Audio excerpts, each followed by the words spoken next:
them gas barely breathing, easing up, faking a sweat, wheezing and catching their breath. Haven't seen anything yet, looking for more, never settle for less. Calling a foul, who look for the ref. Falling behind you, get left. Every mistake it will cost you, dizzy and lost. Back to the line that you cross, levels about to be crossed. No doubt it's about to go up. This ain't no test, gotta be better than best. With love we still are possessed. Like a rocket, it's strapped to my chest and attack. Call up the people and tell them I'm back. Hey, do it for the love of the game, never for the fortune or fame. You better believe it, it's never gonna be the same. Now I got 'em calling my name.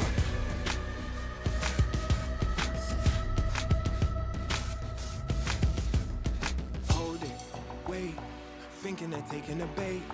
Looks like they're top of the chain, but guess who is coming to play?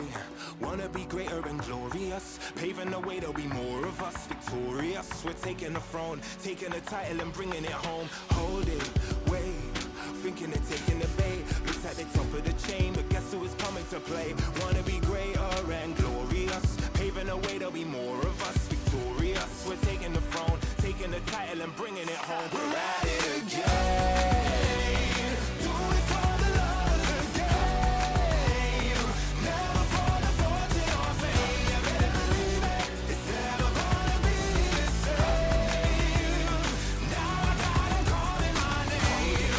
Wait, thinking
always on top, always on top, always on top, always on top, always on top, always on top, always on top, always on top, always on top, always on top, always on top, always on top, always on top. Watch out, I'm coming through.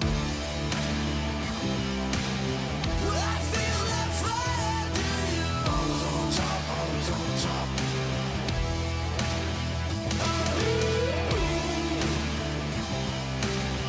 Watch out, I'm coming through. Always on top, always on top.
Ready, set, go.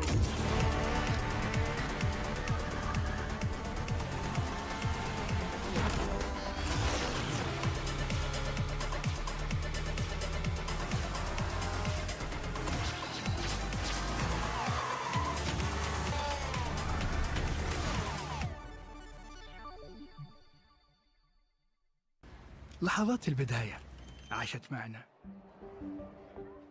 كنا نحسبها وقت للتسلية بس، نحسبها بس ذكريات.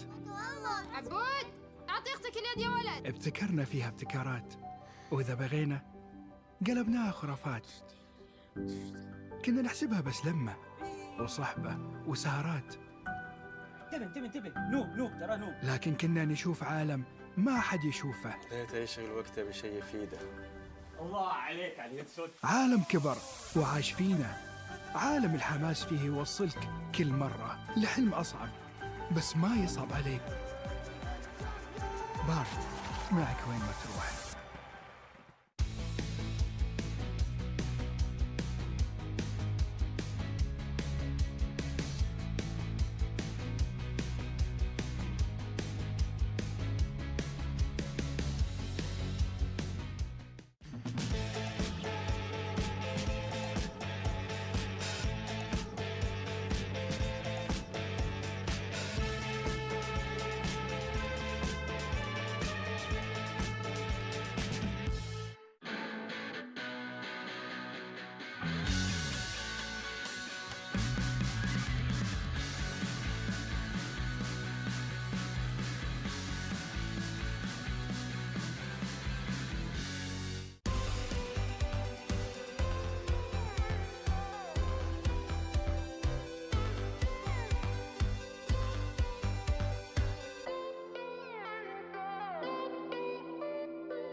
What's your name?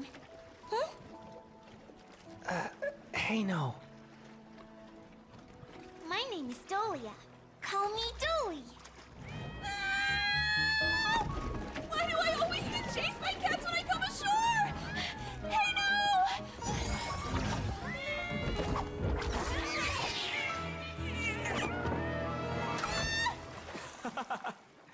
You're a high priestess of the Merfolk clan, and you're still afraid of cats?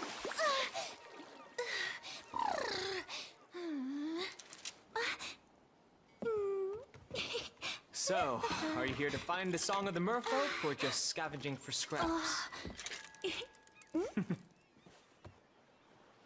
What scraps? These are clues.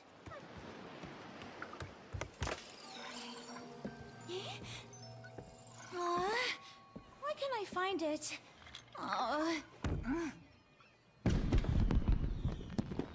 Who set off the fireworks? Be careful! Tonight has to be perfect!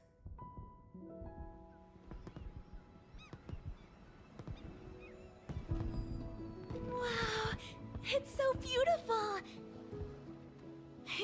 Let's go watch the fireworks tonight. Well? As long as you don't wander off. I connected your conch to my threads of fate, so I can find you even if you get lost.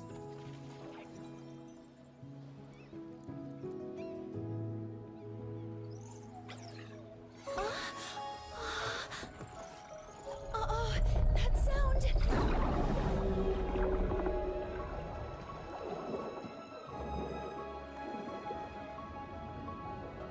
The Abyssal Beast?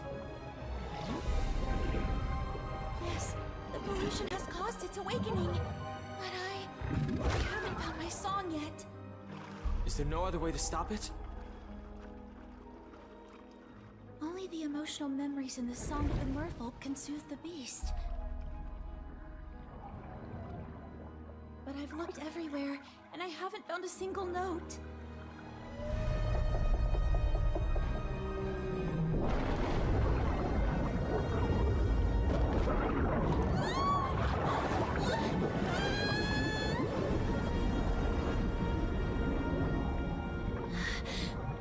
What should we do?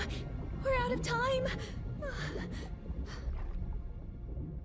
We've got a crisis on our hands. Let me help you this time. Threads of fate, guide me to the Song of the Merfolk!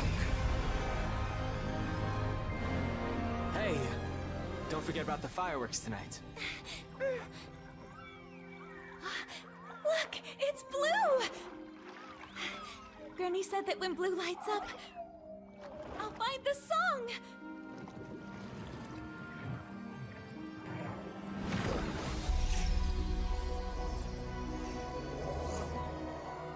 Hey now, where are we? The threads of fate have taken us to another dimension of time and space. We might find the answers we seek.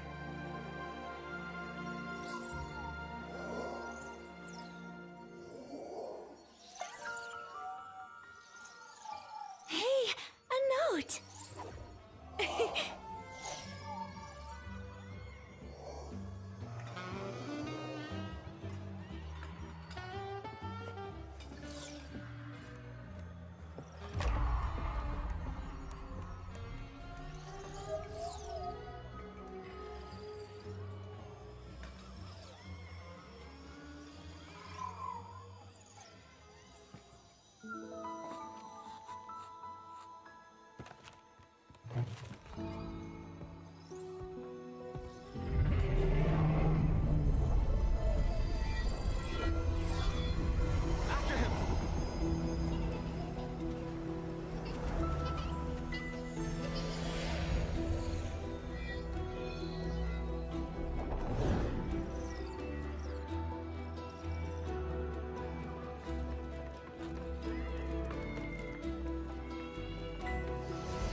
Did he spend his whole life writing this song?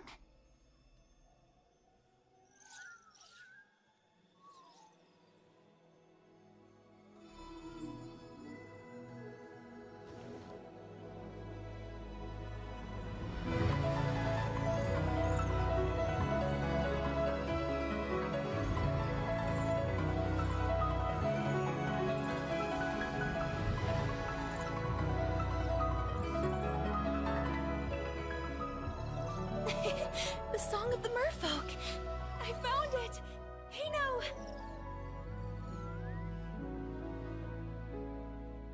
Yes. The Song of the Merfolk. After all these years, I finally remember now! What do you mean by remember? That note.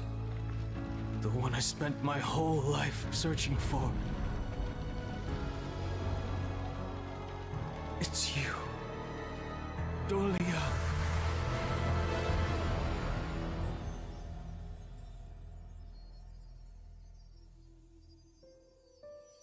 Leave him alone! Help me! Don't be afraid. I'll teach you how to swim. This is for you. When it lights up, I'll be there for you. Help! You can't stop chasing me! Hey! Get away from her! La la la la. La la la la. For our people, it symbolizes being together forever. Let's go watch the fireworks tonight. I never thought that. The price of calming the beast would be giving up our most precious memories. Hey, no. That man. Was that you? If I sing the Song of the Merfolk... Then our memories of each other will be lost. Then I won't sing it! Hey, no, I don't want to forget you!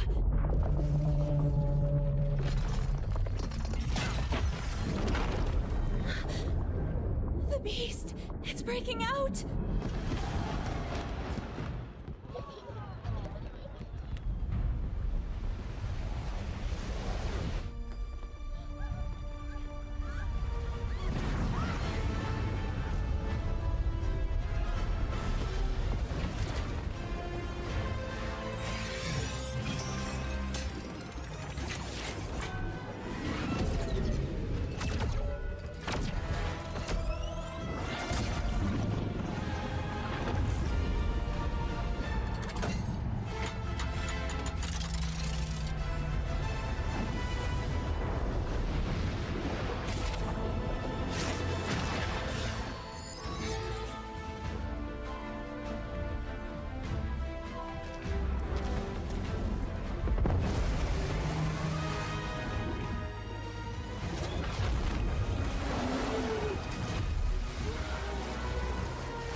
Fate says that we have to forget each other.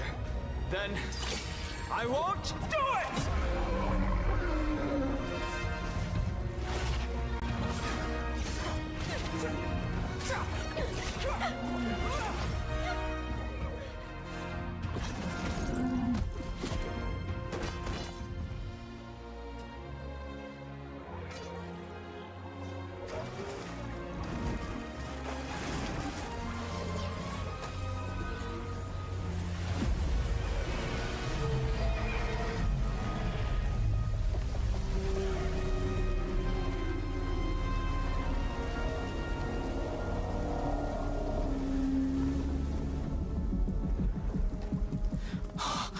Again.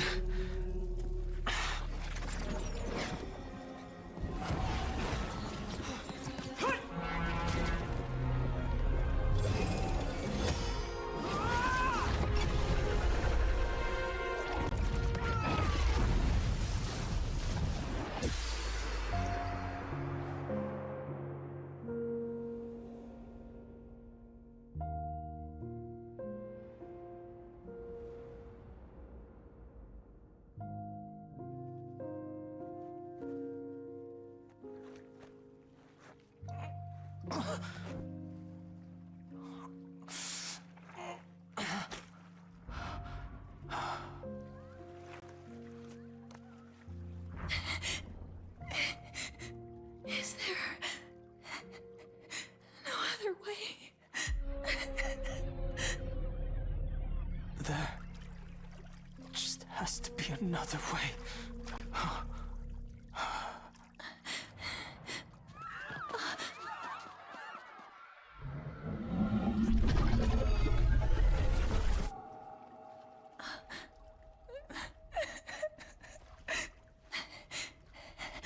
I'm sorry. Hey, no. I don't think. I just can't make it tonight.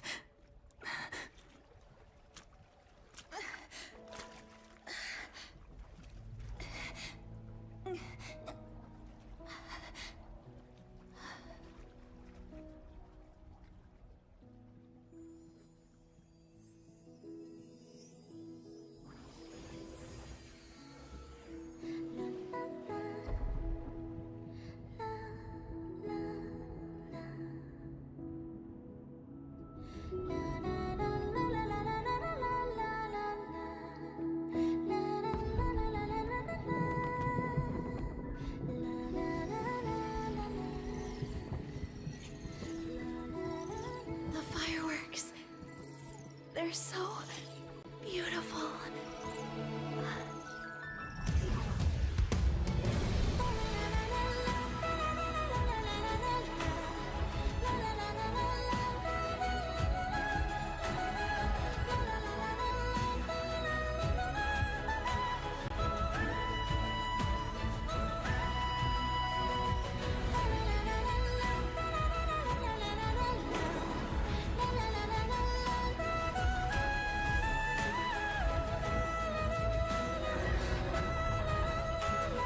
Dolly, no!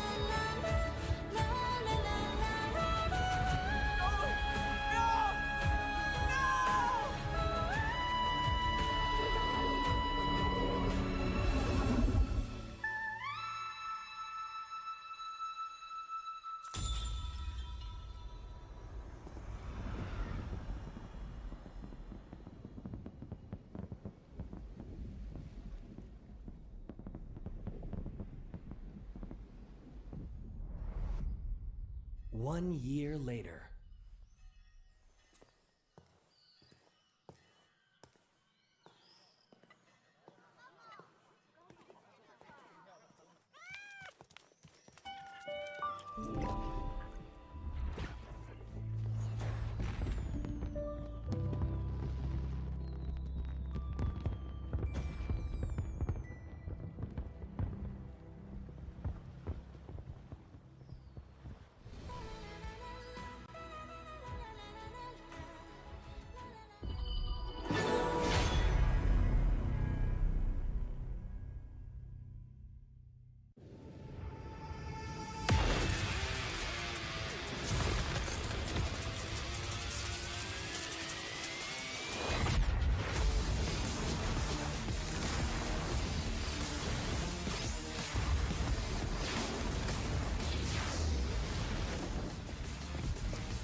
Honor 200 series, the best portrait phone AI empowered.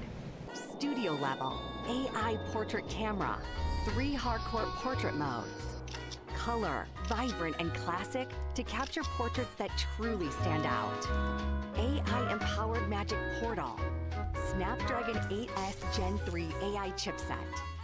5,200 milliampere per hour silicon carbon battery, 100 watt, Honor Supercharge.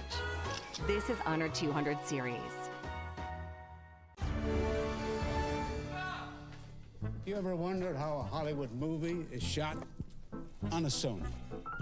You review it on a Sony. And how do you make that sound epic? You record it on a Sony.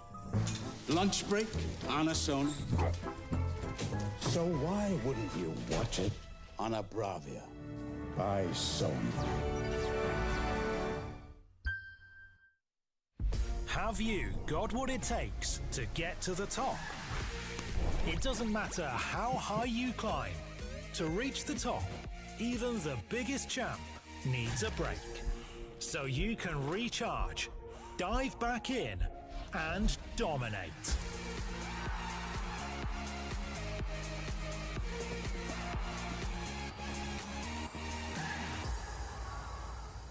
Have a break. Have a Kit Kat.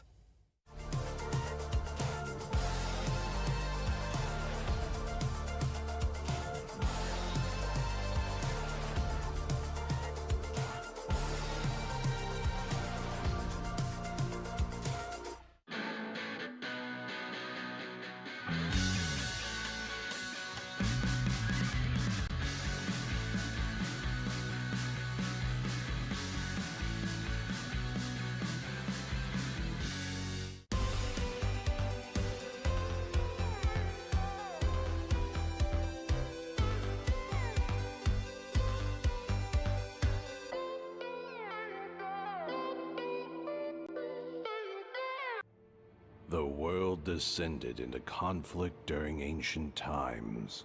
The dragons perished from protecting the lives of the world. The last soldiers standing exhausted their life force to secure the final hope. Their hair turned gray overnight. They went into seclusion, and dragons became nothing but legends. What does the dragon's home look like? It was beautiful. There was always a nice breeze, and thunder roared during spring. He was right. There's still dragons. You're so weak. What can you do?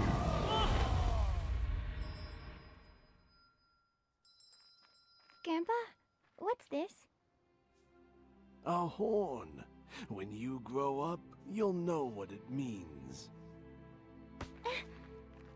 We don't like horned monsters. You are a monster. You're not welcome here.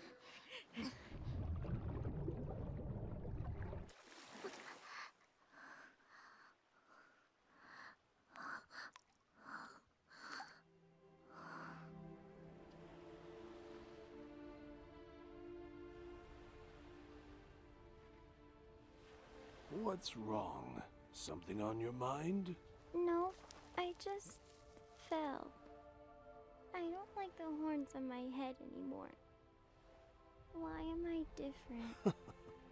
You don't have to live the same life as they do. You have your own fate. Didn't we tell you not to come here? I'm not a monster! Beat him up! Get rid of him!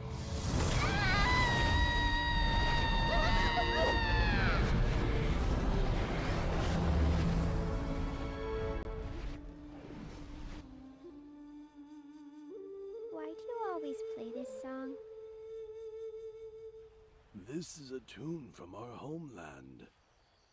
When we hear it, it reminds us of where we come from and who we are, so we don't become lost.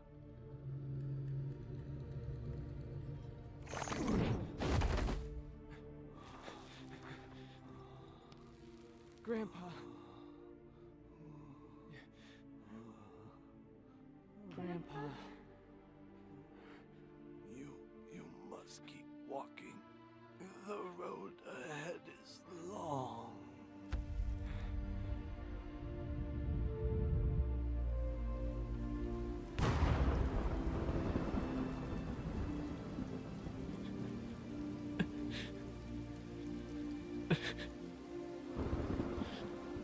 You hear that?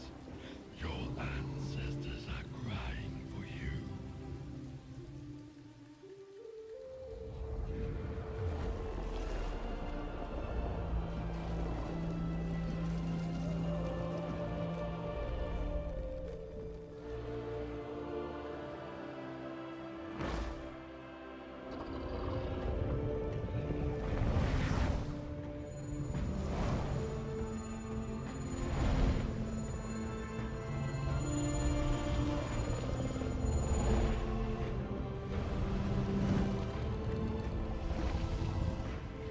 child.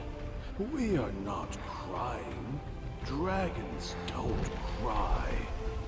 This is our war song. Our war song.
And we are back here at the Honor of Kings Invitational Midseason 2024 here at the Esports World Cup live at the Amazon Arena, Boulevard, Riyadh City, Saudi Arabia. I'm Kaysaya. With me is Zero, ready for you for day 2.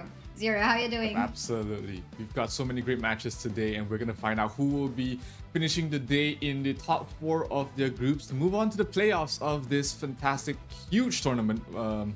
And you know, there's just still so many things on the line for all these teams to play against. But in case you missed out the games yesterday, here's a short video to explain how this entire format works in the Esports World Cup.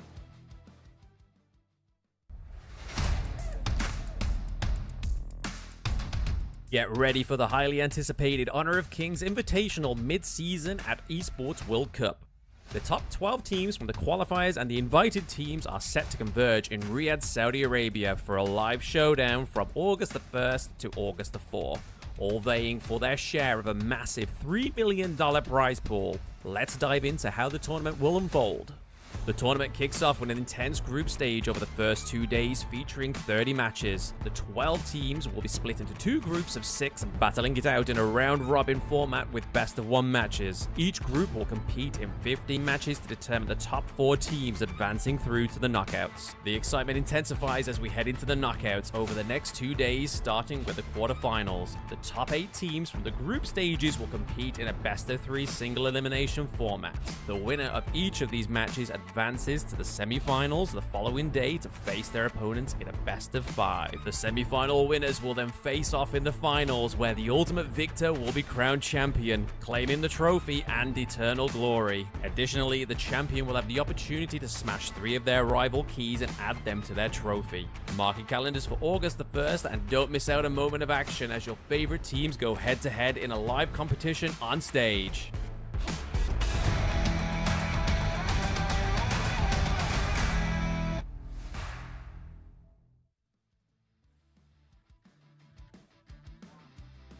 And this is a type of format where we actually can see and feel how each of the players will try to learn each other as they go for the round-robin group stage. How about you, Zero? What do you think about this tournament format that we have? I mean, it's a very apt the display of the motto, right? Nothing is granted, everything is earned, and all these teams, they will have to earn their spot here in the playoffs to be able to have a hand in all these prizes. And these are the 12 teams that are competing in the Honor of Kings Invitational Midseason at the Esports World Cup. And of course, we've already seen most of these teams in action, Kaisaya. But you know, has there been any team that's performance has stood out to you so far? Oh, actually, I think it's gonna be Weibo Gaming from Malaysia. Like, they currently have a 3-0 score right now, and I think many of the players and community members did not actually expect that. But let's head on to our prize pool. This is a total of 3 million prize pool that we have at stake, and wow, what a whopping $1 million for the champion. And I do believe that there's also gonna be $50,000 for the finals MVP, but we have yet to finish our day 2 event here for the group stages, and some of the teams will actually be going home, Zero. Yep, absolutely. It is the unfortunately the nature of the beast. But let's take a look at how the teams did yesterday and some of the highlights from those matches. Ladies and gentlemen, kings and queens, welcome to Honor of Kings.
Really amazing highlights that we've seen in there. Lots of exchanges of kills comebacks here and there. But I would say like most of the fights that we've seen from yesterday are like quick matches. Like I think we did not see like that of like going on to 20-minute mark, but actually we have more to show you guys on this video, on this upcoming video.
Really top 5 worthy plays of the day from day 1, and I'm pretty sure we'll be able to get more highlights from day 2 as we round off our group stages. But yeah, we're about to give you guys the full schedule for today, but we just finished the results from the matchup between Boom Esports and Team Falcons, which resulted to Boom Esports actually getting the 1-0 score against Falcons. That's definitely going to impact things a lot. But let's take a look at the schedule of the matches that will be happening here in Stream B. That's with me and Kaisaya, and of course on Stream A as well. They have already started their matches, but on Stream B today we'll be going through the matches of Team Secret versus VKS. Yes, Team Secret versus VKS, and then we have LGD versus VKS followed that up as well, and then LGD with the last game against Impunity. They are almost locked in. They are basically qualified already for the playoffs, but they're playing for seeding. Team Secret against Vitality will be up next, and then All Gamers Global against Loops, and then All Gamers Global against Team Falcons, and then we are gonna end the day with Impunity versus Vitality, and that is going to be a very spicy match. Actually, all of these matches will be very spicy indeed. Definitely going to be a spicy one. We've got the match of the day, Impunity versus Team Vitality. Gonna be the last series for this evening. Well, for Impunity's side, they have finished 3 games already with a 1-2 score, and they need to actually go for that 2 wins to actually secure the chances for the top 4. But Vitality, they need to get the 2 or at least 2 to 3 matches for them to have a strong chance to get into the top 4. You mentioned about the seeding a while ago, but I guess we'll talk about that later. Would you like to run us through about this newest and upcoming Heavenly Blade lane skin, Zero? Yeah, this is already released right now. So guys, this is an absolutely beautiful skin that's available to be purchased at a very special price. So make sure you would want to get your hands on this. Instead of the full price of 888 tokens, it's now being sold at 710 tokens. That is the Elaine, the Heavenblade Elaine skin, and we've seen it in action yesterday. You know, the effects are absolutely beautiful. The Death by Sunset is you know that it's something that you want to get. Yeah, definitely. I actually don't have that one yet. Do you have that already? Not yet. Not I'll yet. be picking it up today. Yeah, we'll catch up on that one. But yeah, the upcoming match is going to be Team Secret versus Vivo Kidstar. Team Secret already played 2 matches from yesterday, and VKS 2 matches as well. Both of them has a 1-0 score, and both of them also needs to secure at least 2 to 3 matches for them to have a strong chance in securing the top 4. And let's go back to the seeding that you have mentioned a while ago. Although we have some teams who have already secured top 4, like that of LGD, specifically for this group, seeding is very important because the top seed will be able to select who are going to be their opponent for the group stage, for the knockout stage.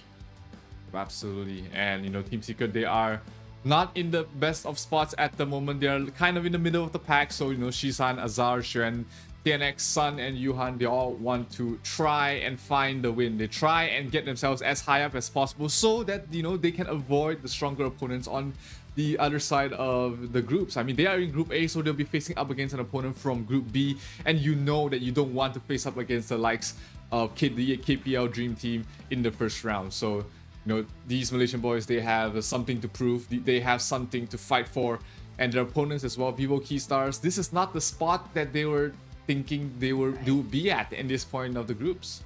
Yeah, that's so true. And actually from Team Secret as well, we have yet to see Azar play with the team. I mean, play in an actual match because they've been keeping him at the back. So I wonder if there's going to be some surprises in the lineup. But let's take a look at the lineup of Vivo Kidsstars. Up next is going to be Supinao.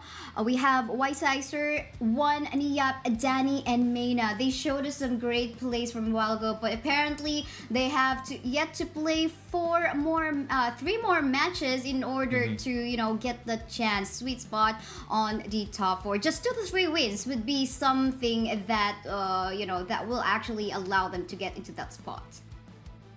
Yeah, they are facing up against a tough opponent in this match, which is Team Secret. The last time these 2 teams met, Team Secret defeated them 3-0 during the Season 2 Invitational. Yeah. And 2 of those games were pretty one-sided as well. So, you know, Vivo Keystars, hopefully they've been able to learn from that matchup. But, you know, the audience has put their thoughts in. This is the STC Play vote. You can vote for your favorite teams in stcplay.gg. It was 36% to Team Secret and 64% to Vivo Keystars, which is surprising since that the last time they met, like I said, 3-0 for Team Secret. Yeah, that's so true. But then again, maybe let's talk about like the tiebreaker possibility on this particular group A. Oh yeah. So again, on this particular stream, we are like swapping between each of the group. Right now, we are about to witness Team Secret versus Vivo Keystars. So I think for the tiebreaker possibility, since we've got a lot of 1-0s in here between TS, Vitality, and VKS, I think these are like kind of like also the teams that we have to look forward to, because if they end up like on a 2-3 or 3-2 records, we might see also like that scenario of a tiebreaker possibility. But what do you think are the odds between these 3 teams right now? Who has the higher chance in actually getting the top 4 spot? Well, I think Team Secret has probably is the one in the best spot right now. Seeing that, you know, their current matchup, if they take this win against Vivo Keystars, they'll be sitting pretty comfortably in the 2nd spot. And you know, Vivo Keystars, if they take this, if they lose here, they will be rough, because now they are on the verge of not making it to the playoffs if they lose a couple of those matches. And also Vivo Keystars, they have a much tougher schedule ahead of them as well. They have yet to play against LGD, which have been dominating all their opponents so far. So I would say, you know, Team Secret, as long as they can take this win, they look secured. But, you know, if Vivo Keystars get this win, then we might have a much more interesting day ahead of us. Wow. We'll find sure that. Yes, actually, the third tier is going to be VKS again. But let's head forward to our draft. Again, this is a best of one round robin series. We are now seeing actually a priority on the pick on the Mai Shiranui. As for the bans, we can see that Long, Lady Jen, both of these two heroes as well, and Ogran too are actually quite open for picking as well. Those are available for them to go for, but you know, it's the Long has had mixed results yesterday. The Ogren as well, we've seen teams both do very well with them and also kind of falter a little bit. So it's going to be interesting to see how these how they will go with the bans and picks. It will be the Long for the side of VKS in the hands of Sasser later on. So it's going to it's a newer hero for him, I would say. It's not something that he's had a lot of experience playing, but hey, you know, these players, they can play anything you can give their hands on.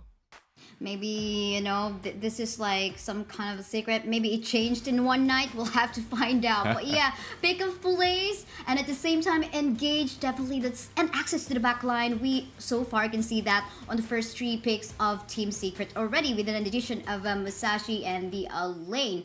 Meanwhile, in terms of engage, I think we have to look on that one on VKS. Yes, there's a Lady Jen, but this is not something, of course, like the type of hero that would dive. Definitely she can set up something, but I think they have to add something like a layer that could actually at least give some protection to Long or the Lady Jen. But yeah, we're not done with the draft, but we can see the bans on the U1 as well as on the Lady Jen already. What do you think about this bans? Are they targeting particular heroes already or particular players? They have to look in the jungles right now, which is Danny's next upcoming pick here. So Team Secret will be banning out the Yu Huan, which pairs up very nicely with the Delia. VKS needs to take out a support as well as a marksman, and they do take out the Lady Sunda as well as the Marco Polo. So in terms of the marksman pool, you're pretty much left with the substandard marksman out there. I mean, you've got the Huang Zhong, you've got the Diren Jie if you want to go for that, and those aren't like top tier right now, but those are the only options that are available to them. Yeah, because we can see 3 bans on the farm laners already, and of course Long is there too. Well, we've seen some DRNG plays from yesterday. I wonder if this is something that they will resort into. I mean, Consort Yu, we have not seen her. That's gonna be an interesting pick if ever they would want to go through. But then again, it's most likely like that of a pick of play style if they're gonna be having that on the side of Team Secret. But we've seen that the pick of play style work from yesterday's matches on several different teams. So I think again for that one, it's just going to be all about the execution. But we were looking for a frontliner on the side of VKS, someone who can flank, someone who can actually dive on a particular target. They have secured in here the Dharma. Do you like where VKS is going so far in here with their lineup? It does help them with the solo pickoffs, but also it means that, you know, their team fight is going to be a lot weaker. They're going to have to rely on Danny to be the initiator on whatever jungle hero he picks. I think for Danny, he'll probably go for something like a Jing or a Luna that's left in the pool for them if VKS wants a bit more magic damage.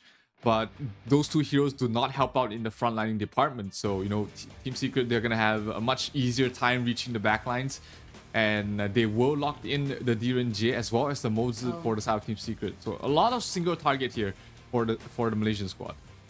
Yeah, that's so true. But then again, I gotta love the CC that they have in here. I mean, solid stun coming from Diren Jie. What more coming from the Cannon Blast is definitely spammable from the Matsu. And of course, you gotta be very careful if in the middle lane as a Lady Jen. I mean, Lady Jen, although she is actually the top highly contested hero picks mostly, but the win rate is kind of low, you know what I mean? But so I think now it just like will matter on how she's gonna protect herself from the ambush from the Mai Shiranui. But then again, I love the pokes coming from TS, and at the same time the engage, the dive that they can do with the Musashi and access to backline with the Elaine. But the Menki, Wrapping up the composition of VKS, we've seen some good, I mean, not highlight-worthy plays from Menki yesterday, but it worked. Like, some wins from this Menki. What do you think? Why have they decided on this Menki for the side of VKS?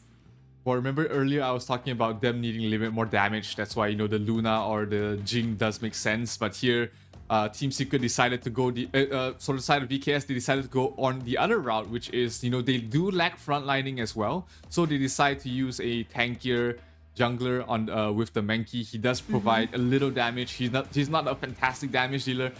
But his role is mainly to disrupt the backlines and also act as a semi-tank in terms of front. So, you know, just two sides of the same coin.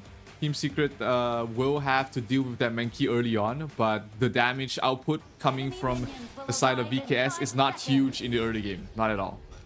And, well, Menki is quite fast to rotate, so I wonder if there's gonna be a lot of visits on the side lanes. We'll just have to find out. I think most especially if they, like, want to empower the lane right off the bat on the early stages. So, but yeah, again, this is our first series, but second series technically for our stream. This is TS versus Vivo Stars, and beside with me is Zero. So Zero, what do you think about the laning phases that we have, like between the mid lane as well as in the bottom lane? They're putting both marksmen in the bottom lane, which means that, you know, the rotations are gonna come from the Lady Zen as well as the Moses early on both sides, but it's gonna be pretty passive. There's not a lot of Q potential. We might see a couple of jungle invades on towards the Musashi to stop him having a good start, or even towards the top lane against the Dharma to make sure that he doesn't he gets a good lane against the lane. But other than that, it's gonna be just mainly on these rotations to see which team can catch their opponents off guard. Yeah, and both of the junglers right now are actually rotating towards the same path. So we might expect in here a tussle. Just curious who's going to be able to go for an ambush or a surprise attack. But seems like both of them are actually being very careful on what they want to do. So we're not seeing an action maybe up until someone just go for a misplaced location, or maybe some 1v1 miracle happens on the top or in the bot. And this is the Elaine Heaven Blade skin. Absolutely beautiful. Make sure you get it. Oh, look at that. Look at those effects. Shen is actually absolutely bullying. Just bullying Miap in that clash lane. And that's the lane that they really need to help out for the side of VKS. Yes, that's so true. And again, no action as of yet. I guess everyone's just, you know, because since they are in a not so good position right now for day-to-day, they just want to wait for their power spike. Like, they have to make sure that they have a good formation, that they, like, for example, this Lady Jen gonna be waiting in the bush and set up a good play onto that one. But I guess with the early game potential, maybe coming from, actually everyone's pretty balanced, I would say, in here. No one's like really like being can be highlighted like going for the gun. So I think this is how they are respecting their composition too, which I think is very good for both of the teams. But oof, we can see Masa actually getting poked down by the members of VKS in the bot. Yeah, and that kind of trade is always going to benefit the side of VKS. They've got so much healing with the Dalia and the Long there in the bottom lane. The Diren Jake can't really stand against all the constant poke and pressure from those two heroes. So he's keeping up in terms of farm, but he's not able to really harass out the Long and Dalia out of the lane. But in here, we actually have a 2v2 tussle ongoing onto the top side. Getting frozen in here is Niab, able to flash away, but then again, he is going to be the first blood of that lane. Gonna go for that death at sunset. He's still under the tower, getting damage from that one, but will be safe thanks also to that passive of that Lady Jen. But onto the bot side, we see a 2v2 tussle ongoing as well, folks, here and there. Wise Sizer in here, gonna go for that infinite vastness just to disengage and be safe. 1-4-0 so far on both of the clashes that we've seen on top and bot. Yeah, they did manage to force out the dragon from Sasser, which means that he cannot play as aggressive as he liked. He had to pop it to avoid the thing in the box, but you know, he doesn't lose his life, which is that's exactly what he's looking for, but he might be in danger here, and he's not going to be able to help out in this Tyrant. Team Secret's going to be able to get that first. Yeah, that's so true, but we now can see the Overlord also still available. Although they've got in here the Chain Lightning buff, they're not gonna be going for any engage. I think they want to buy time, at least to respect the damage potential coming from their carries Long and TRNG in here. So I think just go for that play safe unless you are sure, 100% sure that you have the advantage. But for the meantime, oh, look at it, the invade coming from the side of TS. Actually, I wasn't sure. Oh, they were actually able to steal that Azure Golem from the side of Team VKS. That is a good play coming from the side of TS. Yeah, that's going to be annoying for Danny, who needs that cooldown reduction to continuously poke and harass in the lane. So, not going to be feeling too good about that, but hey, maybe they get some sort of invade on the enemy side himself. But bottom lanes, there's a lot of pressure. This tier 1 tower is going to go down. Definitely going to go down. Again, the Infinite Vastness made use to actually... Will he actually just go for an engage? But no, I thought he's going to be disengaging. But then they can look at the super low HP on the side of VKS. These are like 2 members super low on HP. But then again, look at Sun, super low on HP. Oh, will still survive this Leader of Felt. But then again, a double kill going to Shishan right out there. Wow, so far the early game is looking so good for the side of TS. Yeah, Long just did so much damage in that fight. Really just how Mai Shanui should be playing. Early on, aggressive, really going in. And somehow Sun did manage to survive with an inch of his health. That was just absolutely crazy. And that gives Team Secret a great lead going on, heading in towards the mid game. Yeah, that's so true. You know what? I think, like you're right. I mean, during the drafting phase, Whitesider, it seems like he is not super confident on making use of the Long. 2 times already, he had to use it, the Infinite Vastness ultimate, to actually disengage, and when he actually wanted to go for an engage, it did not connect onto the proper target. So, but yeah, and again, this was the successful invade coming from the side. Oh, this is, I thought it was still the replay. Another good invade coming from the side of TS, and I think, you know, even though they weren't able to secure the buff, at least they were able to, you know, just annoy and the rotation, annoy the Mankey on the rotation that he is doing right now. Danny doesn't have his Kaiser in here, so I think this is kind of a different Danny play we're seeing right now. 3,000 net worth being taken here in the lead for the side of Team Secret, and they will get the Overlord as well. That's going to help them push out the lanes and also allow Team Secret to play very aggressive. They want this mid-tier 1 tower. 4 heroes from the side of VKS trying to stall them out. It forces Danny to pop his ultimate as well to back away from that. So that's going to be the Mankey without his ultimate for the next upcoming fight, and they are not going to be in a good spot. But here, back lines. Lane. Yes, being accessed already in the back line. Lane doing a good job in creating that space. The rest of the members of Team Secret actually going for the tower take. But here we can see they're not even the Suwon still taking a lot of damage. He will fall down. But then again, that created still a space for the rest of the members of Team Secret to go for the jungle invade and go for other objectives. Maybe rotate towards the mid and finally take that one out. But the question is, do they have enough minion waves in here? They do still have the Vanguard, but they gotta respect, of course, the rest of the members of Team VKS still on that part of the map, since they don't have Shuwon as well. Oh, look at this one! What a play coming from the Mai, but unfortunately, she will also be shut down by Shihan in their 1-for-1 trade on that wall. But we're not yet even done with the team fights in here, because the rest of the members of Team Secret are still going for the fight. But Whitesider just going for the free hit, dealing a lot of damage in here. Double kill, but more fights. They're not even done in here. More kills coming from Shuwon in here. Death at Sunset is gonna kill off Niap in the process. I think they need to back away. They need to give us a breathing room in here in the caster's desk. Yeah, I think VKS is very happy about that, how that engage happened. They got 3 kills, all of them being given to Sasser pretty much. So that's going to allow your Long to reach his critical mass very soon. That is a little bit of a uncommon mistake here coming from the side of Team Secret. Sure, they don't lose too much of a net worth lead, but that you do not want to funnel gold on towards the long. You want to slow him down as much as possible, but this long is starting to reach epic proportions. Right. I mean, that double kill that he's got a while ago, that was wild. I mean, even the damage that he dealt, even the assists that he got her back. But look at this one. Oh my goodness, Danny just got deleted right at the back of the map. And look at this one, Shishan too.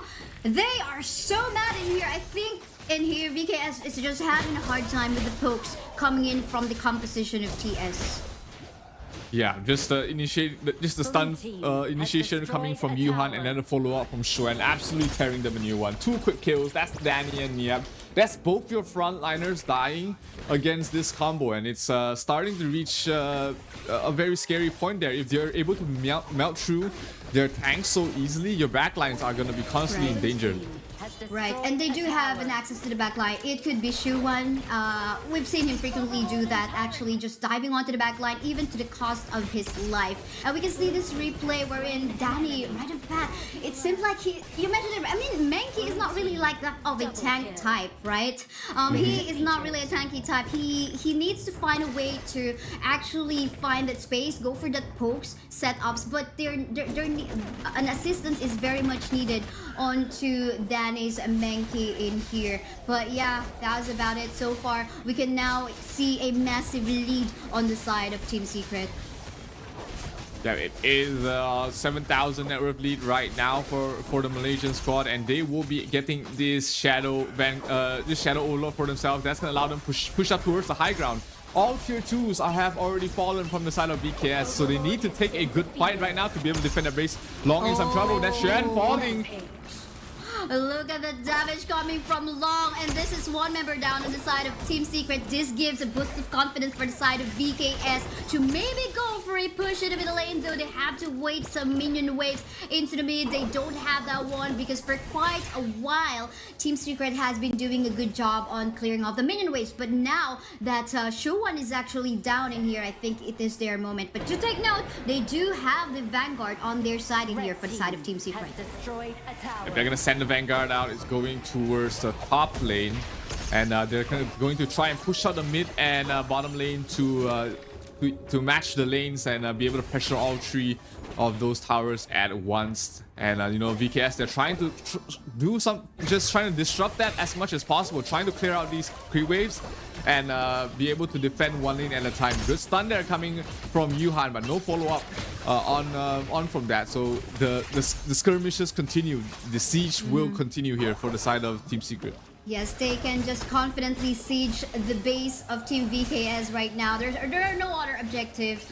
And they do have the Shadow Vanguard in their favor. This is going to help them deal a lot of damage onto the towers. And VKS, they need to find a way to actually pick up a target. And pick up a target, that is what they're actually trying to do right now. But they have to fall back a little bit. A lane in here, getting a lot of damage coming from the long as well. Has to fall back a little bit. But someone is actually super busy in the middle lane as well, trying to go for the tower push. The objective of Team Secret in here is just to get the high ground towers. And they were successful. 2 high ground towers down on the side of VKS. Yeah, most importantly, Team Secret didn't lose a single member there as well. So that was just a clean engage, a clean trade for those 2 towers, and the net worth lead is just continuing to grow there. 8,000 right now for Team Secret, and Sun has already reached his critical mass here on the D-Range. Sasser almost there on the long. He just needs 1,000 more gold to be able to get his next item, but he does need that next item as quickly as possible. Mankey towards the back line. He's gonna try and engage. Yes, indeed, but then again, we can see a lane in here trying to go for the back line. It has been used. Will there be any casualty as of yet? But the rest of the members in here are safe. Niap in here going for the Mai Shiranui. Mai Shiranui will fall down, but then again, Musashi will actually try to get that revenge for his teammate in here. But Tia, look at his stun. But then again, will not survive in here with the hands of the members of VKS. 2-1 trade on that fight. Team Secret in here, I think, gotta respect somehow the damage output of White Sizer on the long. Yeah, Niep as well, finding the back lines, able to go straight for Shisan and just completely taking the Mai Shinui out of the fight. That was an absolutely huge initiation coming from Niap, and that he needs a couple more of these to be able to try and get the game. But let's take a look at that again. Look at the positioning there of Niap going towards the back line. Maestro down. He just sets that whole fight up. He's sure he paid with his life, but he definitely allowed his team to be able to hold on for the moment. That is so true. I mean, pretty much both him and Elaine Shuwan have been doing the same thing. But let's take a look at this fight ongoing on to the Tyrant side. VKS will actually go for that secure, but it seems like they're gonna go for that fight right now. It is really clump up plays at the moment. Death by Sunset. Down onto the hands of Shu. Might hit it away in here, but the Devil Son, look at it. Elaine getting a lot of shells here, but will fall back just a little bit. Daddy will fall down, but the rest of the members of Team Secret in here will try to push away the members of VKS. They have tried to back away. No members from the side of TS have actually fallen down from that fight. Yeah, Team Secret just absolutely utilizing that net worth lead very well. They've been able to take these fights. Sure, the members are low, but they survive. Niap going for a kill, going for an aggressive play. Falls before he's able to do anything. And this last tier 3 will fall. This might be it. This might be it indeed, because slowly but surely, the members of VKS is already falling down. Team Secret will get this win on their first game against Vivo Kid Stars. Wow, what a game. A really great game there from Team Secret. From the start to the end of the game, they were in control. Never felt like they were in any danger of losing this matchup. So that was a great performance from the Malaysian squad, and they put themselves forward in the group as well. Right now, with a total score of 2-1, they should be feeling very comfortable in qualifying for the playoffs, if not finishing second seed.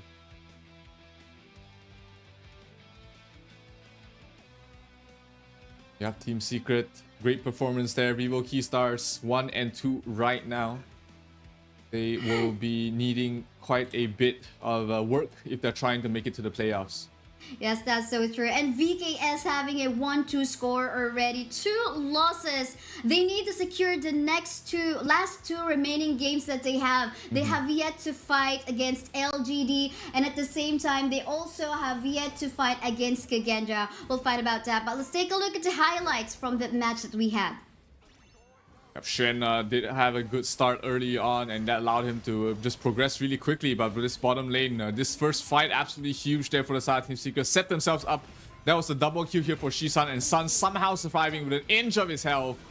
That really just created such a difficult situation for the side of VKS to fight on later on. That's so true. I mean, Shuwan, I think, really commendable plays in here. Sometimes the sacrificial lump, but also Shishan, really great plays that she showcased onto us. But we found some moments wherein, Team Secret in here will forget about the presence of Weissizer on the long, just them getting shredded by the damage of this long. But I think the moment they found out, okay, we cannot make this even late any further because this long is gonna go ham and wow. Now let's just finish it off, just be aggressive because we got the lead anyway, and that's what they have done. Yeah, really never letting their foot off the pedal. Team Secret's just constantly in the faces of VKS, never giving them a chance to breathe and never giving them a chance to catch up in terms of items as well. Sure, VKS, they put up a good fight, but unfortunately the Malaysian squad is just way too strong for them. And they're able to just get into a good spot to finish second in their groups. Now, in here though, we're getting more clarity onto where this might be coming from. Well, same as Team Secret though, they do still also have like 2 remaining games for today. They're gonna go up against Vitality, and at the same time, also up against, where is that? I can't see, but yeah, they do have, they have 2 more remaining games for today. Oh, actually, this is the other one. But yeah, let's take a look at the scoreboard. 13-7. I mean, since the early stage of the game, they already got a lot of lead from the kills, right? Starting from the top side, going to the bottom side. So, what do you say about the results that we have? Yeah, I mean, VKS, there were moments where it seemed like they got a hold of the game, at least didn't let it slip through their fingers. But Team Secret just never let go. They just never stopped being aggressive, and VKS was just forced into bad fight after bad fight. And the MVP of this match, let's take a look at who will it be. I mean, Xuan definitely played a good game. TNX as well, I think, has a good reason to be the MVP, and he will be the Xuan on the lane. 3, 2, and 5 with 25% damage taken for his entire team. Definitely played the frontline role very well. Yes, that's so true. He is not scared about, okay, sometimes he has to, you know, really sacrifice life so in such a way some teammates can actually go for the tower pushes and the other objectives. So I guess even though he becomes quite a bit of a sacrificial lamb in here, you know what I mean? Yeah, it paid off so well for the team. Their goal is to win, so I guess they have to play their role so well. And I guess apart from what I've seen, Mai Shiranui, a lane in here did a really good job. Oh, absolutely. Fantastic job there by the side of the whole Team Secret, in fact. So props to them. They are now 2-1 in the groups. And of course, just want to bring everybody's attention to the new skin for the Kongming that has been released at the moment. It is the Yin and Yang skin. So make sure you get your hands onto this. It is going to be a great... It's a good flex, right? to have skins like these, and it's on a good.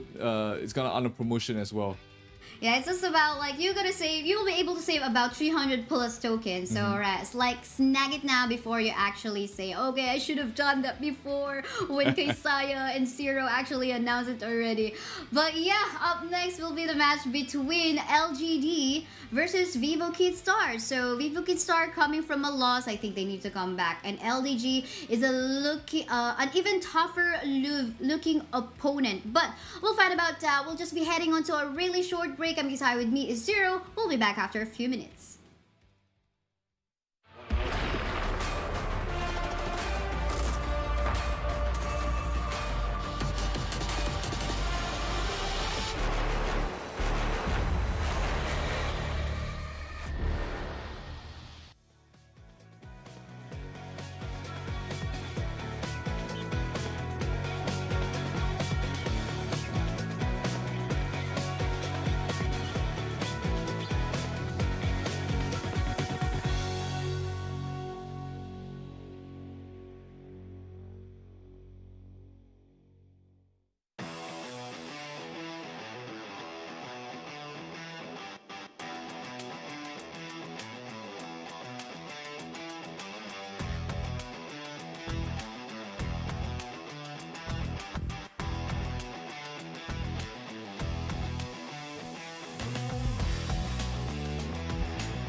The one who would control fate must be heartless. Raise the axe of God to smite all. Only then bless the people of Yimeng.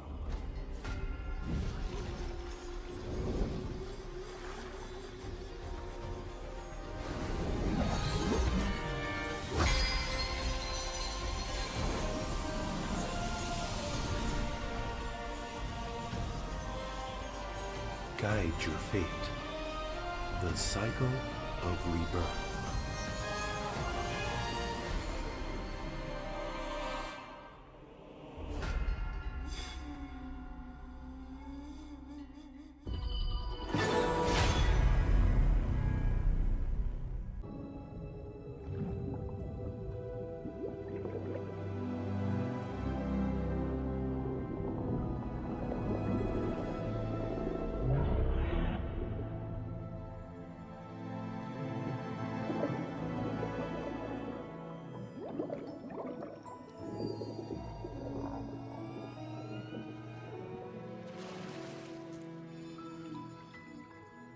You're awake. What's your name? Huh? Hey, no. My name is Dolia. Call me Dolly. Why do I always get chased by cats when I come ashore? Hey,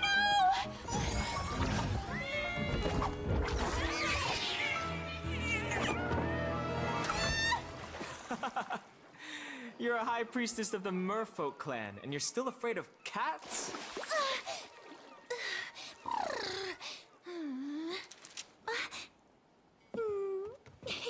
So, are you here to find the Song of the Merfolk, or just scavenging for scraps? What scraps? These are clues.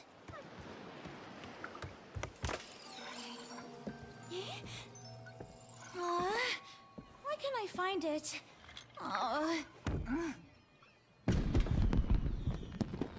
Who set off the fireworks? Be careful. Tonight has to be perfect.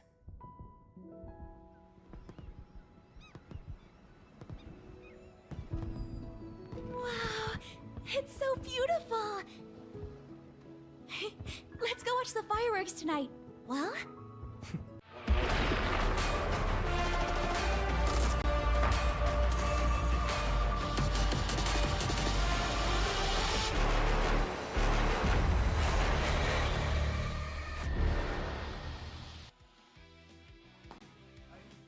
And we are back in here at the HoK Invitational Midseason 2024. I'm Kaisayo. With me is Zero, ready to bring you the action for the next upcoming match. How are you doing, Zero, from that intense Team Secret action against Vivo Kid Stars a while ago?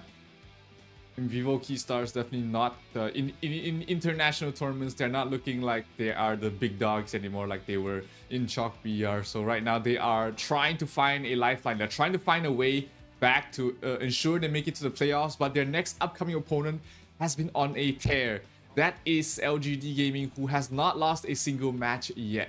Yes, that's so true. But let's take a look at this promo that we currently have for Ogran. You've seen him play or being used by several teams from yesterday. He is now available, a warrior hero with a balance of offense and defense, able to condense spirits enemy heroes to assist in your side of battle. Having that seer state as well, he is able to instantly kill enemies with low HP. So, and we've seen him actually, you know, getting a lot of HP regen as well from yesterday. I wonder if he will be picked as well for day 2. I would love to see the real good KDAs from an Ogran. We'll have to find out. But yeah, going back onto Vivo Kid Stars, we mentioned a while ago that they need just like, they have to secure 2 to 3 wins in order to secure that top 4 spot.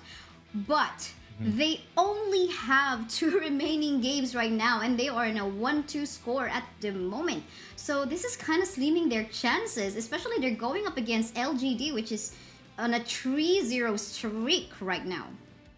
Yeah, LGD looking like they want to finish off the group stage on seed number 1. So they'll still definitely be giving it their all against VKS. And if Team Secret has been able to defeat Vivo Key Stars constantly, and LGD's been always defeating Team Secret, then it's simple math, right? LGD should be stronger than VKS, but it's hard to say. Anything can happen in these matchups, depending on the draft, depending on the decision making at that point. Team Secret definitely was able to defeat VKS in the previous match, but we might see Vivo Keystars learn something from that and bring it on in this game. That's true, but we bring you some news coming from Stream A. Apparently, Boom Esports already won't be able to secure the top 4, but they will still be playing their remaining matches. But yeah, then again, actually no more because they played their 2 remaining matches already. But yeah, let's take a look at the lineup of LGD Gaming. Musan King, JR, Je, Siyang, Jihong, and Jimmy really looking confident in their esports pose in there, and at the same time the plays that they have displayed from yesterday, of course, with the guidance coming from Coach Joker. Yeah, LGD has always been, in recent times, the king to beat from Southeast Asia, from Malaysia as well. They are the champions of the Honor of Kings Season 2 Invitational, and they came into the Esports World Cup with an axe to grind. They have something to prove that, it's not just the KPL teams, it's not just the Chinese teams you have to watch out there, it's us as well.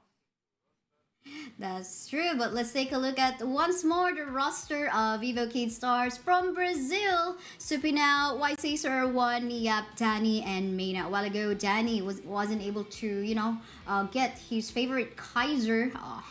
Was kind of like forced to make use of the Menki, which did not become effective a while ago. Yes, fast rotations and all that, but again, they were lacking on the execution on the playstyle. But let's see what magic they can bring here up against LGD. LGD is pretty much secured already on the top 4. I wonder if they're gonna give something for Vivo Keystars. Not saying they should, but I wonder if they will. But yeah, Vivo Keystars, they need some 2 to 3 wins. They need they need to secure 2 more wins in here to actually get into the top 4, because it's already 2 losses and 1 win for them. Yeah, VKS at the edge right now. If they lose this match, they might find themselves in one of the trickiest situations ever, because then their tournament life will not be in their hands. It will be in their opponents. Whoever is tied up with them, it's in their hands, and it could be Impunity. That's why we highlighted the match of the day being Impunity versus Vitality, because that might not just decide the fate of Impunity themselves, it might affect the fate of VKS in this tournament. And would you ever imagine the champions of HoK VR not making it to the playoffs of the Esports World Cup? That's insane. I know, right? Everyone has their own regional champions in here. They were champions from their own region, but like that of the Boom Esports experience from a while ago, which already has fallen off. But we'll see. Anyway, in here, for our audience prediction that you can see in here on your screens, we have more votes coming in for the side of LGD. But of course, for my partner, Zero, it is a 40-60 for him. Yes, it is. VKS, they were the favorites in the last round against Team Secret. They lost to them, and this round they are the underdogs. So if anything, it should give them a little bit more motivation, a little bit more to fight for, to prove that, hey, we can defeat the odds, we can beat the favorites to come out of Group A and make this group more interesting. But hey, LGD, they've been on the roll, they've been on a tear, they've not been showing any mercy to their opponents, and I don't think they'll be showing it today against VKS. That's so true. And just to add up on that one, we mentioned 2 to 3 wins. If ever VKS doesn't win this matchup against LGD, they do still have the chance. So, but of course, we want to see that magic that they could potentially bring in here. Odds are kind of low. Even so, the predictions showed us from on your screen. But again, we'll see, because LGD kind of sitting pretty already on being there in the top 4. But like what you have mentioned a while ago, Zero, you want to be on the top seed, right? So for you to get that opportunity to select who are you going to be going up against on the knockoff stage. Yeah, that's always important. Being able to decide your fate is something that you always want to be able to have the choice of. So that's LGD definitely looking to take the win here. VKS hopes to disrupt everything a little bit the best they can, and it all starts here in the draft as LGD going up against VKS. This is going to decide the tournament life almost for the side of VKS, so they need to take the win here. That's so true. Now we see a prio ban in here on the Daciao as we get started off with bans and picks. Arlie, which is of course one of the highly contested picks as well from yesterday, is gonna get removed. And wow, Lady Jen, correct me if I'm wrong, I think I always would see her in the picks but not much in the bans. But yeah, gotta be respected here by VKS. She is 100% either picked or banned on all the matches that's happened so far. So definitely a hero that everybody is looking out for. LGD looking like they are taking a leaf out of VKS's book. They pick up the Dalia and Long for themselves. This was the exact same sequence in terms of the bans and picks of Team Secret versus VKS, but the situation has been flipped. VKS is the one that got the Mai, but LGD is the one that got Long and Dalia. Yeah, that's so true. But imagine, you know, resets going on to the infinite vastness of Long in here. Definitely this Long is going to be able for high high survivability, because he can make use of that ultimate to actually either engage or disengage. But ooh, Yuhuan and Dolia combo. I feel like LGD here just doesn't want to stop their power. They just want to pick up like what really, you know, what really works for them so well. There is a lot of healing from the side of LGD right now. You got Yuhuan, you got Dalia, you got even Long able to heal himself up constantly. So that is something that VKS has to deal with, you know, either with burst or itemization with the Venomous Staff or the Mortal Punisher.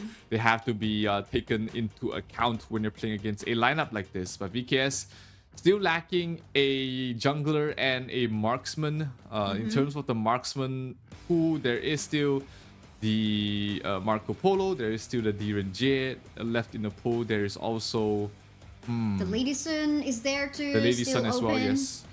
Consort you if they want to go for it.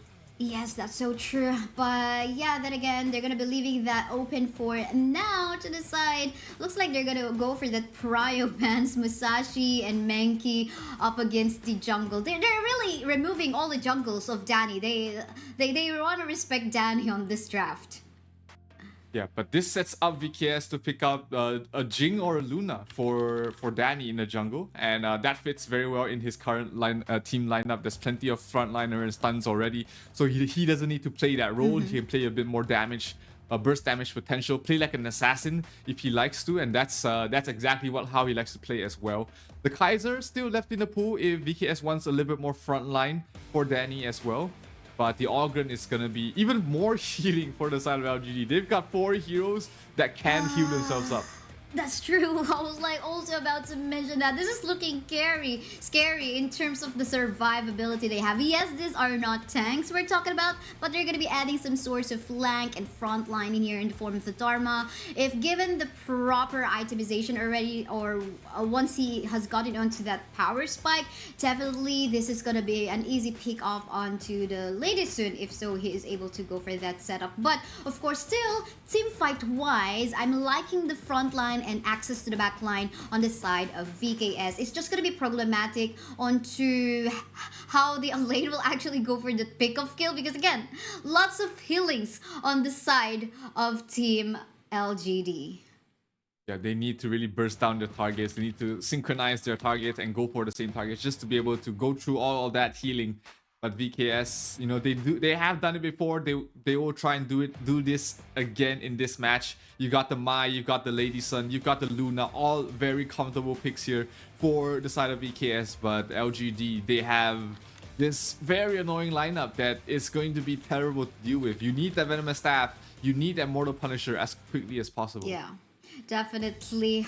Maybe priority build, go for that prio build on this healing items as the second one, maybe even first. We don't know for sure, because it depends also on how aggressive Team LGD will be playing on their lineup. because somehow in here Ogron, since we know that he can actually go for that early game potential, they can actually go for the aggressive play with him. Just play around, like we always say, play around the Ogron. Wherever he will actually rotate in the map, make sure you are there to also back up. But we'll see if that's going to be something that Vivo Kid stores will actually allow to happen.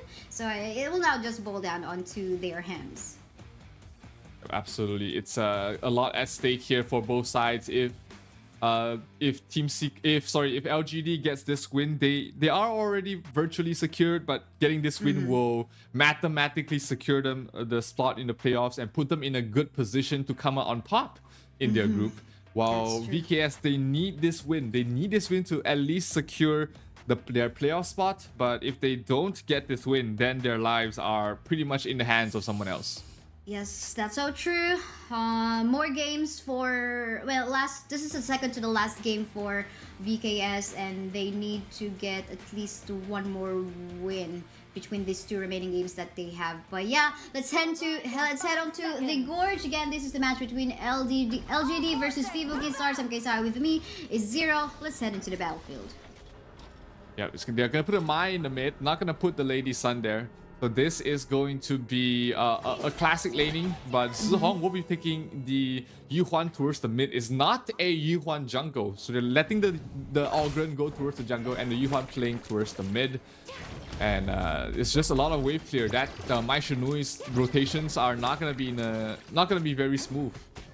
Yes, that's so true. But I love how this Ogren and the Dharma is actually rotating towards the top side of the jungle camp. This is going to be hard for Niyap to actually engage. Need some backup in here. We can see the Mai Shiranui going for the backup, but they do know they have to respect. They don't have they have to get the power spike somehow in that one. You don't want a lane going down in the early stages of the game. Yeah, they did manage to take away the Azure Golem buff away from Danny, which is not going to be feeling very good about himself. That's a Luna. Luna cannot function without the Azure Golem buff, so we're not going to see Danny off to a good start. He's probably just going to continue jungling, continue farming up, just because he doesn't have that Sage Golem buff. He's not going to be very effective early on in terms of ganks. That's so true. But yeah, we did not even see a counter jungle happen. I think the moment that the Alain as well as the Mai Shiranui, they were actually going, the members of LGD going for their jungle invasion already. Luna, Danny wasn't able to, just be ready on actually going for the counter invasion. Yeah, he did start off in the red. That's why he's not able to react towards the enemy Crimson Golem. Mid lane, that's a quick kill on towards Danny. The bad becomes worse for the side of VKS as the first blood goes towards the way of Musang King. That's so true. A first blood lead, and that is definitely going to be good news for them. You want this momentum to get into you, and I love the aggression that they're doing onto the bottom lane part of the map. This is going to put the Lady Sun into a bad spot if in case there is some commitment onto the aggression. But hold the thought, we can see in here that Yuan going for the unending sword already. That it will fall down, but are they still going to go for the chase? Oh, the flash in. An attempt coming from the Lady Sun for that rolling raid to happen, but again, they will not secure the kill. Still a 2-for-0 in favor on the side of Team LGD, but then again, one going for the kill onto Jihong. What an aggressive mid lane play.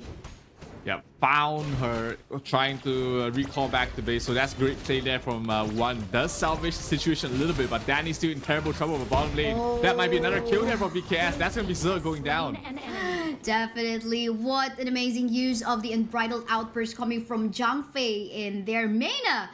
Just very confident. Oh yeah, he's also making use of the smite, so at least maybe later on as we head on to the objective plays, maybe can assist on going for miraculous combo play. But hold on, we can see it here. Infinite's Badness has been used by the Long to disengage to save himself. I think that's okay, but so in case, I think it will just be right on time once we head on the objective. He will have the ultimate still available for himself. Oh, I mean, they have the reset from the Dolia anyway, so it doesn't matter. Yeah, he can, on demand, he can get his ultimate up and running again. So that's the power of running a Dolia with these sort of lineups there. Ooh, lot of damage being dealt to Mena, but able to survive top lane though. Yap in some trouble.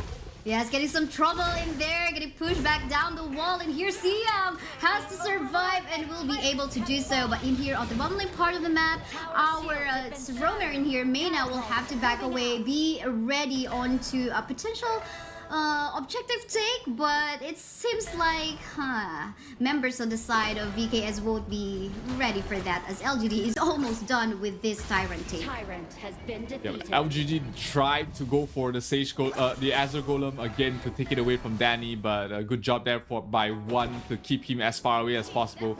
One doing a lot of damage to Siang, forcing him to recall back to base as well. So that's gonna be the tier 1 for tier 1 trade in the top and bottom lane.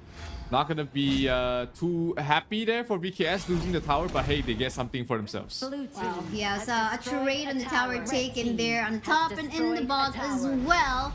But then again, everyone seems to be clumping up together into the middle lane, and they're gonna go for the fight. An ending sorrow will be used by the year 1 in here, but a searing state from the Ogran is already here. Countered by the unbridled outburst in here, fighting here and there. We can see in here more heals coming from the Dolia, so is the year 1, giving them so much sustain. Unending sorrow, quite big, unlimited in here. Danny will fall down too, and that is what you get once you have the Dolia U1 combination.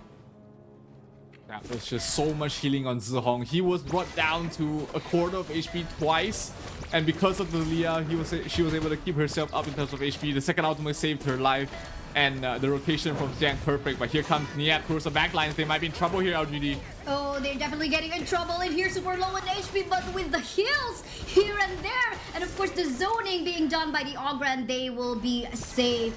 And they will still actually go for the jungle invade right now. Super low in HP is the He will fall down on the hands of the Ogran, and they're not yet even done because we have a free hitting in here. Jay onto the back line too, but and the rest of the members of LGD just shoving away the members of VKS, still winning the team fight for themselves. 4,000 network lead is the difference right now going towards the way of LGD, and they are also going to try and take away this Azure Golem from Danny once again. No more Azure Golem buff for you, sir. You're going to have to fight the weak fight because that's the problem with the Luna. Without the blue buff, you're in trouble. But here, oh, huge engagement there. Oh, definitely. And the searing state already passing by the long Ogran in here as well. Gonna kill off Teddy. What's more than a double kill even? Why Sizer is deleted off the map as well. They have at the same time good flow of minion waves on the top as well as in the mid. This is looking scary for the side of VKS. How can they catch up in terms of gold? 7,000 right now in 6 minutes, almost 7 minutes, so it's almost 1,000 gold a second. The difference separating both these two teams, and these tier 3 towers not long for this world. The Leah drops the healing, trying to keep everyone set up. Oh, the Elaine going in here, going in, but he's gonna be shredded by the rest of the members of LGD. And here's so much damage coming from JR, and of course the path of passing coming from Musang King in here is just way too much to handle for themselves. And again, loss of healing here and there. I wonder what the itemization on the side of VKS looks like right now, because they definitely need to counter all the heals. But oh, look at that, a really nice setup play in there, but it seems like one member in here will fall down once more. Danny in here gonna get deleted, but Lol is actually gonna go for the Infinite Fatness just to shove away the members of VKS. Desert Suntest have been used, but will that actually be useful or ready to save off your crystal? Quite a bit, yes, but the rest of the members of LGD will still be able to somehow take down the tower onto the top. But Siang in here gonna get bursted down by the lady soon. But what is Mai Shiranui is doing? Seems like he wants to make some amazing play in here. He's trying to go for a flank or some vision onto the top side. Yeah, they don't know where he is, so he might be the crucial turning point for the side of VKS if they're able to take a good fight. This fight though might not go so well here for VKS. They have to back off. But I love the confidence coming from One in there, our Mai Shiranui in the game. At least they were able to shove away the members of LGD. But this is the LGD that we know. I mean, pretty much, you know, the kind of a team that really wants to end the game as fast as possible. Yes. Absolutely. You give them an inch, they'll try and take your crystal just because you gave them an inch. And with this Tyrant, they're going to be able to take the next fight much easier. They would have liked the Overlord to be able to push down bottom, but hey, maybe this the buff will be enough there. to end this thing here for the side of LGD. That's so true. It's gonna be annoying. That mournful tempo coming from the U1, but the path of passing is already in here. More ending Sora, killing of Mena in the process. And the rest of the members of Team LGD are already trying to go for that obliteration onto the crystal of the members of Team VKS. And they're just gonna be waiting for some minion waves to flow onto the bottom lane part of the map. We still have Lady Soon up and available in here, but we can see trying to access onto the back line. Nia will still die in the process by the hands of Musa and King. And the rest of the members in here, followed by Daddy, gonna be killed off by the rest of the members of LGD. Musa and King on a double kill, and I think anytime soon, something is happening onto the back line, but then again, they have to focus on the crystal if they want this, and there you go, LGD will get this win up against the VKS. They get this win, and they secure a spot in the playoffs for themselves here. LGD looking absolutely scary, looking absolutely undefeatable in their groups, and my oh my, they are, just showing to the world what they can do, and VKS is in a lot of trouble right now, Kaizaya.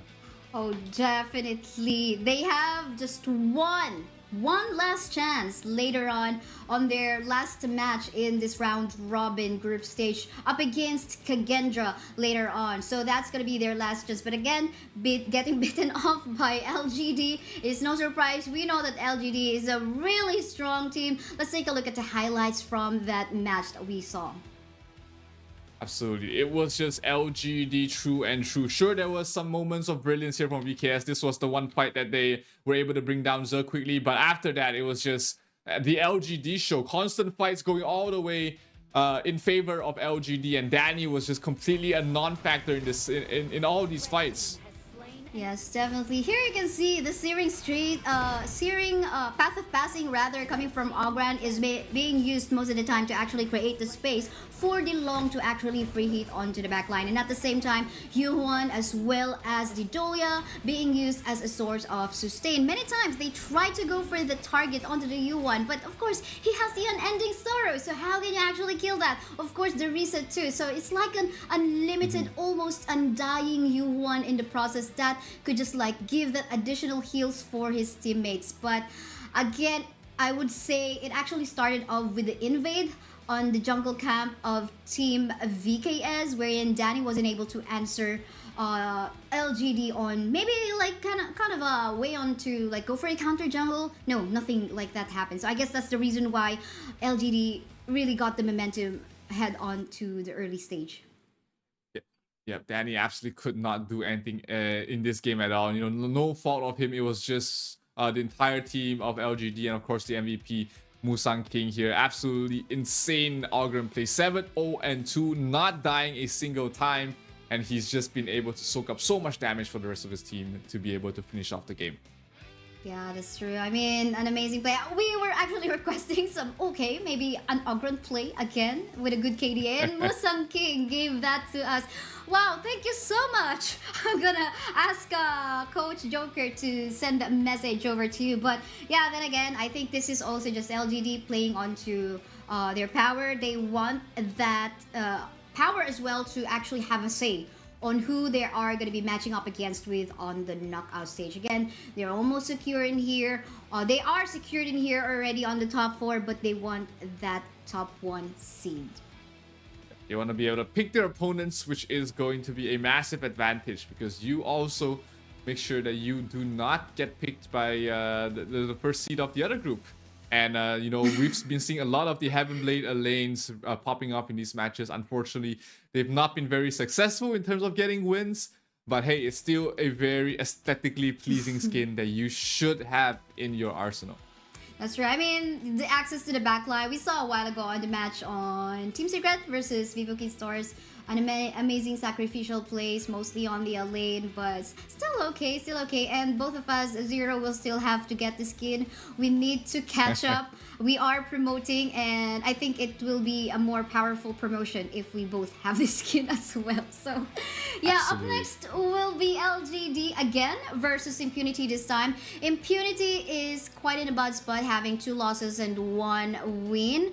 And in order for them to have a chance for top 4, they need to win both their 2 remaining matches for today. So what the question is, what are their chances up against LGD? So that's gonna be looking scary because once they lose this, you know, the chances are really low. But yeah, we'll just have to find out later on. Once again, I'm Kaisaya. With me, Izera will be back after a really short break.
Honor 200 series, the best portrait phone AI empowered. Studio level, AI portrait camera, 3 hardcore portrait modes. Color, vibrant and classic to capture portraits that truly stand out. AI empowered magic portal. Snapdragon 8S Gen 3 AI chipset. 5,200 milliampere per hours silicon carbon battery, 100 watt. Honor Supercharge. This is Honor 200 series.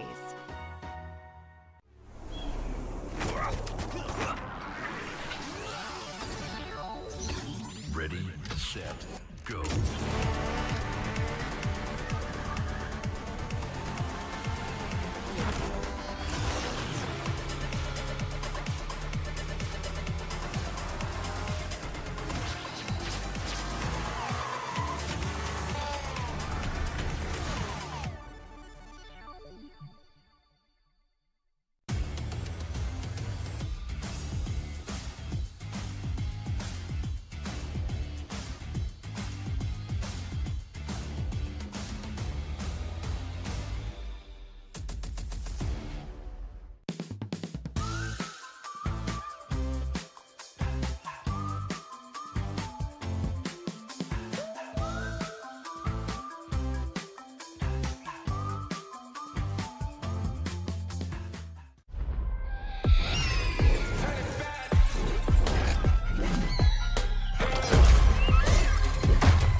It's a honor showtime.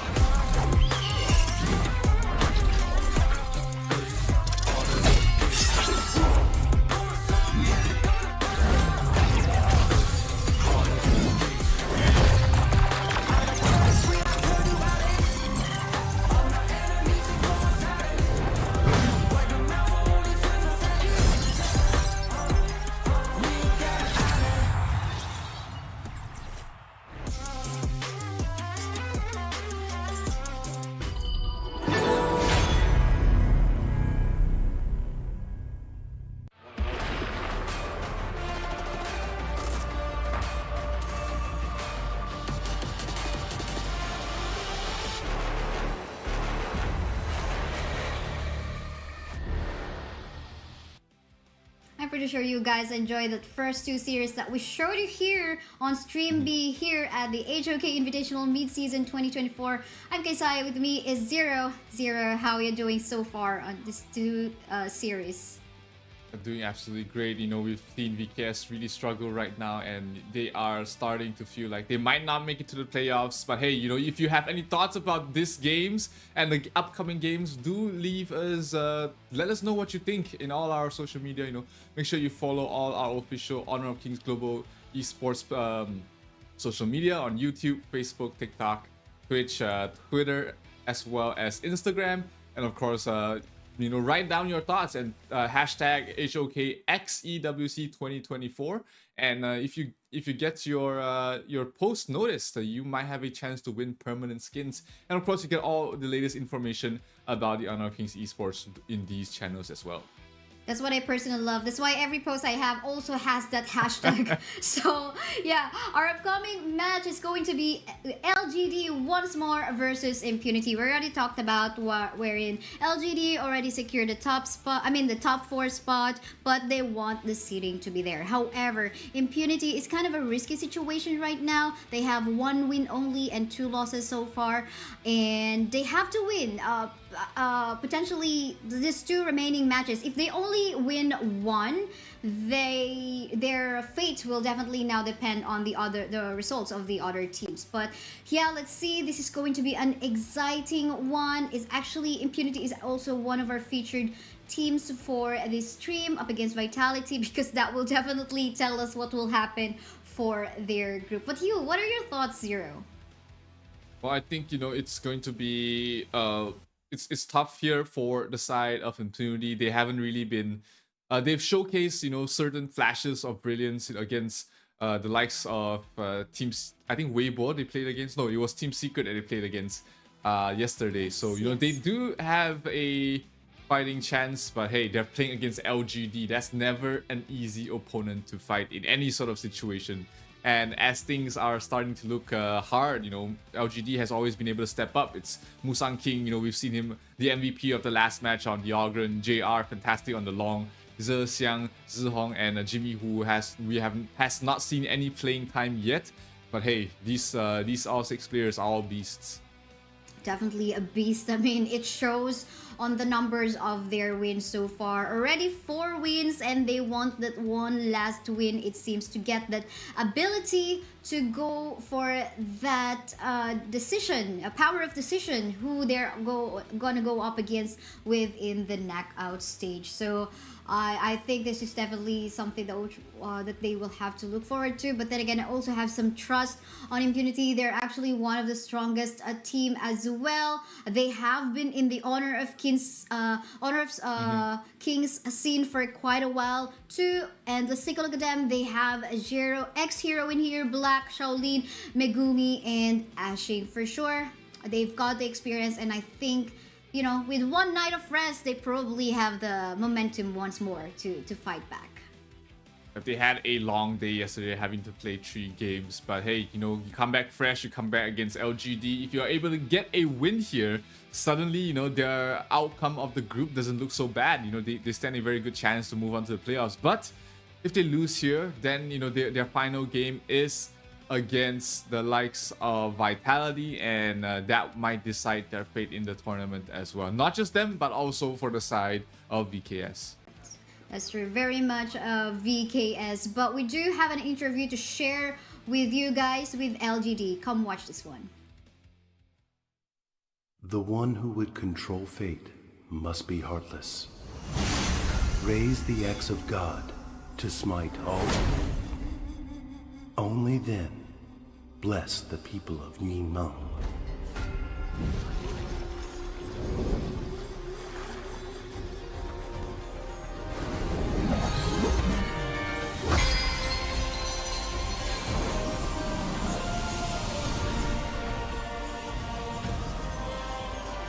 Guide your fate. The cycle of rebirth.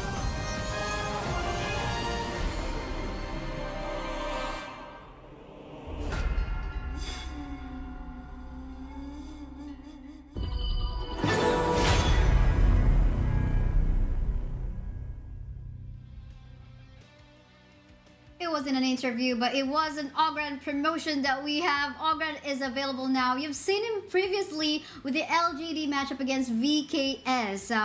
You've seen here having really good KDA. He's got this seer state where he can actually go for that state to kill all the targets with low HP. In addition to that, of course, his skill 1 can also activate that seer state. Really amazing new hero, actually the latest one that we have in the global server. So yeah, are you loving so far the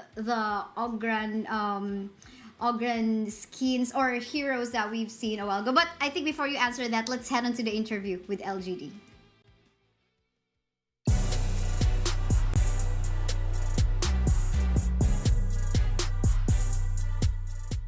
感觉这里非常棒，这是我人生第一次来到这种国际赛事，就很兴奋，很开心。我家对抗路是香 ，He is the Clash Lane.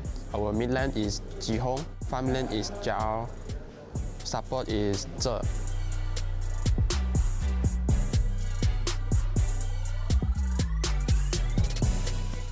我觉得我的团队会赢，因为梦还是要有的。 万一实现，我们就平常心打就好了，不要紧张。这赢得了这比赛，对我们所有人都是人生中很大的意义。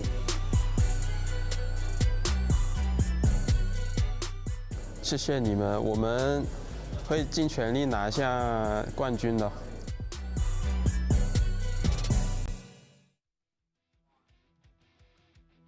Gotta love the interview on that one. Now, since they have showcased some good Ogren plays, I'm gonna go back.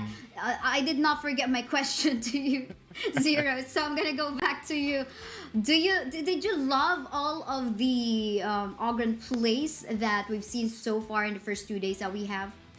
Oh, absolutely. He is. There's a reason why he's constantly just being banned out or picked out so far. He has a 80% win rate, almost, for the side of Ogren. But you know, if the Impunity has anything to say about it, let's see what they had to say about their tournament run in the EWC with this video. 我是感觉很开心，毕竟又出国了，出国游玩去了。就是很开心能到别的国家，就是去玩的意思。我们的中路是擦黑的那个，发育路是小林，然后打野是不赖，然后辅助是蒙古米，然后我是对抗路，我是玩对抗路，搞笑的。我们打比赛不能搞笑，认真的，我们打比赛很认真的。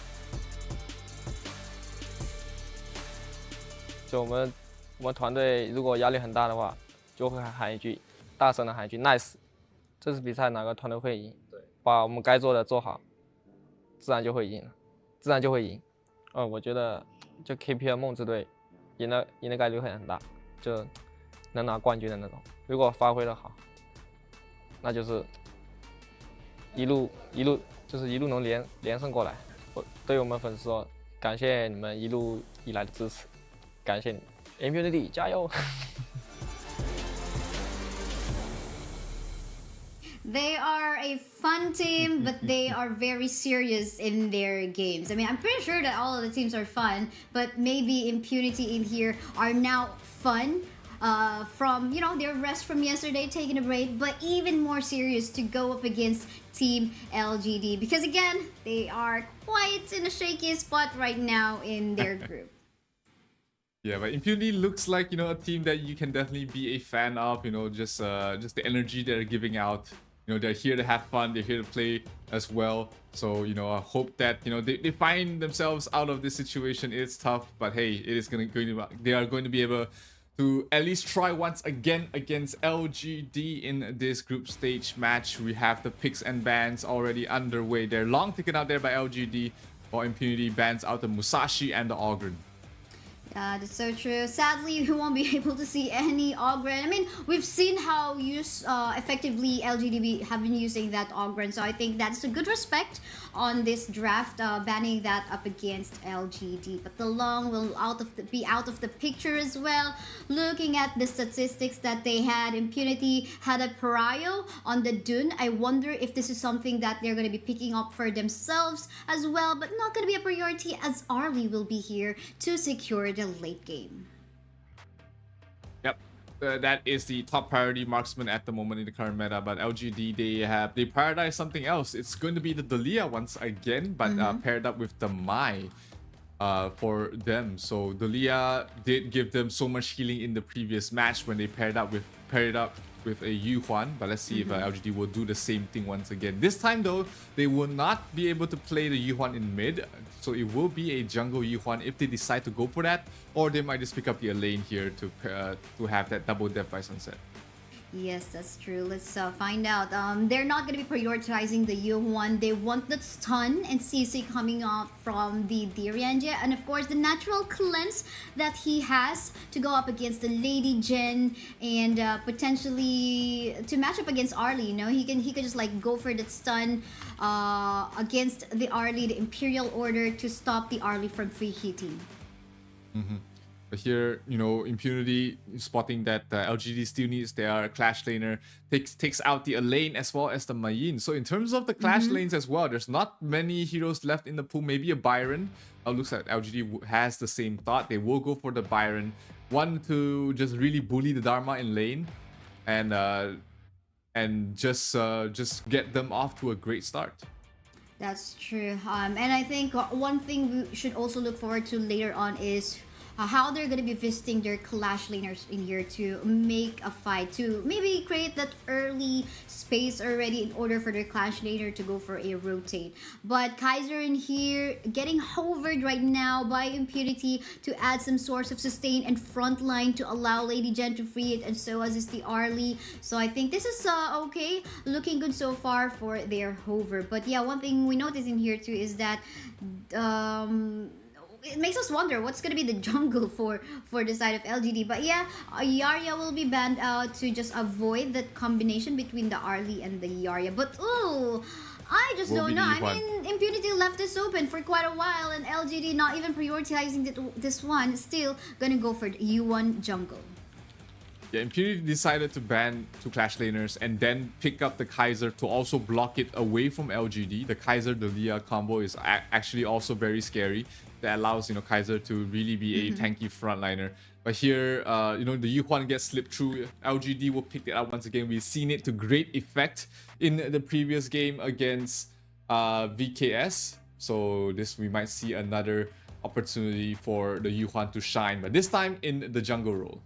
That's true. They're showcasing to us what the capabilities of a Yuhuan are. So these are like good sources of like content from this stream all alone, or from this series all alone. And I love how our coaches have put on a smile and confidently shook their hands in there right after the draft. Pretty much seems like they're confident on the drafts of both of these teams. We can see a lot of engaged potential coming from the side of Impunity. Pretty much almost the same for the side of team LGD, but the add to that one is of course the sustain that they have with the Yuhuan Dolia combination. Yeah, but on the other hand though, Impunity, they do have that very scary Zhang Fei paired with the Lady Zen. That is so much team fight that they can have. But Shaolin mid lane taking a lot of damage already, down to half health. Yeah, so true. I mean, the poke advantage that they have in here too, and look at the invade that they're actually doing right now, just disrupting. Oh, look at this stuff. Poke connecting to the Kaiser. Kaiser will be the first blood, and we continue the team fight right now because Musan King will fall down. What a trade! Make it 2-for-1 trade right now. Is this even done yet? Because it seems like they want more kill. That poke will not connect, quite apparently coming from our Mai Shiranui, but he'll go back to his lane. He's go back to his domain, but the Dolia and Byron is still there in the jungle of Impunity. 1-4-3 trade-off there, and they lost the Azure Golem buff taken away from Black, but at least they managed to recapture it to give it to the hands of Shaolin. So Shaolin's gonna be the sole benefactor of the entire team fight, and that's gonna help out her farm quite a bit, but that's not gonna help Black at all. That's so true. I mean, he's the first blood in there from the hands of LGD. So, and of course, he got disrupted. You don't want that to happen to a Kaiser. But later on, I think what Impunity needs to do in this one is to just buy some time, just avoid the team fights that LGD is trying to go on for too. We need a tankier frontline in here in form of the Zhang Fei and the Kaiser as well. So I think they just have to be very patient because they've got an Arlie as well to secure their late game. But hold up, because we have a 1v2 tussle on the top side. Si Young getting slowed and here getting knocked back, trying to sustain the damage with his HP bar, but then again we fall down onto the hands of Ashing. Now there's go the chase. Musan King trying to go for a chase on Ashing. Question, will Ashing survive? But to no afford as he will burst it down with this combination between the Mai Shiranui and the U1 as well. And onto the middle lane as well, we can see Xian leaning here, trying to poke out Jet in the process. Still, lots of invades in here. Our Mai Shiranui is still not even stopping with the pokes. Will there be a contestation? They will try. No, they actually will be able to secure their blue buff for themselves. And nice attempt for invade still coming from the side of LGD. Yeah, Megumi being able to take that away from the Yuhuan is huge because that means that she cannot abuse just having 2 Azure Golems. But the invades, like you said, they just keep going on. More and more camps taken away from Black. Not the best situation that he could hope for. Really losing out in a lot of farm, and he's gonna fall off very quickly if he's not able to get some kills or get some crucial team fights going on in his favor. That's so true. I mean, I'm pretty sure he's not having fun with this one. But the question is, what can they do on the side of Impunity in here? Right now, we're taking a look at the difference in terms of goal, 1.9k to 2.1. Okay, this is not at least a K gold lead, 1k gold lead, but this is like in a process where LGD is just capitalizing on their potential right now. We've seen a couple of times Ji-Hong in here just, you know, just aggressively going for the poke. And at the same time, Yuan with the stuns as well, mournful tempo. And you're also not gonna get stunned, but also gonna get slowed. So they do have the chase potential in here. Yeah, but like you said, so much poke there from Ji-Hong, just throwing out Kachosins left, right, and center. Musang King rotating up towards the top, looking like they want to pressure the tier 1 tower. But with the Kaiser and the Dharma over there, he's not going to be able to continue on. But Musang King uses the teleport towards the mid, looking like she wants to start some action for herself as well.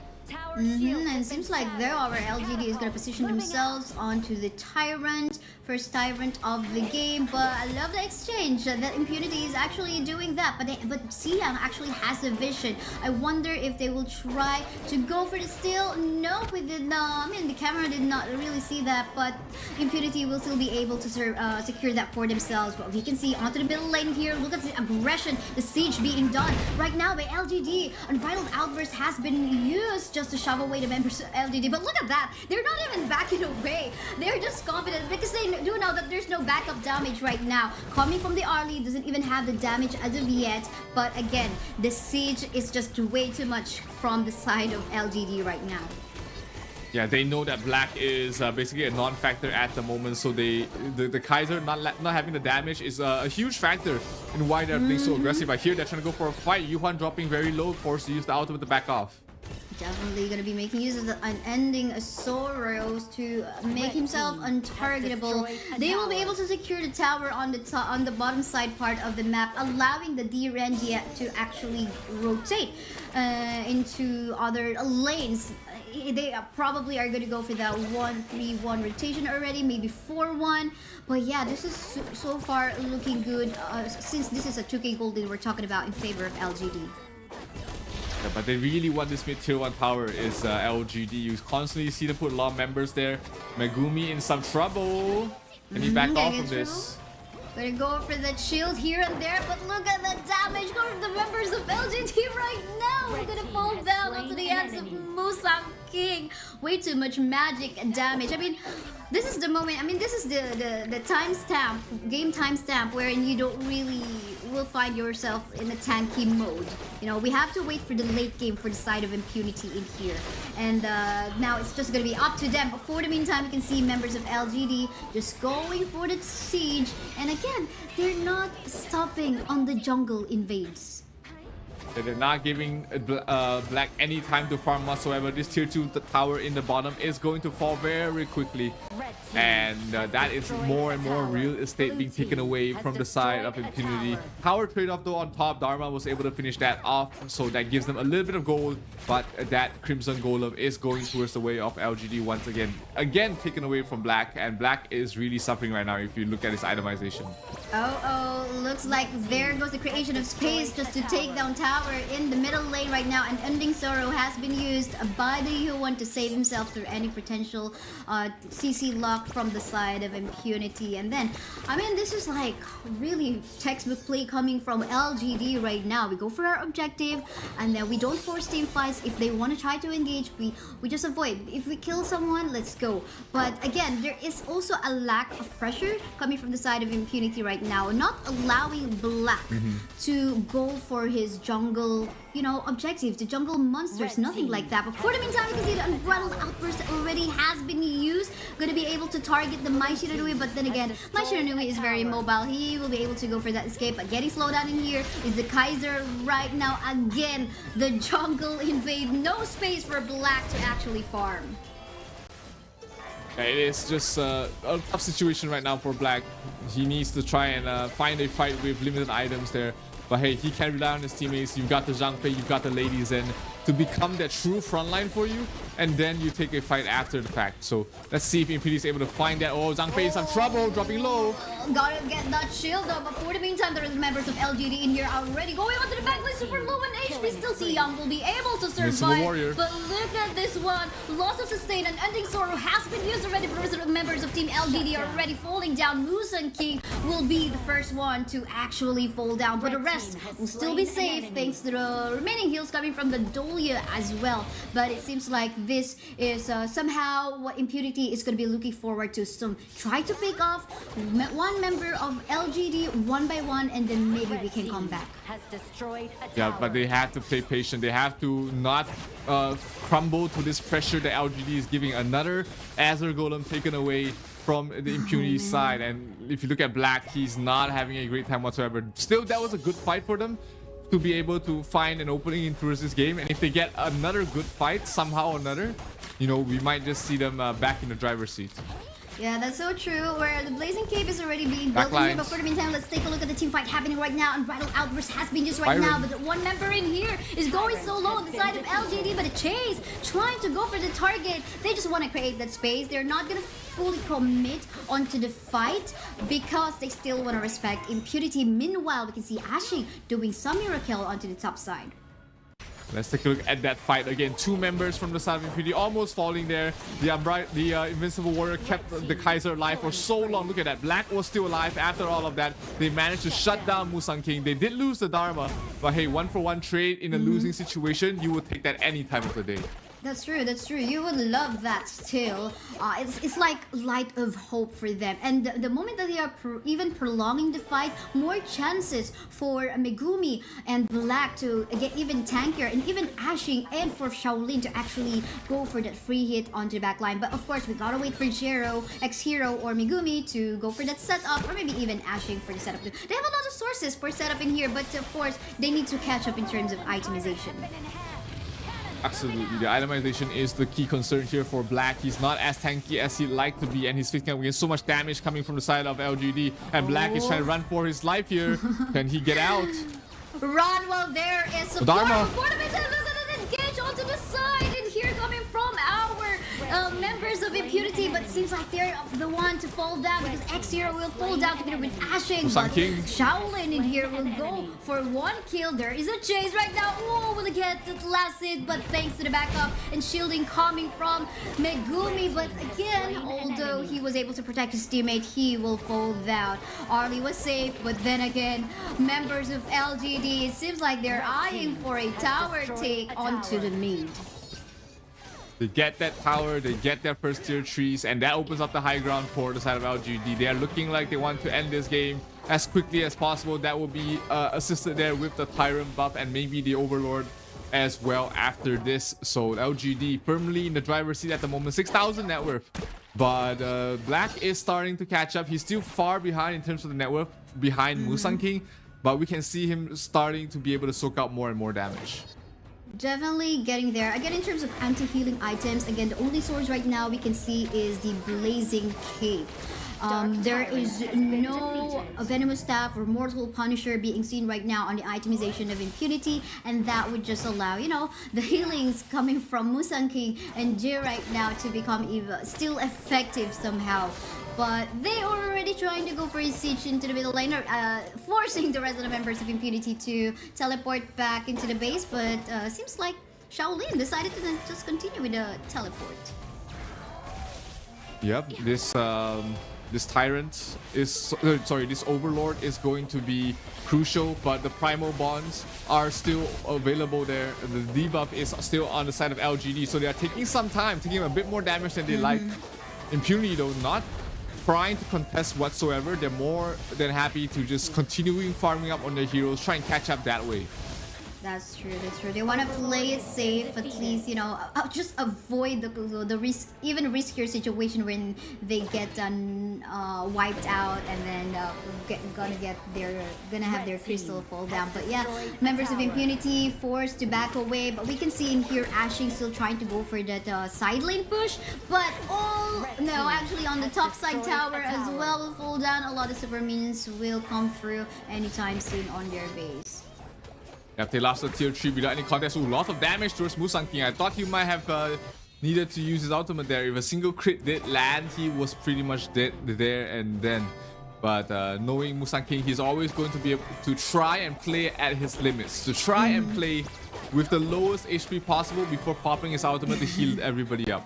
Yeah, this is not like, okay, spam, just make use of the skills and spam here and there. These are what we call calculated moves. But talking about calculated moves, will there be any calculated moves in here? We can see the Zhangfei onto the backline though. All of the high ground towers already has fallen down. We can see the aggression coming from the Dolia as well. Minion waves are coming in. What are the odds in here? We need a setup coming from our... backlines. Look at that! Shoulder will fall down. However, surprisingly though, Jeb will fall down too. But the rest of the members of Team Impunity already falling down. Megumi is all the one remaining. Will still be able to survive, but it seems like Team LGD will want to focus fire onto the base, winning this match up against Impunity. Congratulations.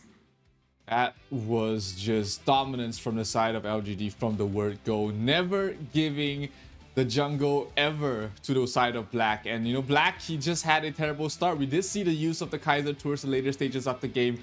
He became very tanky, became very unkillable and very sticky to all these heroes. And that was a good position that Black wanted to be in. But unfortunately, the early game was just too bad for the Kaiser to really do anything. And Impunity right now, 1 and 3 in terms of score, they are not in a good spot in the group stage. Definitely not. They already have one they have 1 win and 3 losses already. They still have a chance later on if they win the next match that they have. But for LGD, they already finished all their matches. 5 wins and they are securing the top 1 spot. They get to decide later on who they will be matching up against with in the knockout stage. But let's take a look at the amazing highlights from this game. Yeah, this fight, I thought, you know, this was Impunity's way back into the fight. Dharma as well as Megumi was able to deal so much damage to Zihong and JR, but unfortunately nobody to clean them up. And they just lost too many members from there. If they got that fight, we might see a different outcome or at least a longer game. But because they lost that fight in such a terrible fashion, it was just too much to deal with. And LGD just too hard to beat. 5-0 in these groups, and they are number 1. They are top in Group A. Yes, it's like, you know, the rest of the teams in Group A are like, okay, what's gonna be our position? But for LGD, it's like, sure. They already know. It's like, they already know. Meanwhile, for Group B, we have like 2 teams, okay, KPL and Weibo. But yeah, let's take a look at the match results from a while ago. Anything highlight worthy that you can point out in here, Zero? I mean, X0 definitely did a lot of damage for his team, but unfortunately, just never be able to close out the game in terms of those fights. Wasn't able to get those kills, and once again, the MVP going towards the way of LGD's Musang King on the Yuhuan again. No, sorry, Yuhuan was played by Zihong in the previous game, but here is being played there by Musang King. So. Still very MVP worthy game from him, 5, 2, and 6, and always a threat in every single team fight. Yes, that's so true. I mean, the unlimited heals that they've got, Unending Sorrow, then you make use of that. Celestial, followed up by the Celestial Melody coming from Dolia, is again unlimited skills, unlimited healing for your whole. It's not just for himself, but for his teammates. But yeah, up next is going to be the match between Team Secret versus Team Vitality. Something to look forward to, because again, these are the 2 teams as well in a shaky position in our group. But then again, everyone, guys, don't forget to make use of the hashtag HoK. X EWC 2024 for you to get a chance on winning some permanent skins. Any of your thoughts, analysis, we'd love to hear that being posted in social media, whether it be Twitter or X, Threads. I don't know if you're actually there too, wherever, Facebook too. But yeah, what else do we have in here, Zero? We also have the brand new hero. We've seen him shine. We've seen him go off with a bang. He is one of the highest win rate heroes currently in the Esports World Cup Honor of Kings Midseason Invitational. I think he's currently at an 80% win rate And definitely, if you are looking to climb the ladder, climb the leaderboard, this is one of those heroes that you definitely need right now. It's just so strong with the lifesteal and everything that he can provide to the rest of his team. That's so true. That's so true. The space creation, even I would say. But yeah, make sure to get the Ogren skin, Ogren hero already. So everyone, we are done with the first half of our stream of our day 2 of the group stages. I'm so excited for the second half because this is where we will almost find out like what is gonna be the final results. But yeah, let's head on to a short break for the meantime. Once again, I'm Isaiah. With me is Zero. We'll be back after a few minutes break.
We are halfway through the Esports World Cup Honor of Kings Midseason Invitational, but we still have so many yet to be decided in Group A. Welcome back, everybody. This is Zero and Kaisaya, and we will be witnessing a very important match between Team Secret and Vitality. Now, this match is not very important for Team Secret. They've already mathematically qualified for the top 4 for the playoffs, but Vitality, they're at the knife's edge. If they lose this game, the entire Group A bottom side will be shaken.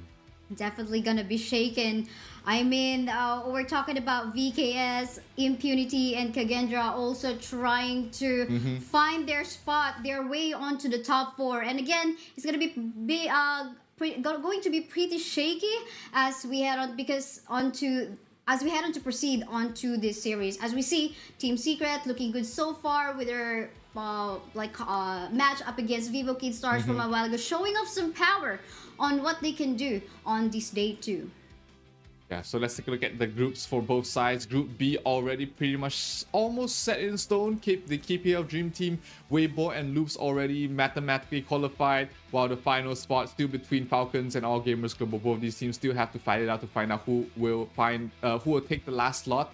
While for Group A, if you look at the bottom side, from the 3rd to 6th rank, it is just so tight across all these teams that every single win and every single loss from these bottom teams, it could decide the fate of the bracket. And yes, as you can see as well, just finished from a while ago, and our Stream A KPL Dream Team just took down Weibo Gaming, giving Weibo Gaming their first loss in their group. So yeah, this is also like giving us like the proof of dominance on the side of KPL. That's well understandable why they also have a lot of fans, and as to why they are actually, the top in the predictions right now. But yeah, let's take a look at the roster that we have for the side of Team Secret. We have Shisan, Azar, Shuan, Tian X, Son, and Hugh Huan. Definitely, I think they are very eager. I saw the post of their coach from yesterday, and it seems like they are really wanting to get maybe no longer the top seed on this group, but maybe they would want to be in a better place for the seeding still as well. Absolutely. I mean, just avoiding being 3rd and 4th is also very important, because then you can't be picked by the opposite group's first seed, right? So that gives you an option. That puts you in a much better place to be. But hey, let's listen and take a look at what Team Secret has to say for their preparation in this tournament.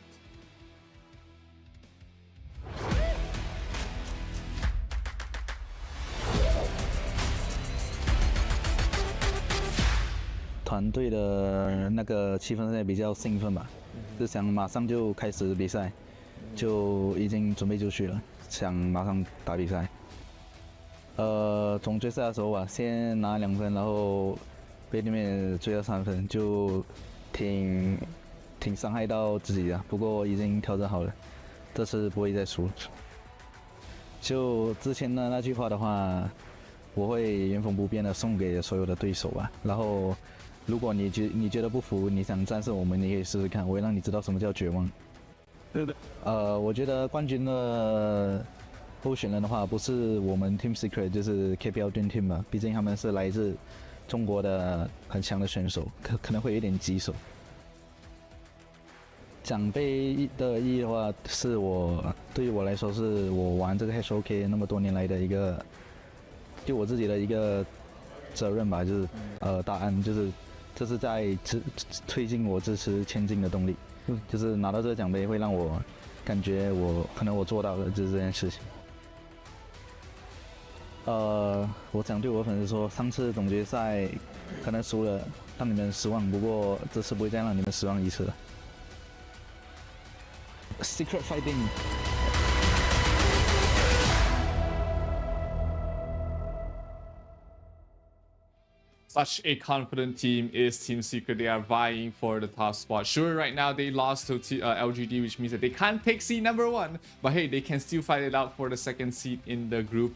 And this win with Vitality will be very important. But hey, Vitality, they've proven that they can fight with the best. They've been able to take away wins against Vivo Stars, and you know, Vivo Stars has been one of those teams out there who has a lot of experience. So Vitality still trying to put up a fight. Jazz, City Boy, 90, Benji, Shanks, and Highland, they all want a piece of the action.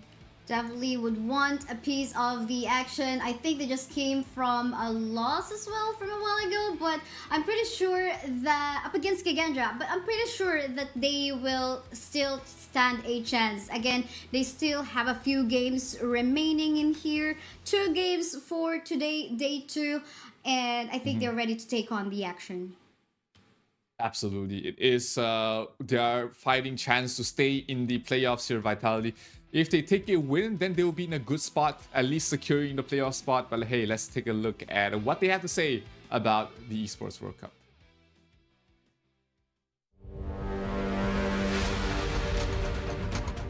For the Esports World Cup, I feel very excited and I want to play against the other international teams. I'm not nervous during competition. Just the first second when I come on stage, but after when I'm in game, I'm not nervous anymore. I just think about the win. I'm the support of the Vitality team, and Shanks is the ADC, City Boy is the support, 90 is the top laner, and Highland is the mid laner. And I think the team is very funny, because we have different personality, but at the same time they are professional when we have to be professional. We speak a lot of language in the team, but the main language is Chinese. I learned some words to understand in game, but I still need to learn more Chinese. I think the winner will be the KPL Dream Team, because they all are very strong and have a lot of experience. And all the team are motivated and work hard to hold the trophy. I love you guys. Jayo! It's interesting to hear that, you know, their main language that they use in the team is in Mandarin, which is surprising for European organization. But hey, if you put in the predictions in STCplay.gg, they are out right now. 58% for Team Secret against the 42 for Team Spirit. Actually not a bad in terms of odds. Not too bad at all. Definitely, it's close, really close to 50-50 right now. And, you know, we wouldn't expect that. I mean, because Team Secret has a good run so far at the start of the day for day 2, but then again, I think it's the fans of Vitality. You know, their members coming from different nationalities, coming from different countries. The support is just coming from everywhere. So I think that's one of the advantage, the trust, the moral support that you have, and I think that will boost up the confidence of the members of Team Vitality in here. But let's head on to our draft. Vitality versus Team Secret. We can see a Dacia respect right off the bat in here on the side of teams from up against the side of Team Secret. Jungfei and Haino 2 as the prio bands against Vitality. Absolutely, it's Haino definitely hasn't is one of those heroes that is just so strong. He hasn't really seen too much play out there, but with those matches that he has been led through, he has been winning almost every single one of them. Team Secret, again, really prioritizing the Mai Shiranui for their side. I mean, Shisan is a beast on that hero, so it doesn't surprise me that they will put so much focus in first picking that. But Vitality looks like they want the Arlie for themselves, and seeing that it is led through the pool, they're going to give them a run at it. Yeah, that's true. Usually we would see, okay, Arlie, once this is in the opponent's side, you would next see a ban on the Yarya, but so far we have not seen Yarya even so since day 1, but they're gonna be pairing that up with Dolia. Let's see what's gonna be the prio on the ult in here coming from the Dolia. I don't think the Arlie it will be, because you know the ult of the Arlie is like Mayward to actually knock back the enemy just to save herself. But we're looking forward to what will be the next 2 picks of Vitality in here to get the Celestial Melody from the Dolia. But in terms of engage and the pickoffs, looking good so far for the side of Mai Shiranui. They also have the late game secure with the Lady Sun. Will take a while in comparison to the Arlie, But yeah, I mean, looking good so far for both of these teams. Yep, lots of single target damage and focus here from the side of Team Secret, hoping to lock down and burst down the Arlie before she's able to really wreak havoc in the fights. But Vitality already picked up the lane, so that's at least one of the pairings that you can use with the Dalia. And the secondary Death by Sunset is always very strong. But you like to have more options. You want something else that you can play along with the Dalia. Let's see what Yao Yao, the coach for Vitality, has in plans for their jungler as well as their mid lane. Would this be a Yuhuan once again that is still left in the pool? Also very strong in the jungle to pair up with the Dalia and the lane. That's true. Makes me wonder if they're gonna be eyeing on that one. We'll see. We'll see. That's still definitely a possibility, but. Getting cancelled in here already as well is the Kaiser as well as the Princess Frost, Mayin, the Ming 2. Ming, you definitely wouldn't want that to be partnered with the latest one, of course. Absolutely not. We saw that from yesterday, or I think the first match with KPL Dream. Having that against Falcon, if I remember it correctly, it was just like super aggressive and looking scary. But yeah, let's take a look at the final picks. Do you have anything in mind in here that they could be prioritizing? Should it be the Yuhuan next for Vitality? I think Yuhuan makes the most sense for Vitality. It could be something else, but they decide to go for the Ata in the jungle, which is interesting to say the least. He's not a very widely picked jungle hero. He usually flexes more towards the clash lane, but he can still be playing the jungle. He's had mixed results so far, but it does allow Vitality to play very aggressive. Ada doesn't need a lot of farm to start wreaking havoc in those fights. That's so true. We'll have to find out, but that definitely adds up a layer of CC for the side of Vitality, or maybe block of those potential engage coming from either the the Musashi or the Maestro Nui. We'll have to find out. I'm still curious as to what will be the last pick of Vitality in here, if they're going to be securing the U1s, since it's still open for the mid. But yeah, Byron and Tyan in here will be locked by Team Secret, completing their lineup. So much healings, of course, from the Tyan. There will be some mini stuns. Pretty annoying in the laning stage, I would say. But yeah, let's see how they're gonna be working that one. But it's gonna be the Shangguan in here that is gonna be locked in by Vitality. And with that getting picked, we might be looking for some really good early games if they can secure that. Yep, the second ultimate for Shangguan is always just so scary. You thought it was over, you thought the barrage of damage coming from the final stroke was done. No, they have another round of it, and it's going to be something to look out for. Vitality has been playing with the Shangguan quite a bit, so they are absolutely no strangers to it. But hey, one final cry, one final hurrah for the team Vitality. They know that they need to take this win to be able to secure their spot in the playoff. While for the side of Team Secret, they need this win to secure second seed. So a very important match for both squads. Let's see which team will be able to take this win in this matchup.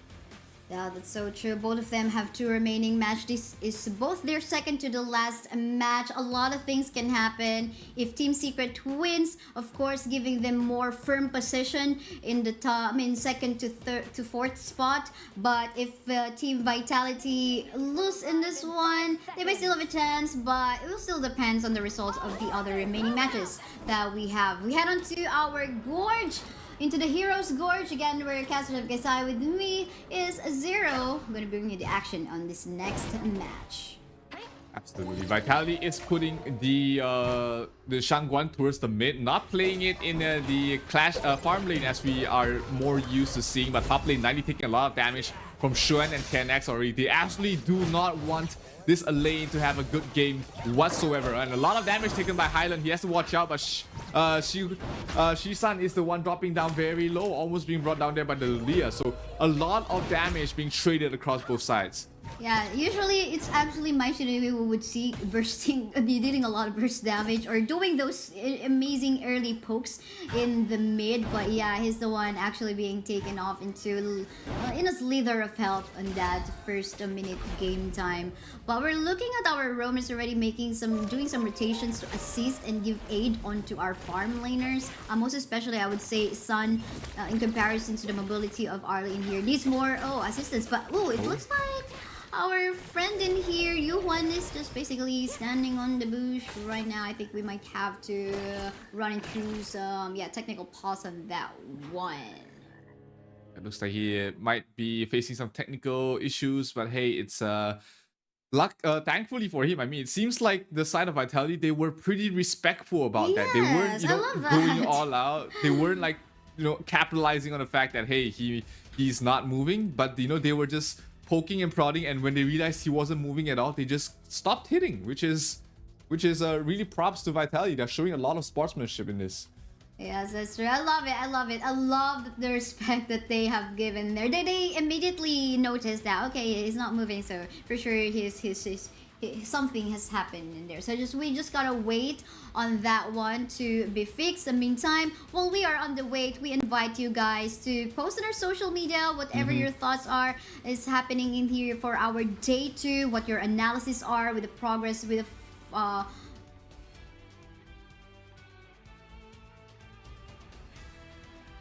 yesterday there were 7. Today we've gone through three matches in stream B, and this is the 4th match on this stream. And every single match has been very exciting with different weights, different sort of changes for the group. So it's been a great run so far for all these teams. Of course, in LGD already securing their spot as the top seed. You've also got on the other side the KPL Dream Team, as predicted, will be taking the top seed in Group B, but a lot of these teams are still fighting it out to find out if they're making it to the playoffs or what sort of seed they'll be finishing it on as well. So once this game is over, once Team Secret versus Vitality has a winner, we'll be able to find out who is if Team Secret is able to lock down the 2nd seed, or will another team, will the likes of Kagendra or Vitality be able to steal the 2nd seed away from Team Secret. It is still up in the air here for Group A. There's still so much to play for. So all these teams, everybody is still trying their best to stay alive.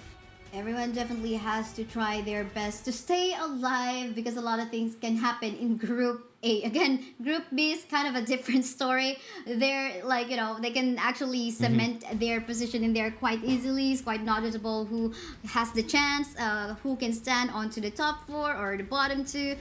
With Boom Esports actually already saying goodbye because they have finished all their matches already. Likewise for LGD, they have finished all their matches already in Group A and just sitting pretty already, waiting for the knockout stage tomorrow to happen. But between these two teams, Team Vitality and Team Secret, again, Team Secret getting green in terms of the number of wins so far from yesterday and today. I wonder what they can do in here on day 2. But Team Vitality, this is their also second to the last match. They gotta prove themselves, just only having 1 win from yesterday, and they need to do more in this scenario right now.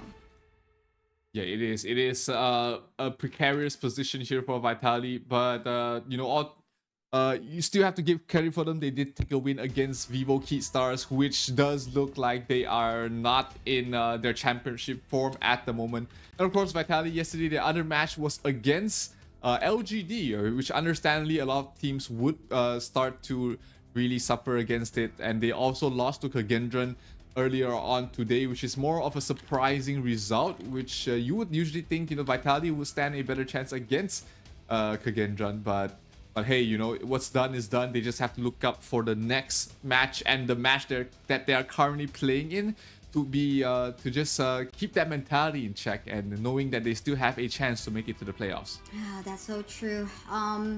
But yeah, now we just have to wait for what will actually happen. But again, I think I want to go down next onto what we have on the top picks and top bans. From yesterday, we have seen a lot of Lady Jen Lady Jen to actually, not really go for the engage, but to set up the place that can be followed up by the damage. But she's not sitting pretty in terms of like win rate, 42. I mean, my stats are quite outdated, but we can still stand true, like less than 50% win rate, about 42%. What is telling us with these stats for the Lady Jen? Is it more about like the hero itself right now, or it's about how the teams are actually using her in the compositions? I mean, we've seen a slight shift in the meta where teams are starting to shy away from team fight heavy compositions and instead picking very burst heavy single target combinations. That's why you see the Mai Shiranui being focused on so much. That's why you see the Musashi constantly being picked up or banned. A lot of teams have shifted that focus into bursting their enemies' marksman instantly. So heroes like the Dharma, heroes like the Musashi has seen more play in the recent days. So this shift in playstyle just makes Lady Zen less impactful. When your core damage dealer is being bursted down, it doesn't matter what sort of damage or the CCs that Lady Zen can bring out, because it's going to be a losing fight. Your team just lacks the damage after your Arlie or your Diren J or your whatever your marksman is just bursted down. Yeah, that's so true. But yeah, I mean, one thing we can actually compare with the Lady Jen though, will be the Princess Frost. We did not quite see a lot of times, but we do know that, okay, if there's no, like, I mean, in the previous meta, right? Okay, Creation of Space, Princess Frost, and then some would actually label the Lady Jen as the, like, what do you call it? Like, the second... the lower class, like that of the Princess Frost, because what was that again? Sorry. We called her the poor man's Lady Zen. Yeah, something like that. Something like that. Yeah, because the princess you pick up the Princess Frost when Lady Zen is not available for you. And in season 1, instead it was the other way around. Princess Frost was the most meta pick ever in the mid lane, so Lady Zen was the poor man's Princess Frost. So it's interesting to see, as more players come into the game, as the meta shifts, how these top heroes do shift out, and we're seeing it again here in the mid-season invitational. Lady Zen, sure, is still being picked up quite a lot, but the win rates are telling about how she's fallen away from the meta, and it's becoming a very single target focus composition that gets more success right now. Yeah, that's true, but yeah, that's not what we're seeing right now. We got a lot of new heroes, Yao, Long. We do have, of course, the Ogren as well, which we're also quite seeing a lot of times in here. And I love the fact also, like, coming from patch update July 25th, Jiangfei's being quite used a lot nowadays. Shangguan got buffed too, but we've seen her only quite a few times. But yeah, I think Zhuangzi at the same time as well is not gonna get picked up, even though Yao got picked. I mean, got buffed as well too. We're not seeing him at the same time too, since from yesterday. But can we talk about Yao? I mean, this is the brother, right, of Jing. Yes. Yeah, of Jing. And in comparison to Jing, well, for sure, Jing for me is even harder to play with. So highly mechanical. Yao, manageable. But why is Yao not actually getting picked in here right now in the current meta? Well, Yao is one of those heroes where he does it looks like he does a lot of things, but actually he's just in there to be a nuisance. He doesn't provide a lot of damage. He does provide a little bit of crowd control. He's annoying to deal with. But these teams, they're experienced. They know how to play against it. They've been playing against it in ladder. So that's why, when you have a hero that, despite how much farm you can get in terms of the farm, you are not as impactful as a lot of these jungle heroes, the Yu Huan, the Musashi, even heroes like the Heino, the even Menki, or the ever so popular Ogren. These heroes can do so much with farm or without farm, but the Yao just kind of does nothing even with farm. Oh, that's so... I see, that's why. But I guess we gotta wait for more updates for this Yao to happen to actually see him in action. But yeah, for the meantime, I think all our teams is... Somehow you saw the progression coming from Ogren yesterday. Ogren got picked in the first series that we've casted, I believe so. And he loses?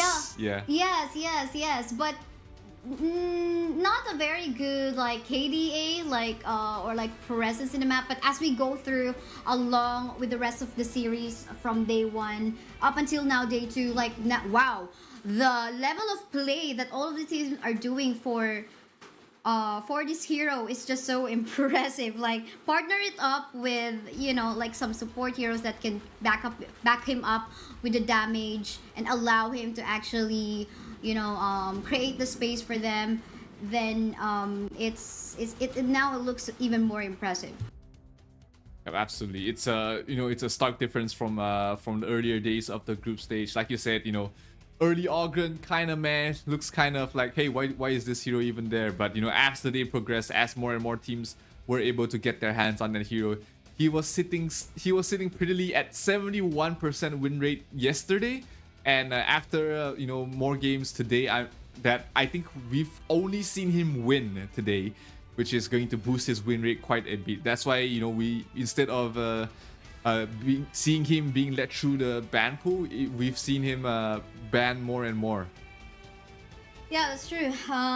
Getting banned more and more, respect more and more, and I think all of the audience currently watching and waiting right now as we fix or as we get ready again for TS versus Vitality. I'm pretty sure you guys learn a lot on how to actually play this Ogran hero and execute him so well, and you know what type of other heroes you can actually draft him with in a certain composition. So there's a lot to learn. Me too, I'm learning a lot, different strategies, and even when we saw that match versus LGD and was it Team Secret, we did see how they actually were able to manage the Daxiao and the Futsu composition from yesterday's match. So I think those are the kind of plays, like if you have the question, if you're a grinder in the ranked games, you know, you would question, okay, like how do we really manage this Futsu and Daxiao combination? Now it was displayed to us from yesterday by Team LGD. And you know, having those types of pick like that of the Lianpo, just canceling out the TP process of the U1. So those kind of plays, which is also like helpful not only for those who are after the esports, but also those who are grinders in the ranks.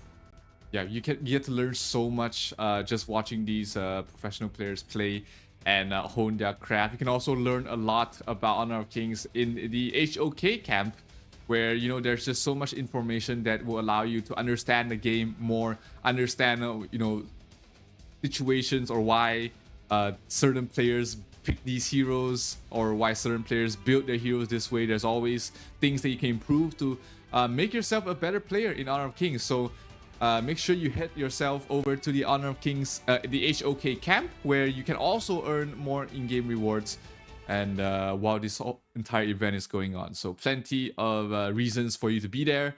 You know, who knows, we might see you playing in the Esports World Cup sometime in the future. Yeah, sure. I mean, never this know. is just the start. This is just the start, right? Like, this is well, when the global server went up quite a few years ago, and now inviting more regions, and I'm pretty sure there will be more regions to be added. It's just amazing. We can call it like just the start of the history, like we'd say, even the Esports World Cup, wherein they get to mark their history in there with the club points, with it's all this amazing start of historical memoirs that we can have and we can go back to in the future. Absolutely, it is part of history right now. You are witnessing a part of history. And it is definitely the place you want to be in if you are a fan of Honor of Kings, or even a fan of these players. They've been putting in so much work to get here. A lot of these teams, they have come through such grueling processes. You've got All Gamers Global, which have to come through the HoK Open Series to make it here. And you've also got teams that have to come through last chance qualifiers, the SCA Showdown qualifiers from their region. You know, there's just so much things that they have to learn together as a team, practice as a team, the scrims that they have to go through, the preparations, and the research of their opponents. It's not easy becoming a professional player, but you know, the hard work does pay off. You know, all these teams, these 12 teams are here participating in the biggest Honor of Kings tournament yet.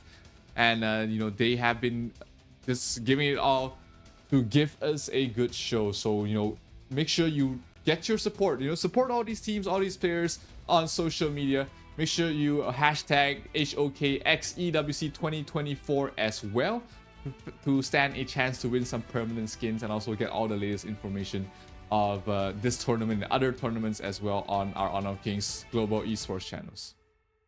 Yeah, that's so true. And yes, we do wait. Everyone just hang on tight onto your seats. Maybe for the meantime, grab some snacks to back you up on this long wait that we currently have. But yeah, we just do take note that the newest in-game mode, the championship mode, will actually kick off starting tomorrow. So check out the timestamp in the game to see it in your local time zone, because in here as well, once you join, you can unlock a brand new Voyant skin for free. So imagine trying to be in that competitive level of play already, but at the same time, you getting a free skin of Voyant. So you make sure you immerse yourself in the battle in your region, maybe get some strategy from here in the tournament already at the same time in preparation for this newest in-game championship mode. Yeah, so in the meantime, while you check it all out, we'll be going in for a short break while the players get their issues sorted done. But don't go anywhere, guys. The Esports World Cup Honor of Kings Midseason Invitation will be back very soon.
It's the EWC and you want to play like a pro.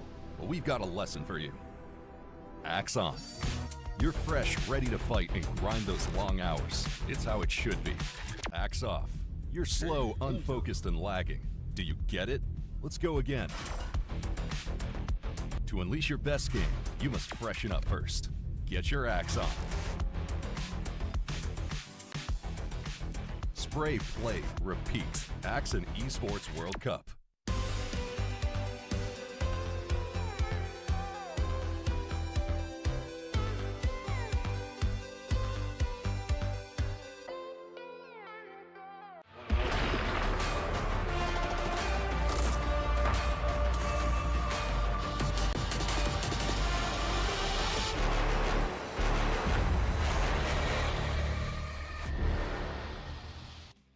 We apologize for the break, ladies and gentlemen, but we are back with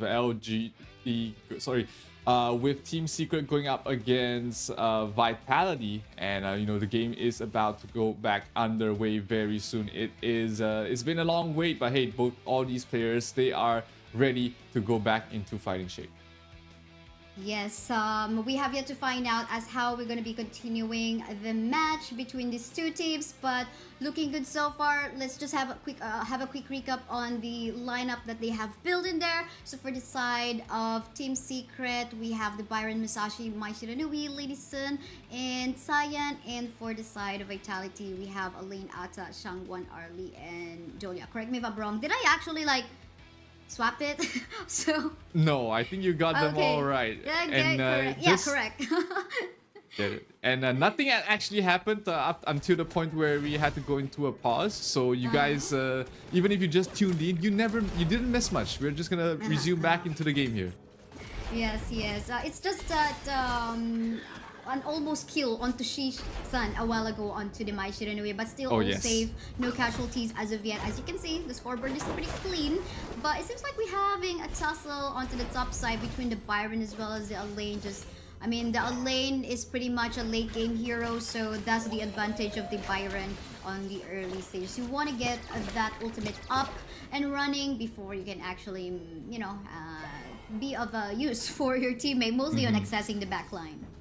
Yeah, Byron is the lane bully and also bullying the Elaine in top. That's why we see teams put so much focus on giving the lane good lane. Oh, bottom side though. Oh, Highland with the rotation gets a double onto her Team Secret. That's Sun and Yuhuan dead. That is just so much damage coming in from the Shangguan. And we talked about the Shangguan yesterday, where we talked about him needing those 3-4 kills before the 4-minute mark. And that is an absolutely great start here for Highland. 2 kills already, a double on the bottom lane. And that also helps Shanks get into a good position. Yeah, and that's what we're looking for from a Shangguan. The early plays that you can do, take advantage of that. What more, the Lady Sun is actually a very late game hero. So that is a good idea coming from the side of Vitality. We just bully them on the bottom lane part of the map and create some plays, because you don't want this Lady Sun to go online, and that will definitely give, whether it be a kill or an assist for Shanks, that is going to be a good news for him if he gets those contribution. Look at this, another visit onto the bot lane. Yeah, I was just about to talk about that. She is already prepared for the next fight in the bottom lane. Basically, we'll replay once again. That was just so much damage there by the Shangguan, using the final stroke to get that 2 kills. And here, the bottom tier 1 tower, before the tower plating even goes down, before the shield even goes down, they're going to try and break it already. Almost finished off there. Around 20% HP left on that bottom tier 1 tower. And a Vitality off to a very hot start. Very hot start indeed.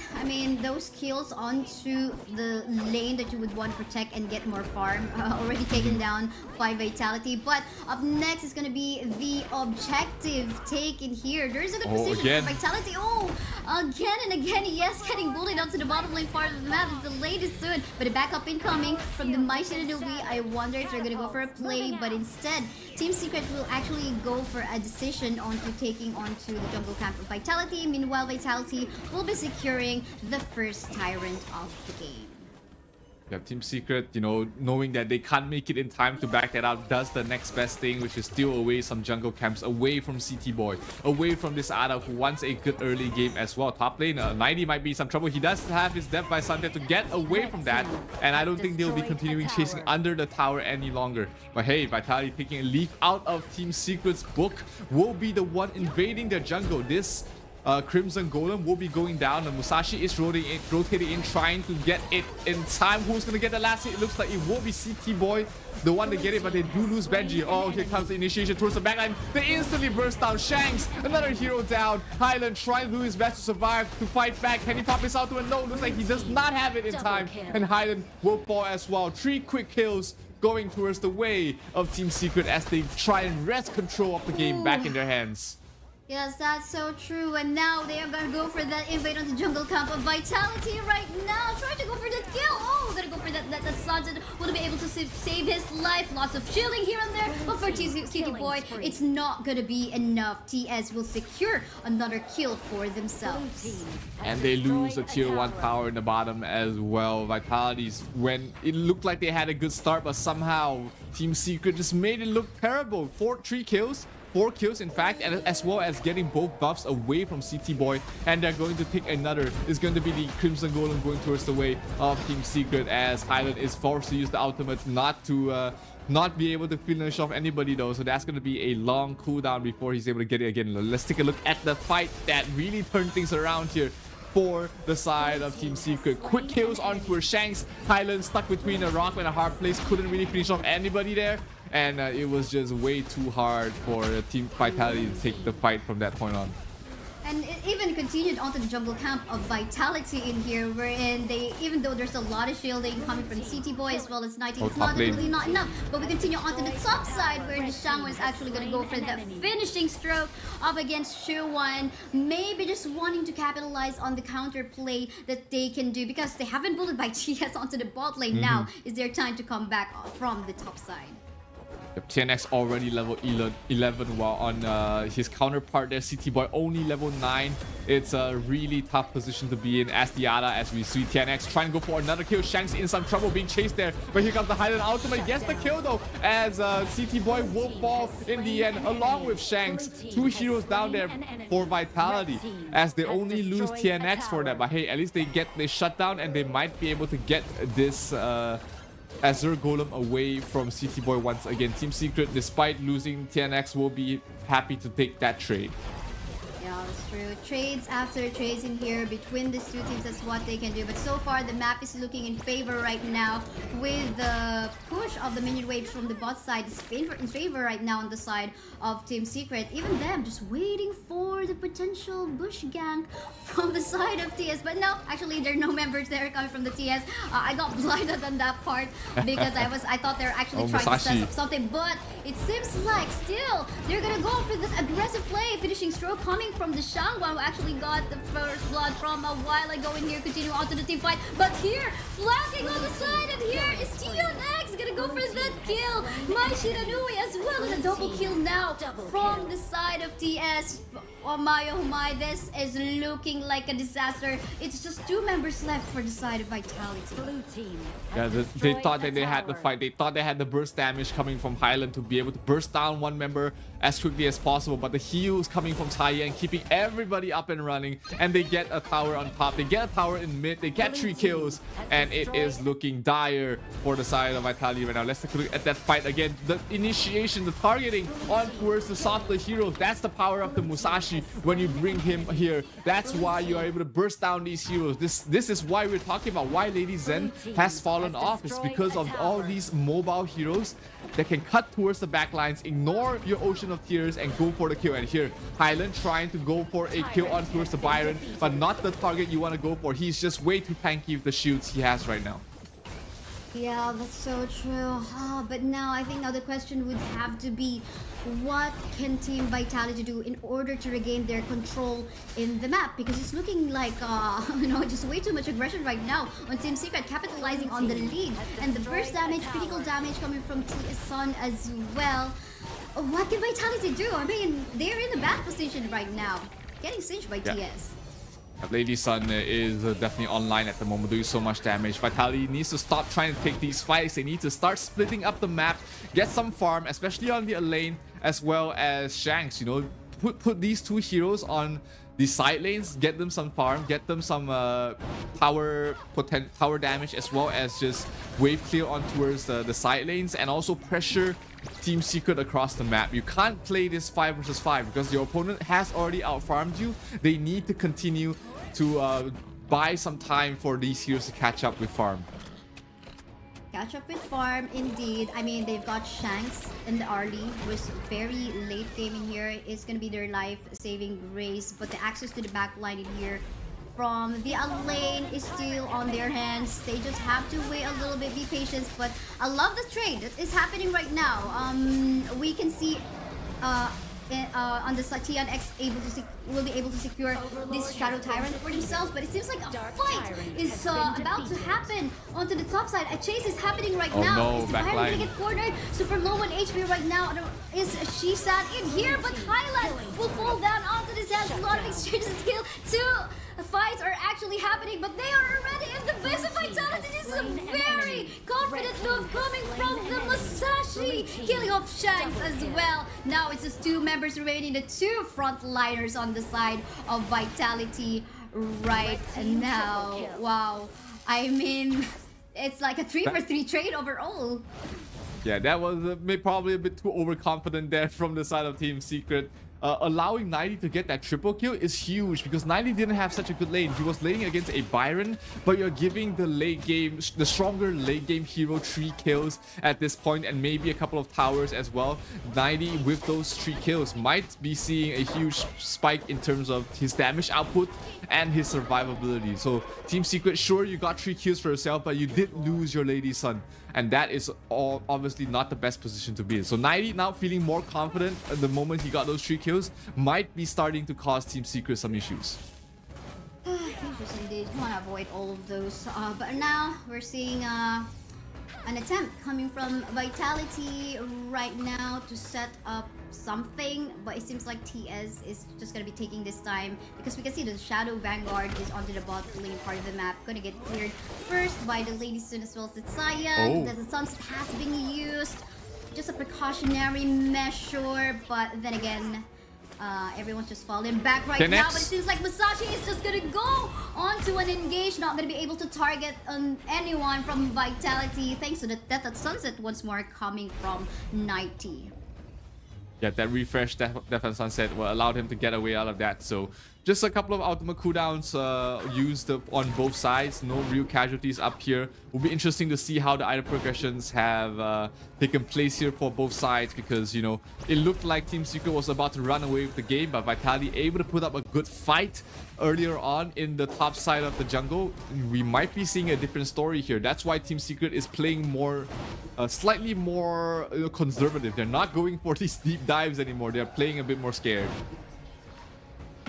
Scary as it is, and now the siege is coming from the side of TS, gonna be taking down the high ground in the mid, maybe in the mod as well, opening more opportunity from them to actually go ham in the wild onto Vitality's place. And do take note, anytime soon they can actually go for a position, they could just like go for the clearing of the jungle and the minion wave across the map of Vitality and go for that, maybe another objective take.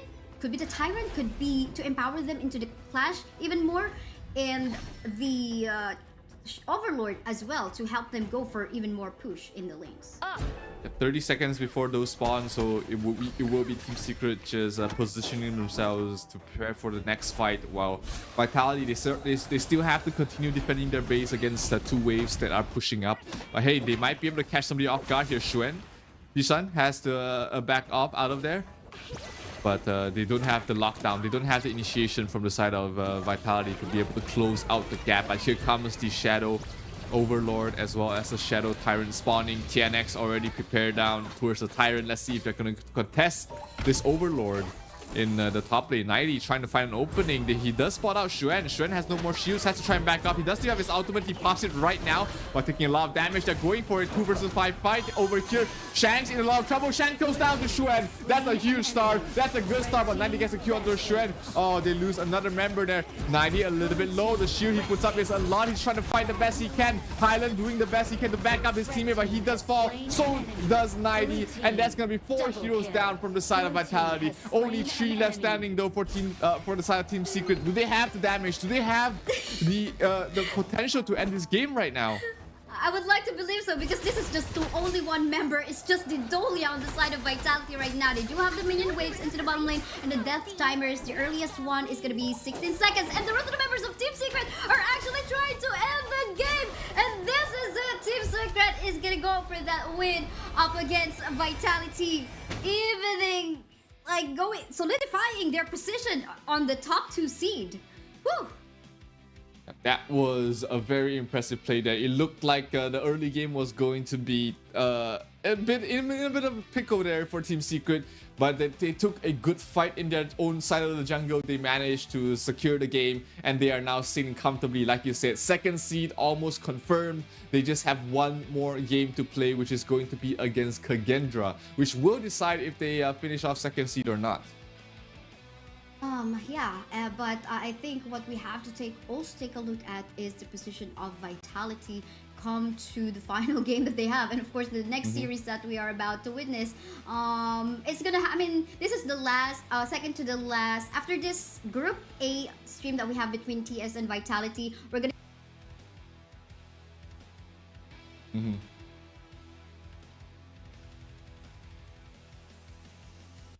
what is gonna happen even further on Group A on Stream A. But yeah, let's take a look at the highlights. Yeah, this was the early fight that seemed so good there for the side of Vitality, getting them 2 quick kills, but just right after that, they took a terrible fight in the enemy side of the jungle. They lost Shanks, they lost Benji, they also lose Highland here as well. Couldn't get a kill on towards Shisan, and that just started the entire snowball for the side of Vitality. They just kept getting kills. Kills after kills. The moment I think we found that opening a while ago onto the bottom lane part of the map from the side of Team Secret. That's when they continuously went on to just playing aggressively up against Team Vitality, and we've seen this coming down. There were moments wherein there could have been a potential comeback from Vitality, but I think the front line Tianx and Shuwan in here is just like so effective for their lineup, again with the healing from Yuhan, Tayan as well, and of course the flanks coming from Shihan, and with that San is able to free hit. And even though they actually in this particular skirmish, even though they have actually died, man, the sustain coming from Tianx, add up the heals coming from Yuhan, they just couldn't die. That was just a dismantling for Vitality there from Team Secret. But hey, Team Secret is going to be feeling very happy about themselves. Vitality is in a pickle right now for themselves. But hey, they still have 1 more chance, and that's against Impunity later on in the stream. But next up, we're going to have All Gamers Global going up against Loops. But before we go back in towards Group B, ladies and gentlemen, we'll be going for a short break. So don't go anywhere. We'll be right back with more Honor of Kings action.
go.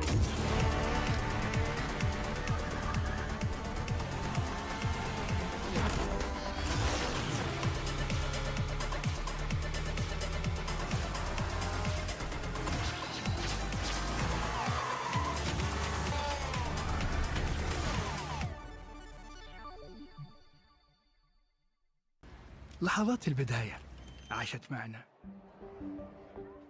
كنا نحسبها وقت للتسلية بس. نحسبها بس ذكريات.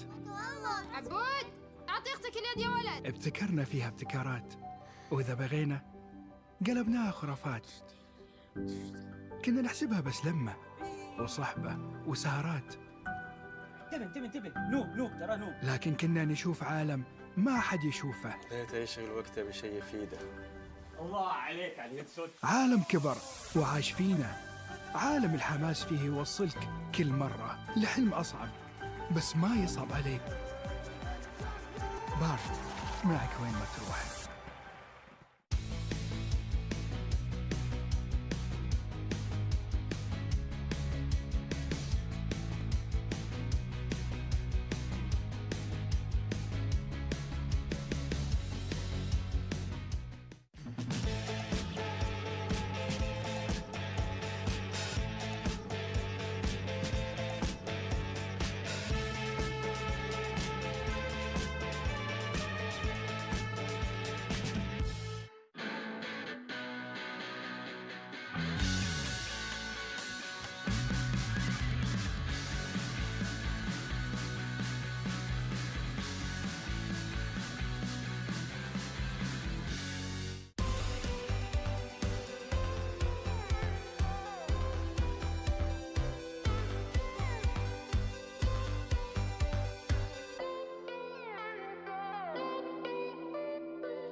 The one who would control fate must be heartless.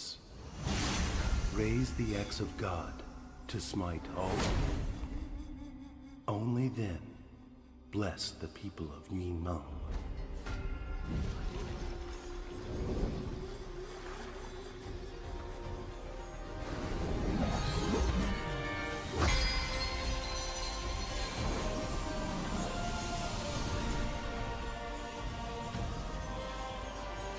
Guide your fate. The cycle of rebirth.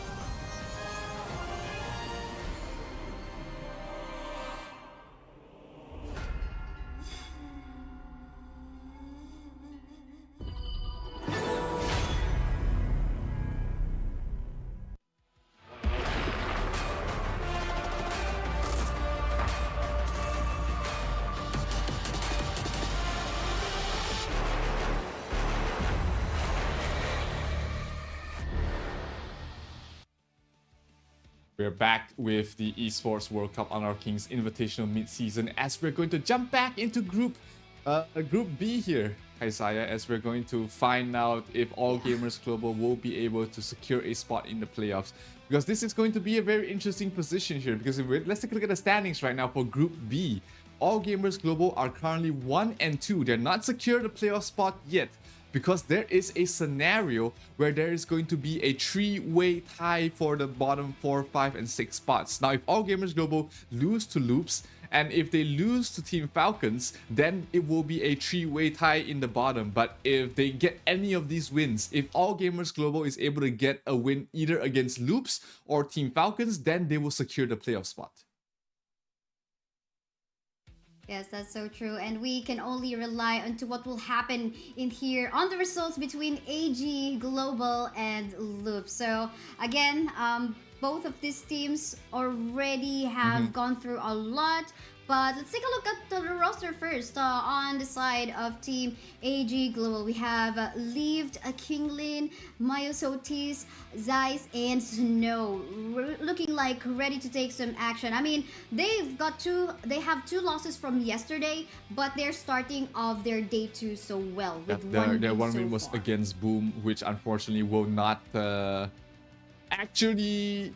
If it goes to a three-way tie, then it becomes very interesting, because in a head-to-head situation, all these teams have beaten each other, and like each team has beaten another team once, so it becomes a three-way tie, which is going to be interesting. But if All Gamers Global is able to get any single win from the next upcoming games, up to upcoming games, they will be able to secure a spot. So make sure you tweet about it. Make sure you make a post about it on social media. Hashtag HOKXEWC 2024, and you stand a chance to win some permanent skins if your post gets found out. And of course, the Elaine Heaven Blade skin is we've seen it in action multiple times as well. Make sure you get your hands on it now that it's on a discount.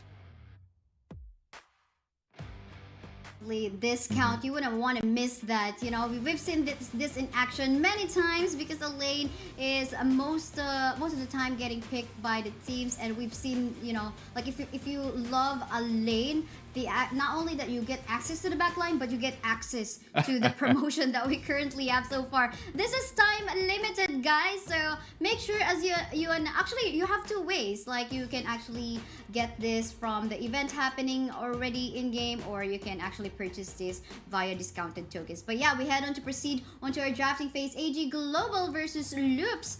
Okay, looking like we have a ban on the Ming, Mai Siranui, and the Daxiao already. That is the Mai not going to be seeing the light of day in this game. Arlie is still left in the pool. Oh, never mind, spoke a bit too soon. That's going to be banned out there by Loops. And yeah. Yes, I mean, Arlie, although it's not like a 100% win rate for this lady, you know, if she's given the power spike early on or the late game, she can just like go ham and wild. Very hard to lock, CC lock, and very hard to chase. So, and of course the damage potential. The Leah will be the first pick there for AG, while Loops will pick up the Long and the Elaine. So Long being left out in the pool here, that means AG might have an opportunity to pick up the Ogren here to pair it up with the Dalia. So lots of healing with that if they decide to pick that up for the side of AG. Let's maybe give it to Maya Solis to play in the jungle, but they will do exactly that, and the Yuhuan as well, going in towards the mid for Devil.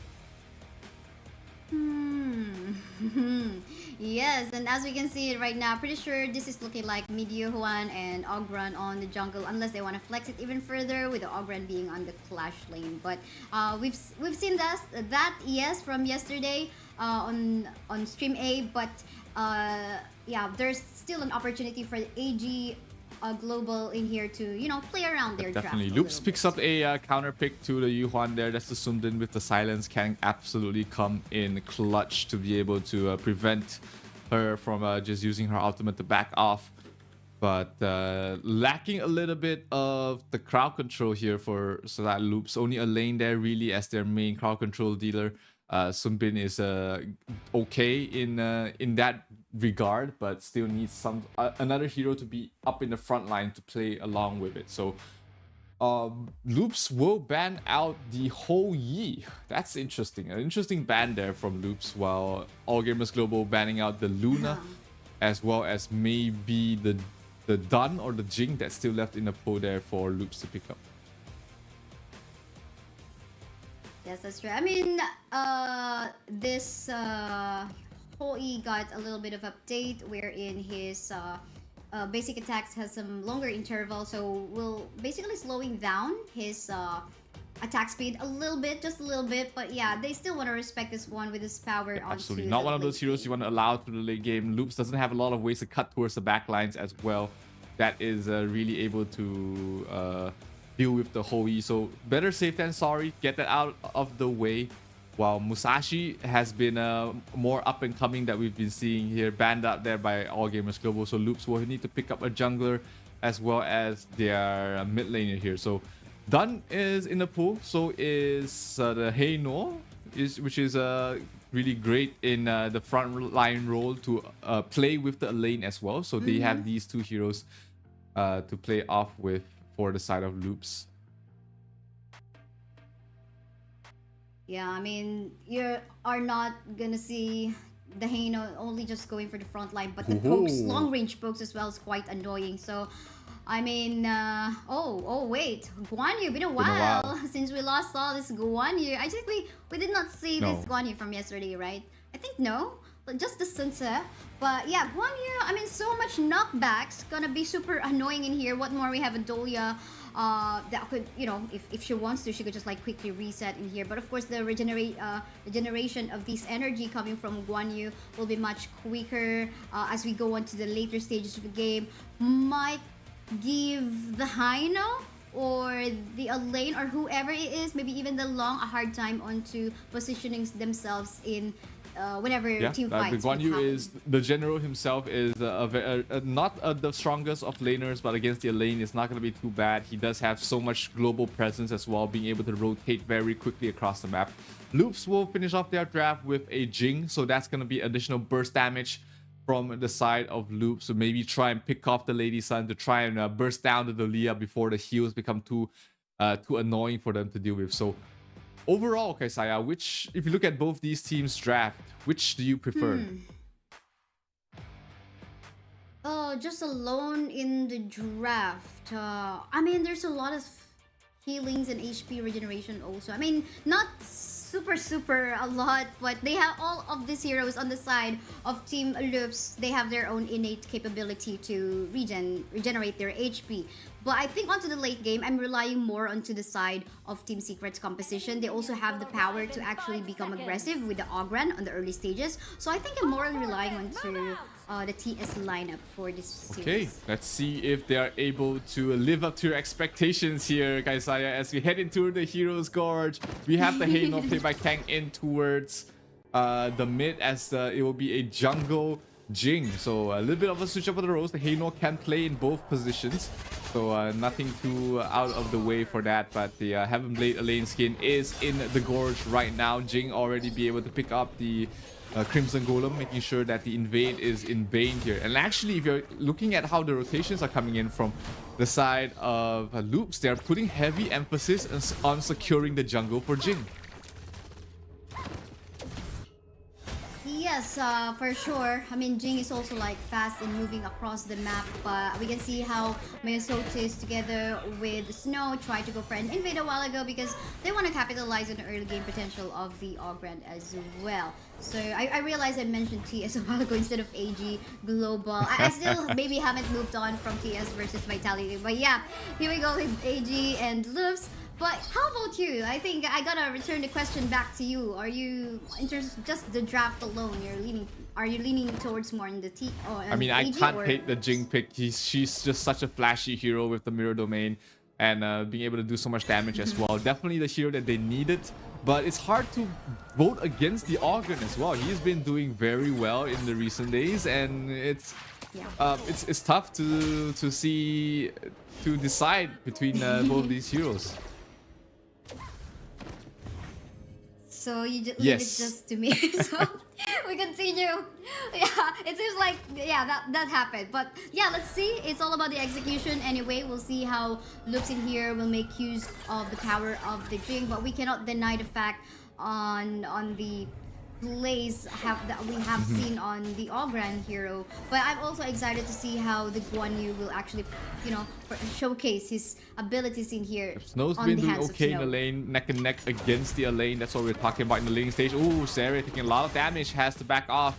No amount, he doesn't have the healing that AG has in the lane with the Dalia, so he's gonna have to rely on his skills to be able to regenerate his health. Slowly but surely he's gonna get them back, so no harm done as long as he's not bursted down in the next few seconds. But Kank already level 4. He's going to be annoying with the Fates Rewind. Always very difficult to kill. Level 5 already on Snow. He's starting to rotate across the map. Yes, that's true. And rotating toward... I mean, that's going to be an easy rotate for me. He's got his spores, so it's an easy one for him. Likewise, of course, Lived on the U1 is going to be an easy way for him to rotate across the map. Just going to be making use of the Mournful Tempo to give him the tempo to rotate on the map. But talking about tempo, we can see Tempest already super low on HP, getting chased by the rest of the members of AG, HK, Guan Yu, and Yuhuan, but to no accord. No casualties as of yet within this 3-minute game time. But seems like the fight is ongoing onto the middle lane. Are they going to be fully committing onto this one? Jing already on the mirror domain right now. Will they actually finally get a kill in here? But going so low, he instead will become the first blood onto the hands of Team AGHK. Sotis will secure the kill, but meanwhile, onto the bottom lane, we can see Zeiss going so low. Ooh, almost to death in there. Fortunately for her, she was able to actually roll back to safety with, of course, some HP. That was really close on towards the bottom side. Like I said, Zai's barely surviving right there, but the Dolia able to heal him back up, so no harm done there. And we get to see Myosotis in action with the Ogren. And as well as Snow. Snow just did so much damage in the last fight on this Guan Yu. And it's interesting to see also that we rarely see a Clash lane matchup where both of the Clash laners do go sprint. So both the Elaine and the Guan Yu both have sprint to try and move across the map to try and amplify the damage a bit more. So it's a little bit interesting to see that. Bottom lane, Myosotis towards the front line. 4 heroes from the side of AG. The silence does come in, but Yuhuan pops the ultimate before it lands, so he's able to provide the healing to his team. And he will get his ultimate refresh there by the Dolia. So no harm, no foul here. Top lane, Jing going for a kill towards Snow. Snow in some trouble. Snow will fall. Snow will melt as he will lose out on the Azure Golem buff as well, being given away to the side of Loops. Really nice cross map play coming from the Jing and there, and not allowing Guan Yu to actually catch up on any team fight happening onto the bot. But for the meantime, there goes the aggression coming from Loop's members in here onto the top side. But it seems like they will leave all alone. So we continue the rotation onto the bot though, seeing some members on the side of Loops rotating towards that.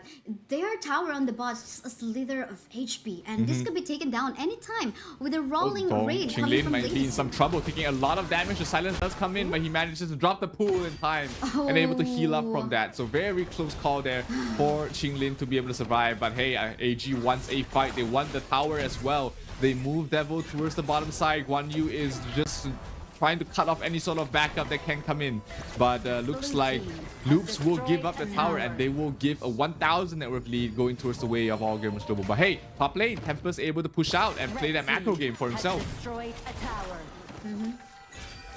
Yeah, meanwhile, the siege continues in here, and again, cross-map plays here and there.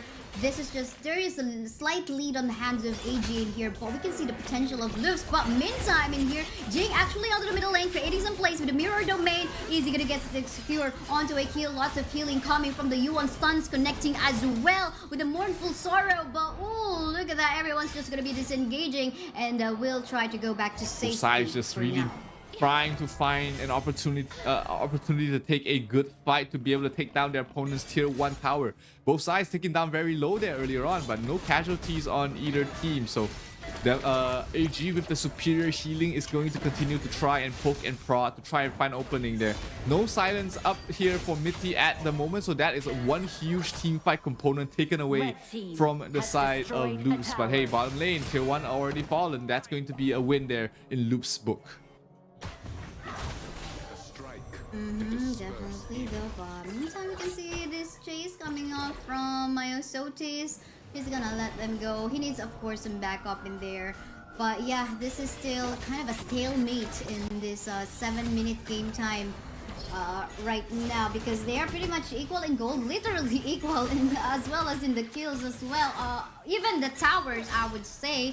So a lot of things can happen.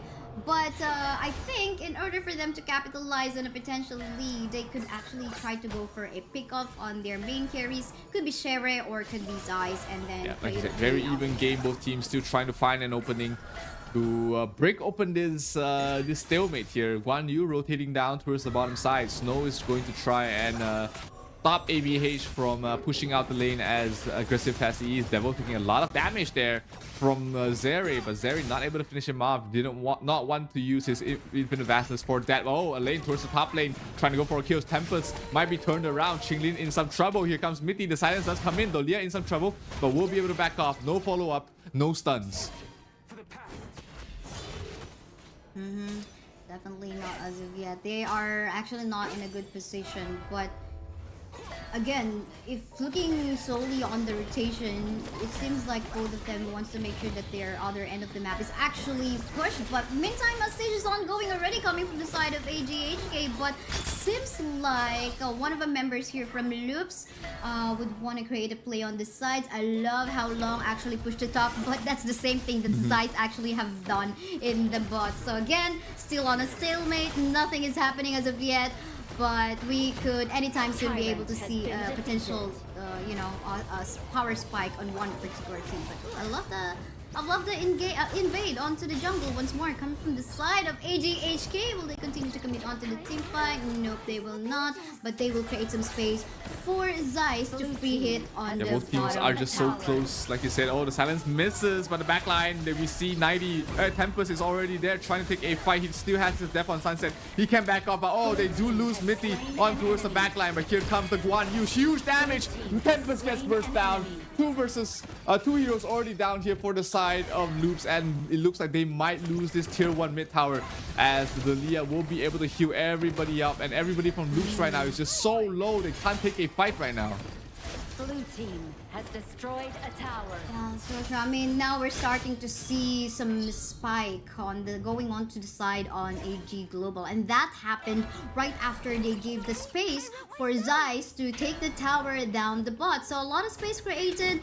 Even Mayusoti is just making use of his of his path of passing, just to create that space, in not allowing Loops to go to that free hit onto the backline. They do have again an access to the backline in the form of Tempest, a lane, but so far, I mean, he doesn't have an execute. He can sprint, but I mean, if he tries to go for an ult, that's sunset, and no execute for you, so it's not gonna be a sure kill. Absolutely not. They will have to rely on ABH to provide the remaining bit of damage, and also for the Jing to finish off these soft heroes that Heino will be chipping them down. The Tyrant will go down very quickly, going towards the way of All Gamers Global as they look for a fight. The silence comes in, it's huge. Yuhan able to pop the ultimate in time though, as he gets refreshed there. Long has to pop his ultimate and try and back off there. Tempest sees some trouble trying to sprint away, but sprint no more as he will fall. Fate Rewind will be used there, but Chang will not be able to back away from that, as that is 2 heroes down once again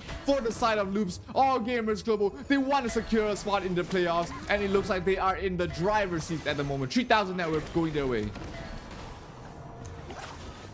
Again, this is what we're looking for. Stalemate no more, said AG Global HK, as they get that control over the map.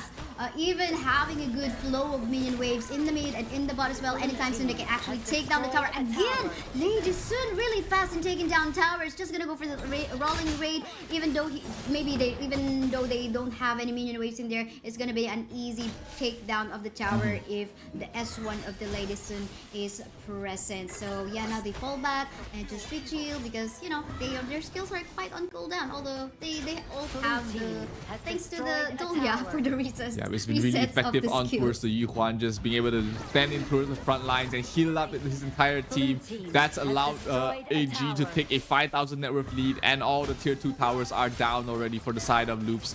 It looks like All Gamers Global, they want to go for more. They want to try and find another opening to end this game right here and now, because they know they're strong. They know they have a lead. They just need a way to break open the high ground, to break open the remaining 2 tier 3 towers in the side of Loops.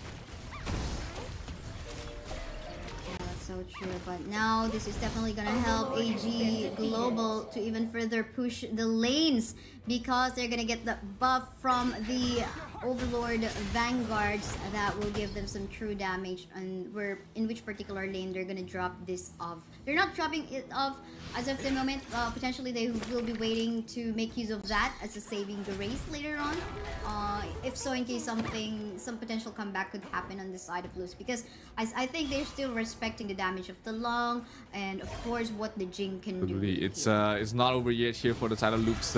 With the Jing, you always have an opportunity, but here they're trying to break open the high ground. Tier 3 down to half health already. It's gonna go down very quickly with the damage coming from the Lady Sun. She is doing so much damage. The Shadow Vanguard goes up towards the top lane, while the mid lane will be pushed out there by ABH, trying to buy some space, trying to buy some time for Zere to be able to continue on and get his next tier of items. We haven't seen what sort of itemization he's gone for yet, but I can feel it. He's almost there to his peak.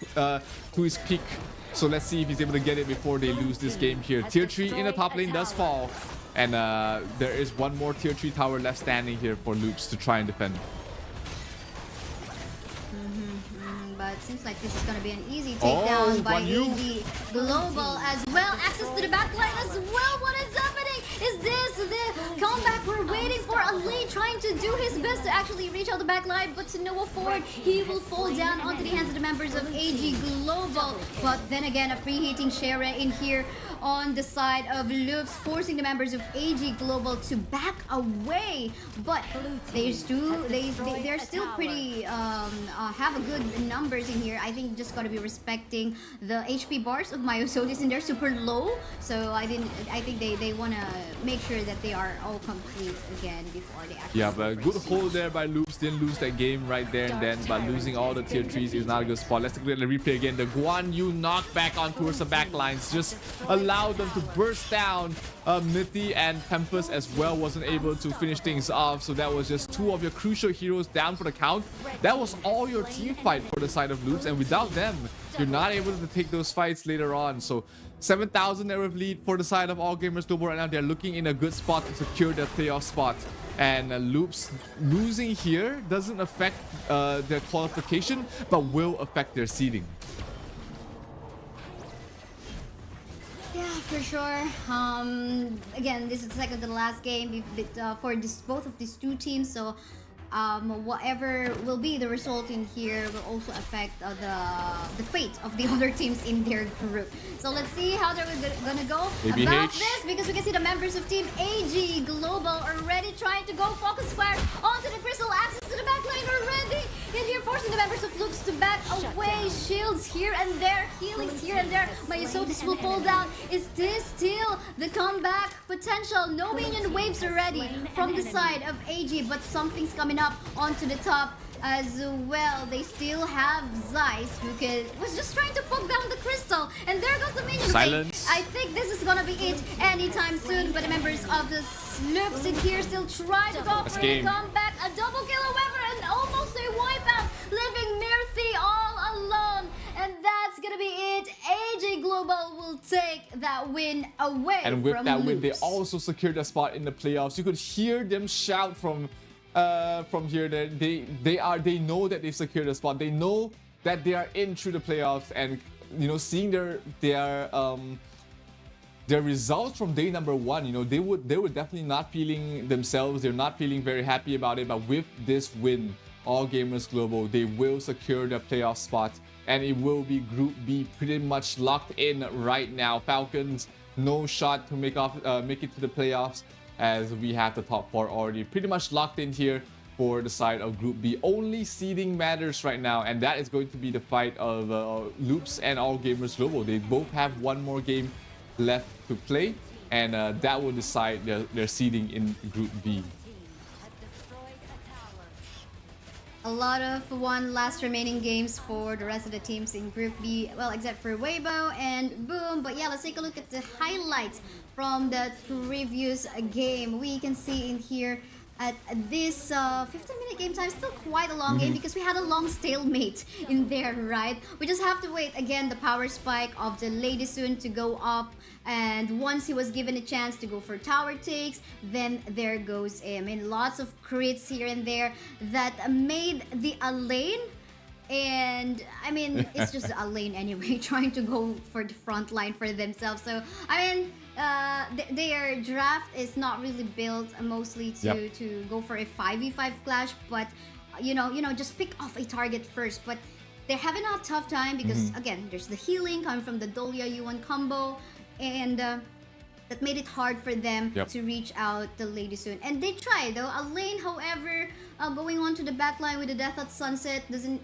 even though he doesn't have the execute, still tried his best on going for the kill or reach onto the back line. But yeah, here's the result. What do you say about this? You know, it took a while for both teams to try and get out that stalemate, but it was just one final fight, one good engagement coming from, I believe it was Snow cutting towards the back line, just allowed them to be able to take the win from there. So very impressive play there. They were so happy to be able to take the win.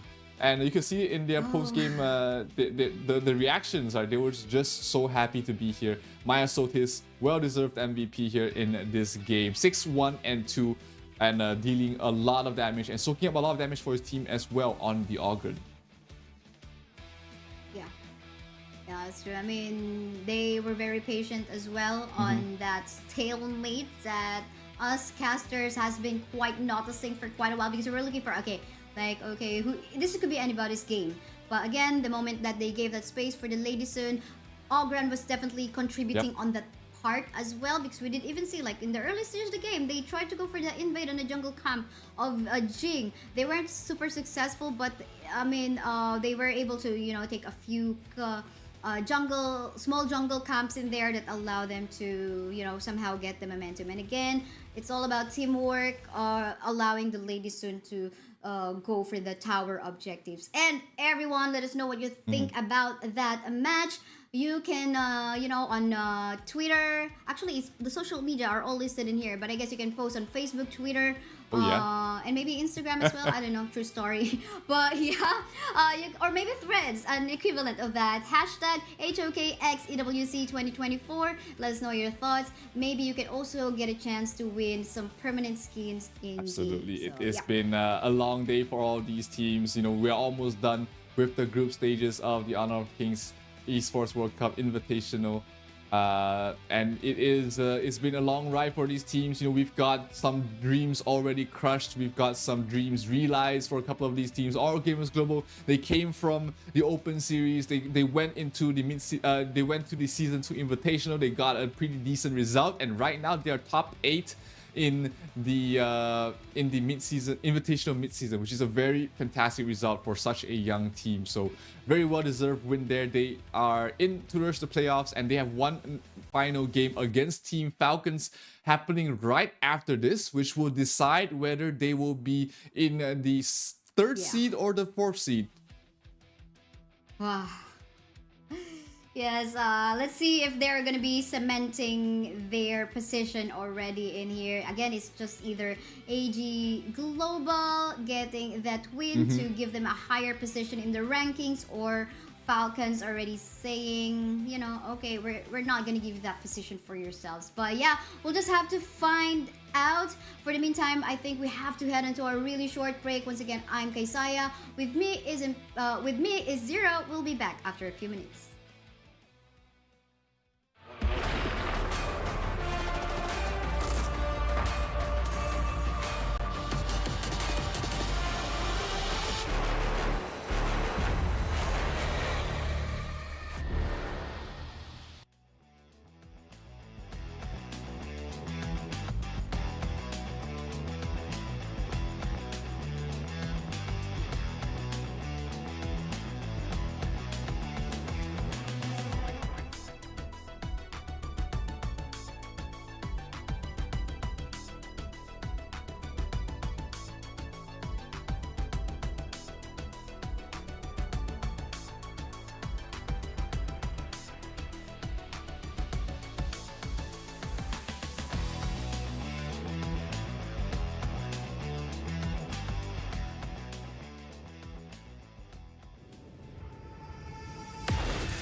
Honor 200 series, the best portrait phone AI empowered. Studio level, AI portrait camera, 3 hardcore portrait modes. Color, vibrant and classic to capture portraits that truly stand out. AI empowered magic portal. Snapdragon 8S Gen 3 AI chipset. 5,200 milliampere per hours silicon carbon battery, 100 watt, Honor Supercharge. This is Honor 200 series. You ever wondered how a Hollywood movie is shot? On a Sony. You review it on a Sony. And how do you make that sound epic? You record it on a Sony. Lunch break on a Sony. So why wouldn't you watch it on a Bravia by Sony? Have you got what it takes to get to the top? It doesn't matter how high you climb. To reach the top, even the biggest champ needs a break. So you can recharge, dive back in, and dominate.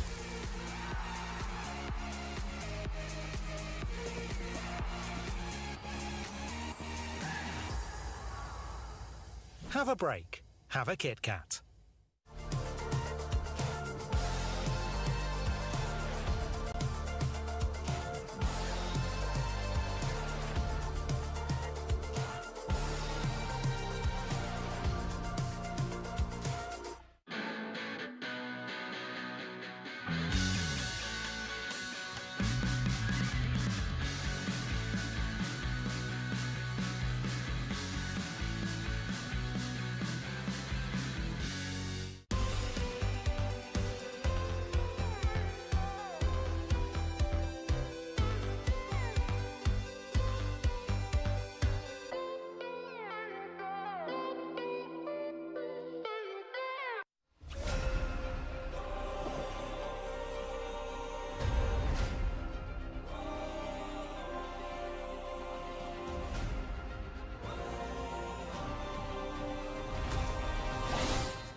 This is the penultimate game in this stream, ladies and gentlemen. Welcome back to the Honor of Kings Invitational Midseason 2024, where we will be having All Gamers Global going up against Team Falcons from Group B. Now, All Gamers Global, we just recently saw them secure their spot in the playoffs. Now, this match against Team Falcon will decide whether they will be taking the 3rd or 4th seed. Yes, but we were talking off stream a while ago. Maybe it doesn't matter in here because the first seed will decide anyway on who are they going to be matching up against with. But yeah, everyone, we invite you to share your predictions on the upcoming remaining matches that we still have. Just head into stcplay.gg and share us what you think. So you can vote for your favorite team or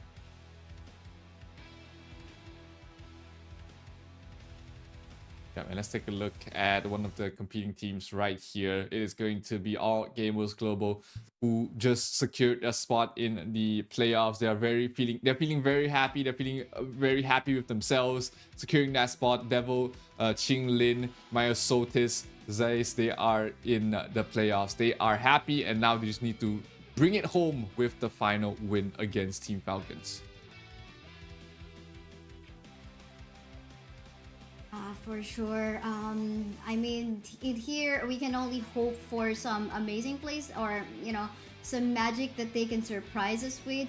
But yeah, now for meantime, let's take a look at Team Falcons in here. We have Wawa, Nabil, Sofian, Clue, and Ray. They had some amazing matches today as well. So I think we can also just hope and look forward to them beating up AG as well. We're so far having a good run with 2 win streaks so far for day 2. They haven't really been playing at their best, but you know, this is one last hurrah. You never want to go out with a loss. You always want to try and perform the very best you can in every single one of these matchups. So hopefully we might see the best out of Team Falcons. Yeah, that's so true. Looking at the picks though, I think now it's time to respect the Ogren of AG Global. This time, you don't want to let that slip onto their hands. Either you take it or you just ban it out and find something else. And I don't know, many times I think it's 2 consecutive matches already where we've seen the Dolia Yuan combo getting open. I know it's almost a lot of sustain, but if you back it up with a high carry damage hero that can go on to the mid to late game, it's just, you know, it's just something wild. But anyway, let's take a look at the interview for AG Global and let's find out what they have to say.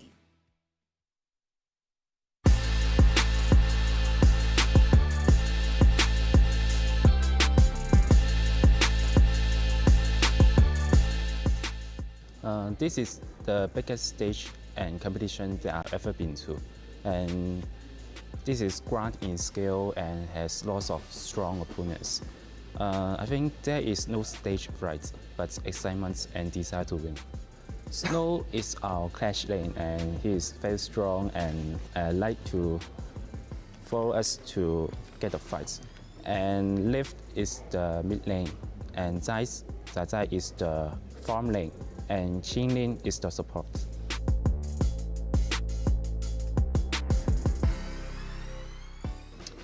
Actually, I'm very nervous during all of the competition games, and I will remain silent and I will keep silence in my heart. I will not listen to anything.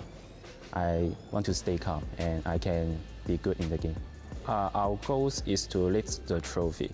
Although we know there are a lot of strong teams in there, but we will try our best to get in the final. 心怀荣耀，勇往直前。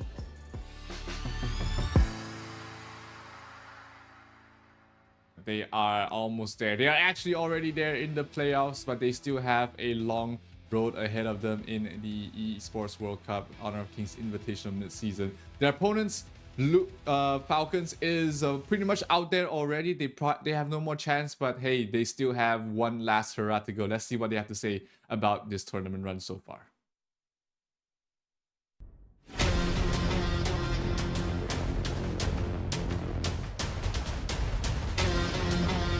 It's very exciting for me to be on the Esports World Cup and to finally play on stage. Our team environment is very lighthearted. We like to make some noise and have some fun. We're always laughing. The players are Clue as our support players.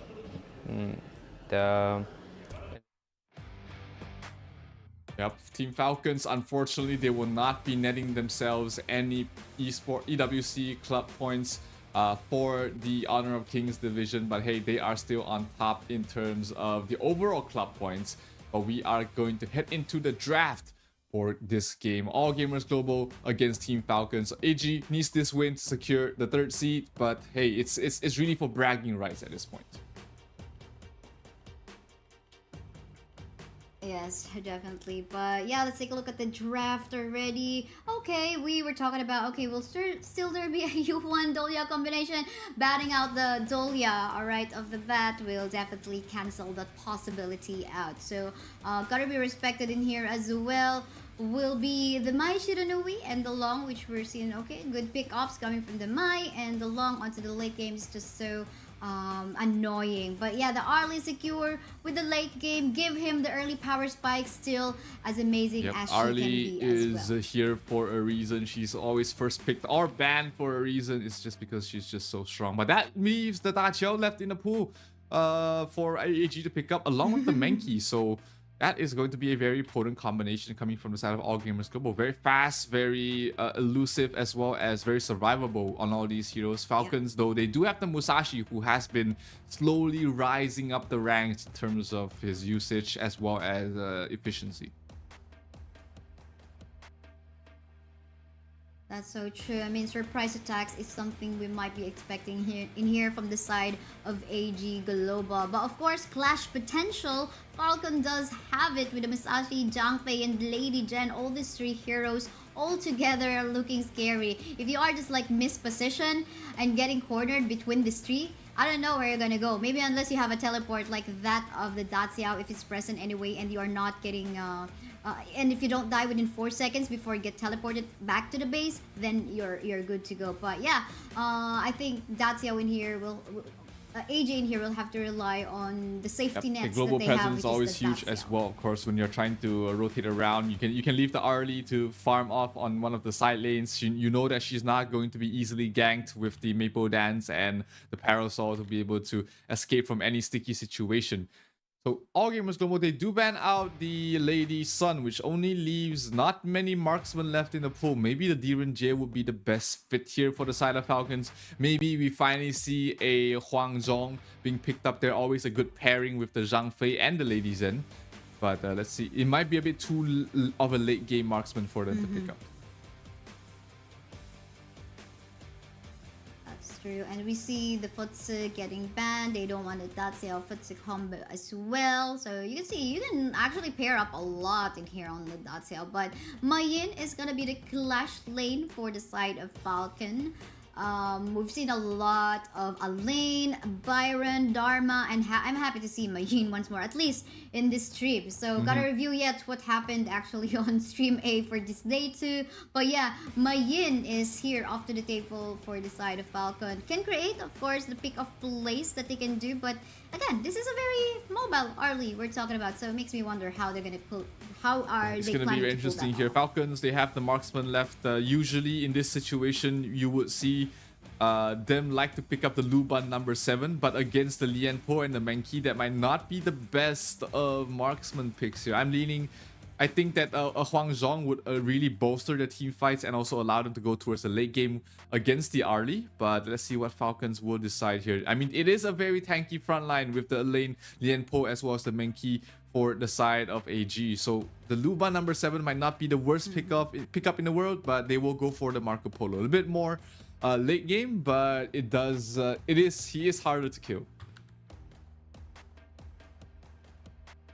Yeah, definitely more so the true damage that he definitely can deal with this chain reaction passive. So that will help out in shredding the HP bars of the Lianpo. Even so in the lane or maybe even in the team fights, but of course gotta be very careful on any CC that might come up from the Leaping Koi Tide and Sea of Fate from the Datsiao.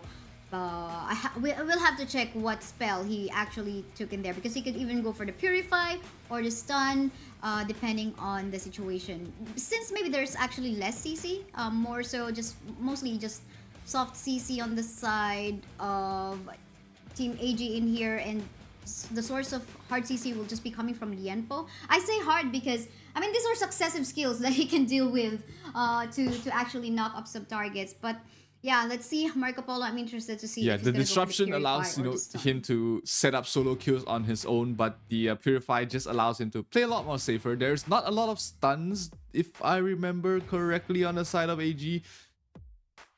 So he might not find a lot of value in the Purify. Maybe he even goes for Flash just for more movement and more survivability against the Arlie. Let's see what he decides to go for as we will head in towards the Heroes Gorge very, very soon. Looks like just some quick checks before we head into the game, making sure that everything is in tip-top shape here. Falcons definitely do not want to go out of the Esports World Cup with a loss, and of course AG is trying to get the better seeding. Yeah, that's true. And you mentioned about the Flash and Marco Polo just going that. Anyway, if he doesn't go for the Stun, I mean, you've got Lady Jen and Zhang Fei for the source of CC. So I think for as long as they're roaming around together, that will be no problem. What's so more? I mean, Mayin, some CCs too, and of course Musashi, even so with the hard engage. So Musashi, a great way for the side of Falcons to actually go for maybe a dive onto the Arlie. So yeah, we'll have to find out even though they were going to be how they will be able to execute that, because again, it seems like there's a lot of protection for the Arlie. Alain, Menki, Datsiao, Lianpo, if they're all together in a good formation, then this is a well protected Arlie. It's like a absolutely, and you know, Arlie is one of those heroes that will make it back to you if you just give her a good start, give her a good lane, give her a good mid game. She's gonna absolutely carry you for the rest of the game. But you know, the Marco Polo is in a very similar situation. He can just do so much damage, the true damage and the percentage based damage just based off his itemization and his kit, that he can just melt the Menki. He can melt the Lianpo as well. Like you mentioned earlier, the chain reaction is a very scary thing to deal with, especially if you're relying on shields to survive. The pure damage will be something you don't want to see. That is so true. Again, in here, Falcon bragging rights, what they can do, whether they're going to be going on the 3rd or 4th spot on the top 4. But this is also a good showcase to, you know, find out more about the team, because we're not even done. This is just the group stage. We are still heading on to the knockout stage, so you still would want to see what play AG Global in here would want to bring into the table. Find out, understand their team even better, what they can do, what their potential mistakes are, their strategy. So I think for everyone who is really crazy about Honor of Kings Esports, this is something you should still watch. Absolutely, so many things to learn, so many information, so much information you can get from just watching these players play, their itemizations, their positioning, their movement, even the compositions themselves. You would realize that everything has been thought out. It's not just a spur of the moment picks. These are very premeditated, very organized hero picks that allows them to play to their fullest potential. So this matchup is going to, again, start very soon. Looks like the players are already getting ready. So we're gonna head into the Heroes Gorge right now. All gamers global, the last game in Group B. So is Team Falcons. The win will decide if if AG will be the 3rd or the 4th seed.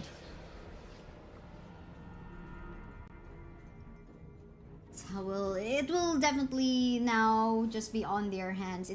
They will be the one to decide. So let's see how composed they will be. But seems like there is a potential gank in here onto the top side. The list that they did not expect. There goes the Menki as well to back up the lane onto the top. For sure, they're just gonna be poking each other out in here. No casualties in there. But 4 members of AG are actually on the top side part of the map right now. This is Azure Golem away from the Musashi. Not let Ray have a good start. They will not be able to secure it. It will be going towards the hands of Clue, which is not the situation they were hoping for. But hey, at least they don't give it away to someone else.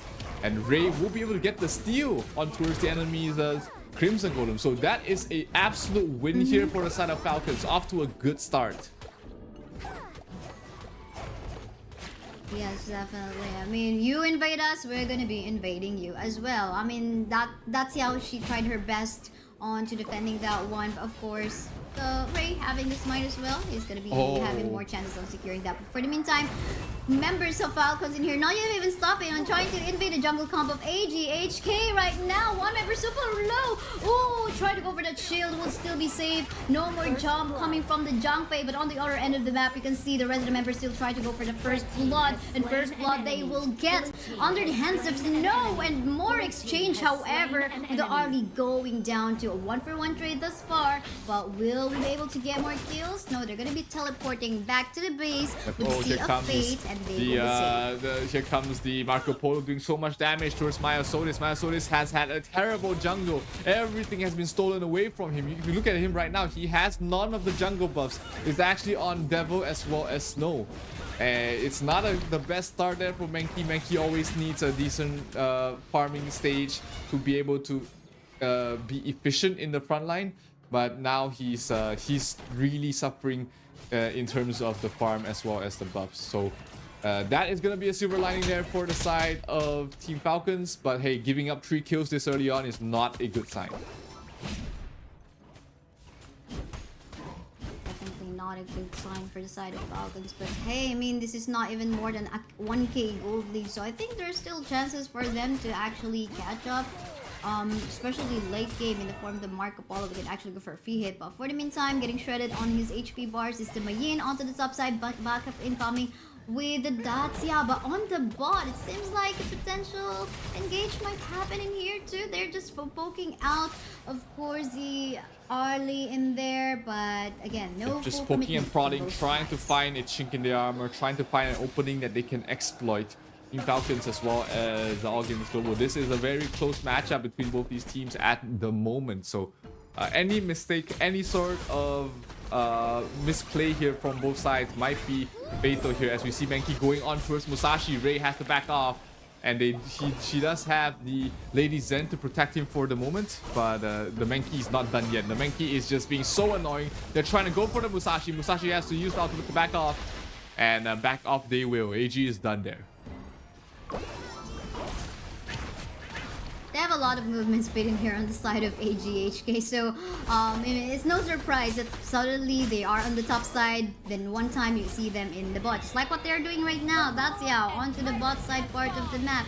This time, gonna give some protection for the early and maybe even in setup or maybe an objective take for themselves. And a 1-for-1 trade in here, unless maybe Snow is gonna be able to go for some magic. But yes, they confirm it. 1-for-1 trade. Tyrant for the Overlord is the classic trade there. The Tyrant, obviously the better of the two at this stage of the game, so it allows AG to take next upcoming fight with an additional bonus damage here. Oh, here comes the Marco Polo going in deep, basically so much damage gets brought down there by Devil, and they're not done yet. They're going for more here. The Enpo uses the Tremors, trying to lock down the Lady Zen, but Lady Zen is not in the range, and they're going to be able to recall back to base there with the help of the Da Xiao. So one quick kill, no tower though, but it looks like AG is going to be very happy about that. Who wouldn't be happy with an extra kill on their hands? Even furthering up the increase in their gold with 1k gold lead now this time. Again, it's not that much. I still do think that there is hope for the side of Falcons to try to make a play on this one. But with 3 members onto the bot side already, trying to go for the tower dive on this Lianpo, but they lose the minion waves in the process and no opportunity for them to actually... Oh, look at that! Get his slowdown, but thanks to the teleport Sea of Fate from Lived. That's Yao saving the life of King Lin able there. to thank his lucky stars and of course thank his mid laner to be able to send him back to base.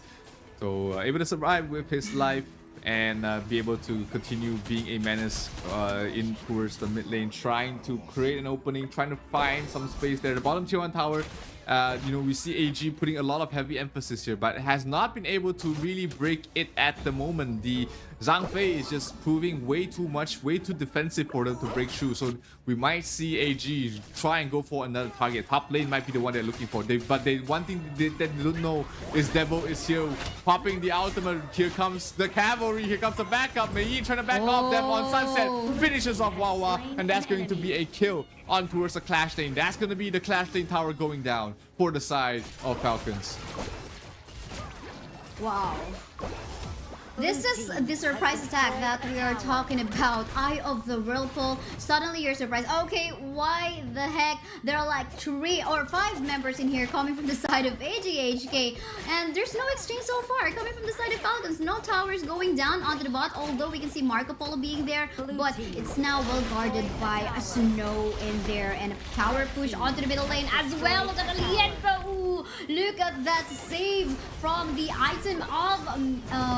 was that again? Nabil onto the mid. Gotta be safe in there for a potential threat, but the fight continues in here. Kingland will fall down. Oh, but there is more exchange in here. Wawa will take off the life of Lived. Lived will not leave anymore, but they're still chasing. Look at the damage coming from the Marco Polo. The barrage has been used so well, but I think in terms of map control, they can do even further because we can see that the top lane still needs some good push, but for them they say, okay, we're gonna go for the mid first because in here we have the chance, but maybe Mario Sotis though going for the kill, and so is Zai is going for the lives of Sophia and Clue got deleted in the map in the process. I think that was a very they might get more here as well. At least they're dropping down very low. Chilin will be the one to get the last hit, and they will lose this mid tier 1 tower as well. That looked very bad for All Gamers Global, but somehow those 2 heroes, somehow just Menki and Arlie was able to get 2 kills and set up the third on towards the ladies, and that also opens up the mid tier 2 tower.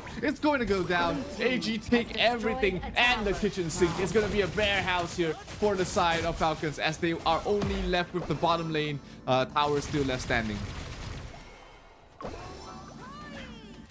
We now can see even clearly the lead that AGHK has in the game, but it seems like Falcon wants to find more fight. I mean, pretty understandable. They have the composition built to fight and actually go for an engage, but they gotta be very careful on the damage coming from Zeiss. And look at this one, the burst damage is way too much. And on the other end of the map, we can see Mayin actually super close to death.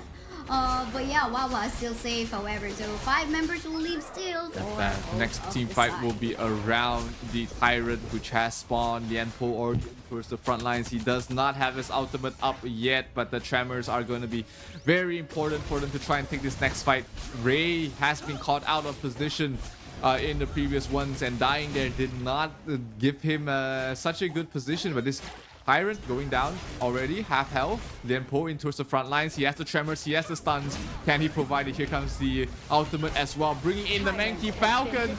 Falcon will be the one to get the crucial kill there, but they will lose Ray in the process. They'll bring down one. Here comes the Marco Polo, doing so much damage on the Mankey. Round his face, they bring him down. Triple kill going towards the way of Zeiss, and they're not done yet. They want more. They want the fourth. That's gonna be the quadra for Zeiss as they clean up absolutely everything. The first quarter kill we've been seeing in this stream. Now they're gonna get the fifth, the Penta, the Wawa in trouble. Wawa being chased. No, they're not going for more. They're not going for the Penta. That's enough, says Zeiss. I'm going for something bigger, and that is the win. And that is C3 in Group B.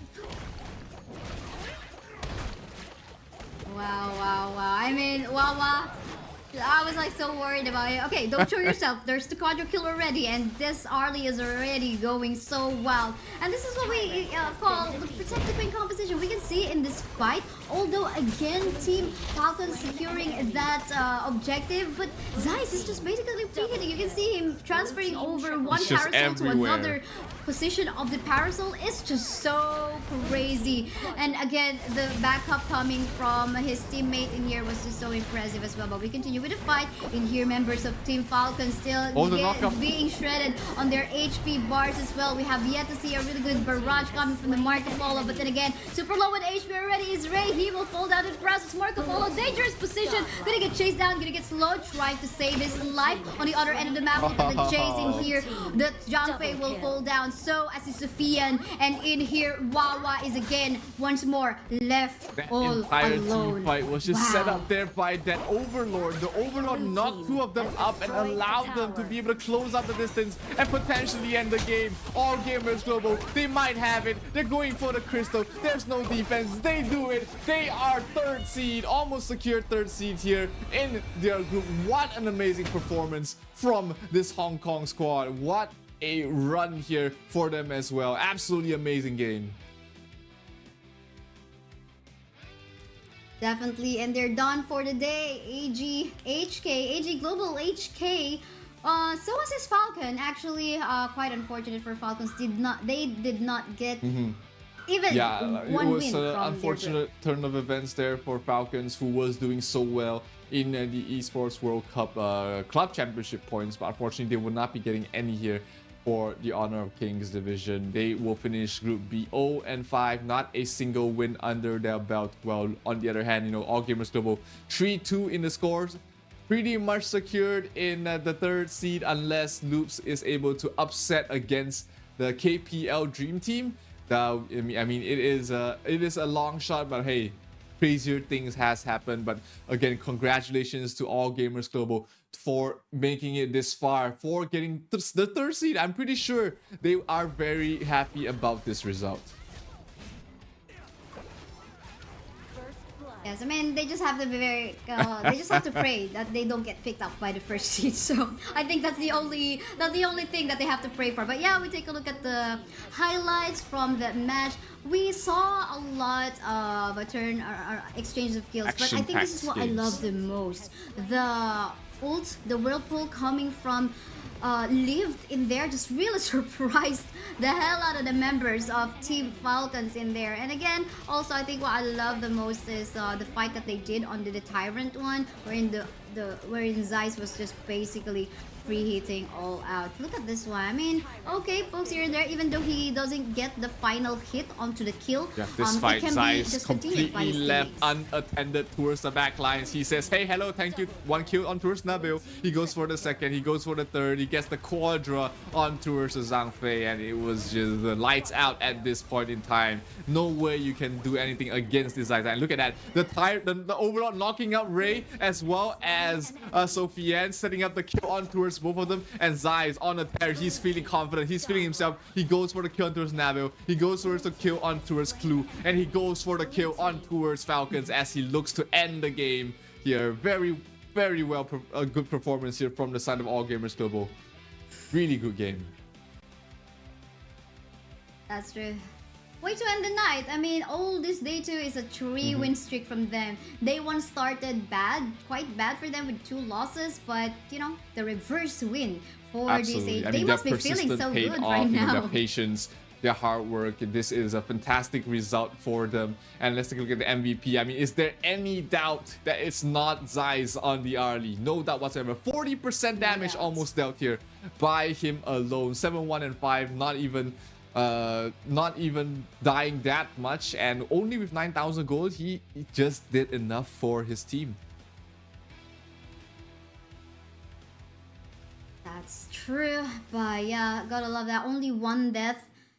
She's definitely well protected. Of course, kudos still to his teammates. I don't think even if not without the backup, the protection coming from the Lienpo, the setups, I mean, he wouldn't be able to go for the damage output. But yeah, we have potentially one last series for tonight. It's gonna be Impunity versus Vitality. For the meantime, we're just gonna be heading on to a short break. I'm Kesai, with me is Zero. We'll be back after a few minutes.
All I need is a target.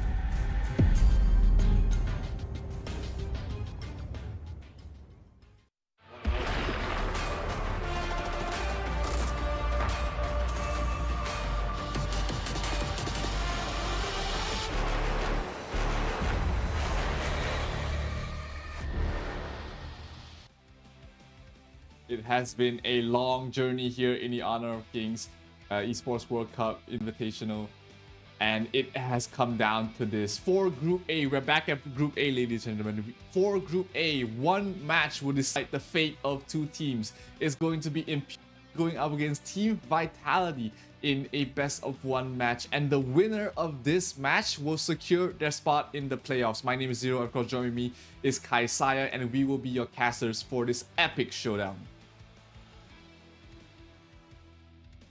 Yes, pretty interesting. All the rest of the teams in here has already finished. It's now just Vitality and Impunity waiting for their fate in here. Whether they'll be going on a third place, we'll find out. But yeah, pretty much secured already on the top two, LGD and Team Secret. As Team Secret just defeated Kagendra on the other stream broadcast that we have. Everyone, support your teams or share us your opinion on what's actually happening in here in Invitational Midseason 2024 by making use of the hashtag HoKX EWC2024 on all of the social medias that we have, whether it be on Facebook, on Twitter. Absolutely. This matchup is going to be epic. It's going to be historic because this is going to decide the fate of both these teams here. Impunity versus Team Vitality. They've done decently in the group stage, but they are down in this spot because they haven't been able to take away key wins. But hey, the fates, their tournament run, their fate is still in their hands. They just need to defeat their opponent in front of them, which is going to be this next matchup. Impunity, organization with a lot of history in the Honor of Kings scene, needs to take this win to really cement their spot. They've been in the Season 2 Invitational as well, but this win, this moving on to the playoffs, will be the next stage for their team to be able to progress to further heights. But Vitality, a newer team in the scene, has been able to shock the world as well, getting wins away from Vivo key stars, getting wins, getting very close matches against other good teams as well. They need to make this playoffs to, you know, show the world that what they are made of. Yeah, I wonder what they are made of. It could be persistence, motivation, dedication, and passion. That's all what you need in a team, right? I'm pretty sure all of the teams do have that. But of course, whatever this result will say, will tell us like who has more preparation on this event. And then again, LGD, Team Secret, VKS already on that top four. We have yet to find. Kagendra is already out of the picture, but again, we're looking who's going to join them in the top four. Is it Vitality or Impunity? We'll have to find out. This win is going to be a very, very decisive result here, and you know, both these teams, they have been playing very well very recently in their recent matches. In day 2 specifically, you know, after a very rocky day 1, they have been able to bounce back quite well. So this final matchup, is there any sort of heroes that you will want to see, Kaisaya, or actually any heroes that you do not want to see being picked up? Do not want to see. Okay, let me think about it. Well, I saw the Angela in action, I think earlier on Stream A or yesterday too, but I think I want to see more Angela. You know, those surprise bush attacks. I'm not an Angela main, but I just love seeing her being utilized to her fullest potential, you know, with the sustain and all that. So yeah, I think an Angela would be an interesting surprise selection. The Blazing Brilliance is always something that you have to look out for. Just the amount of damage and the control. She is susceptibly, you know, her model is very small. She's very cute, but she's very tiny. But her damage output is huge if you let her just sit there all her spells. So Angela is something that I really like to see as well, being picked up more and more. Unfortunately, we haven't been seeing her too much, just been outshone there by the Mai Shunui as well as the Lady Zen. But hey, who knows, we might be in for a treat here in this match. That's true. But yeah, one last hurrah, everyone. We invite you also to check out the HoK camp if you are, you know, interested in actually sharing your review of a particular player and team. Check that one out and make sure you contribute your content to our HoK camp. At the same time, I actually browsed through that and it's pretty interesting. You can actually take a look at the highly contested heroes of one particular player, or a particular hero, which particular player actually makes use of that hero. So a lot of different statistics that you can pull up from HoK Camp. So make sure you check that one out. It's pretty easy to just Google HoK Camp, and it's the first results definitely a that lot you can will learn see. from there, just looking at the games, just looking at what these players have been playing, what's the win rate on all of these heroes. You get to have an idea on what hero is strong and which hero is not as strong in the current meta, and that will help you a lot in your path to become a grandmaster if you're not already at this point. It's funny thing in here is like, okay, when you thought something like, okay, I'm already Grandmaster, but apparently there are even more rankings in there. We've got the Epic and even further, so it's almost endless. What more, a recent addition to the latest patch, July 25th patch that we have, they have implemented the Elite Player feature, wherein you have to be a top 10 within your chosen region and a top 100 within a particular division as well. I forgot the details, but it's out there on Honor of Kings website too. So, you know, lots of amazing stuff coming in, not just outside of the game, but you also definitely want to check that in-game. out there, and everything else that you can learn about the Honor of Kings esports scene on our social media. It's we are on Facebook, we're on Twitter, we are on YouTube, we're on TikTok. But hey, enough about that. We're about to head into the draft of this epic game, the conclusion of Group A. Who will be the ones moving on to the playoffs? It's going to be Impunity against Vitality. And we do see goodbye Arlie. No Arlie in this game, as well as the Musashi. So true. I mean, we saw how Arlie go ham and wild a while ago on the match on the hands of AG Global. So nothing like that, because you don't really literally have to wait on the late game stage. But for as long as the power spike is in there, the itemization in the Arlie, he can just like deal so much amount of magic and physical attack damage. But the Dolia will be cancelled out on the hands of Vitality. They don't want maybe that combination on the Yuhuan Dolia combo. Instead, they will be going left for through the pool means that they can go for it. I mean, there's just too many heroes that you really need to ban out right now in the first phase. I mean, the Arlie, the Ogren, the Heino, the Dolia. There's just so many that you don't want to let through the pool, but because of how flexible the meta is right now, you just can't ban everyone. So you just have to pick your poison and prepare around it. Definitely.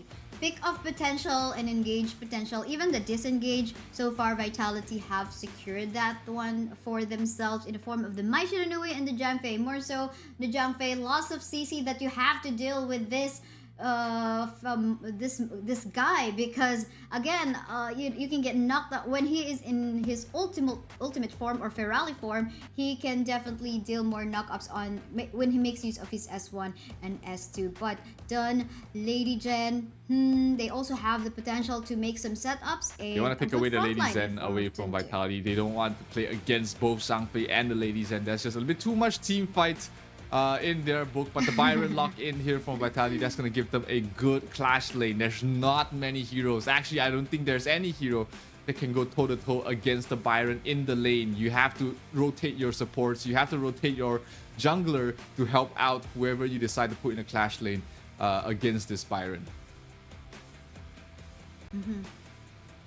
That's so true. Early lane advantage though for this Byron. Doesn't even have to wait for the force field suppression to become available, because with this electrifying charge and a storm strike, you can just CC and knock up your target if he tries to make a play, if he caught you off guard. But yeah, we can. Let's take a look at the succeeding bans. Oof, a Lady Sun ban. We saw this one also really going ham and wild a while ago. So, but yeah, we're now getting left off with a few selections like that of the Tyrianji. But the Tyrianji doesn't have much of a good he's been hit and miss, but he's against certain matchups he's been great, especially against CC heavy lineups. I mean, against Impunity's lineup is pretty decent. You've got the Dun, you've got the Lady Zen. You can be able to debuff all of those. But yeah, let's see if Vitality will pick that up for themselves. They do ban out the Liang as well as the Dharma for the side of Vitality. and both marksman, the Garo and the Lady Sun taken out there, which means that, you know, Vitality, they're pretty much stuck with either Direnje, Marco Polo, or the Consort U. Yeah, and Consortium, we have not seen her yet, but they will go for the Direnje in here. Gonna be a source of some CC with a stun. And of course can cleanse himself maybe from the attacks coming from the Lady Jen. So still looking good. We just have to find him even more effective, though of course in terms of range I'm gonna be leaning even more towards onto the long, and of course the long also has the capability to reach the back line with the infinite vastness. So there, now I think in terms of reaching out the back line from the side of Vitality, well, they will be relying on to maybe the flanks from the Baishiranui or the Byron, but have to be very careful on whoever will be the roamer pick of Impunity. They need support, anyway, so no Zhang Fei. There is the Ming, there is the Da Qiao left available. They will lock down the Charlotte and the Da Qiao for themselves, so a bit more global presence. Charlotte is going to be in the lane against the Byron. She's not gonna have a good time, so the Dun will be needing to rotate up towards the Clash lane quite a bit. But we might see a switch up as well. The Charlotte can play in the jungle role, but and allow the Dun to go up against the Byron. That is a better lane, I think, but it's not going to really matter as much for the Byron. He's still gonna have a good lane regardless. So we might just see Impunity say, "Hey, let's give the Dun a good start. Then he can help us win the other lanes." Can be a possibility, obviously, but I think if they stick onto what has been the current trend, wherein the Charlotte is in the Clash, Charlotte definitely can just like try to be safe until he actually gets his power spike. But for the meantime, Prince of Landling, we do know the fate of a Prince of Landling. Yes, the Prince of Landling is the Prince of the early game, but the Pauper of the late game. He really can't do much at all in terms of the late game situation. So let's see if Vitality is able to end the game quickly enough before their jungler hero just runs out of power. Let's see. This is a crucial match for both these teams, as it will decide which one of these two teams will it be. Will it be the side of Impunity, or will it be Team Vitality to move on to the playoffs in the Esports World Cup? Will arrive in 5 seconds. This will definitely tell their fate. Will you continue tomorrow to enjoy the hotel, or will you fly out back to your home country? That is the question. But yeah, Warrior Caster, I'm Kaisaya, with me is Zero. We'll find out what it's going to be. Again, so much early game potential with the Byron and Prince of Landling coming from Vitality, but we have to wait a little bit sometime mid-game onto the late game for the side of should be feeling okay with taking this game to a later stage. The Direnje does fall off. You've got the Prince of Landling and the Byron, which also falls off. So all they need to do really for the side of Impunity is survive the early game, survive the mid-game onslaught, take a few good fights, drag out the game a little bit, and then take the late game fights where they do have the stronger composition. And as we can see, as expected, Byron early game potential, they're trying to bully the Charlotte onto the top side. So no wonder why this is actually being done. But I love so far. Oh, but hold on, because we're seeing an even lower HP onto the side of Byron. So much HP regeneration anyway with the second skill of this Charlotte on the top. So I guess now it's now a playstyle of like, okay, who's got a better, you know, mechanics in here? Like, who's got a better fingers? Byron definitely has the lifesteal advantage in terms of overall lifesteal, and easier to play as well mechanically. There's less mistakes that you can really do with the Byron. You just have to really land your skills. But like you said, it's a very skill-based matchup up in top lane. But mid lane, oh, my Shinoi going in deep. Lady Zen in some trouble. He uses the crystal to invulnerable, put herself in invulnerable form. Not gonna take too much damage after that, and forces the Prince of Landling to back off. Definitely. I mean, this is an assassin, not even marked as a fighter or whatnot. But for the meantime, let's see an attempt for an engage from the dude, or rather a steal of the jungle camps of Team Vitality in there onto the top side, but no success because there were 3 members coming from Vitality's side. But for the meantime, look at the pokes being dealt by the Long on the bot side. All alone is a D-Renji again. Range difference will definitely favor. Yeah, the good thing about the Long is that he can just constantly poke and harass from a long range. His combination, even though the moment you walk out of range, as long as you were in range when you use your skills, they will land on your opponent, and the damage does start to pick up, especially when he's constantly healing up as well. So early game looks like it was a lot of poking and prodding, trying to find an opening, but no team has been able to strike first and strike hard. So we are going in towards the 4-minute mark very soon with the first Tyrant spawning. Prince of Landling trying to find a mark, trying to find a victim. Can he find someone else? It is only the Dun, not the target he's looking for. That's so true, but anytime soon we might be expecting some, you know, lead to happen. If so, team fights will be fully committed by either of the teams. For the meantime, pokes here and there. Look at the damage being done by the Lady Jen onto the mid, forcing the members of Team Vitality to back away. But the Prince of Langding yet has to find a kill, a target, a good gank, because somehow the rotation from the Daxiao and the Dun is already being quite annoying. They're really making sure that Charlotte will be well guarded in such a way she will be protected. The assignment from was being clear taken for the down side by of the Impunity. Drag out the game as long as you can and win the late game, and they are doing exactly that. Turtling up, not really making any aggressive plays, but it will be Vitality striking first, getting a first blood on towards Megumin, on towards that Xiao. Bottom lane going down very quickly as well. It is going to be the Kill 1 tower in some trouble there, as Vitality looking to strike fast, strike hard. Both sides though taking a trade in the jungle objective. Overlord and Tyrant going 1 apiece to both teams. That's true, and that's what we're looking for. City Boy going for the first blood. Well, it was just the roamer on the side of Impunity, but still, in terms of getting the itemization that City Boy would need as a Prince of Landling, then he'll still be happy about it. But yeah, this tower on the bot though is about to fall down. Anytime soon, this can fall off, and I think Team Impunity have yet to find a way to also shred some HP bars onto the tower. But for the meantime, I'm seeing some rotation now going onto the top side, so not pretty clear if they're gonna be fully committing in that, because there's a rotation going towards the mid lane is the most probably the most important tower that they need to defend. They need to make sure they don't lose early on, because it gives so much access in towards your own jungle there.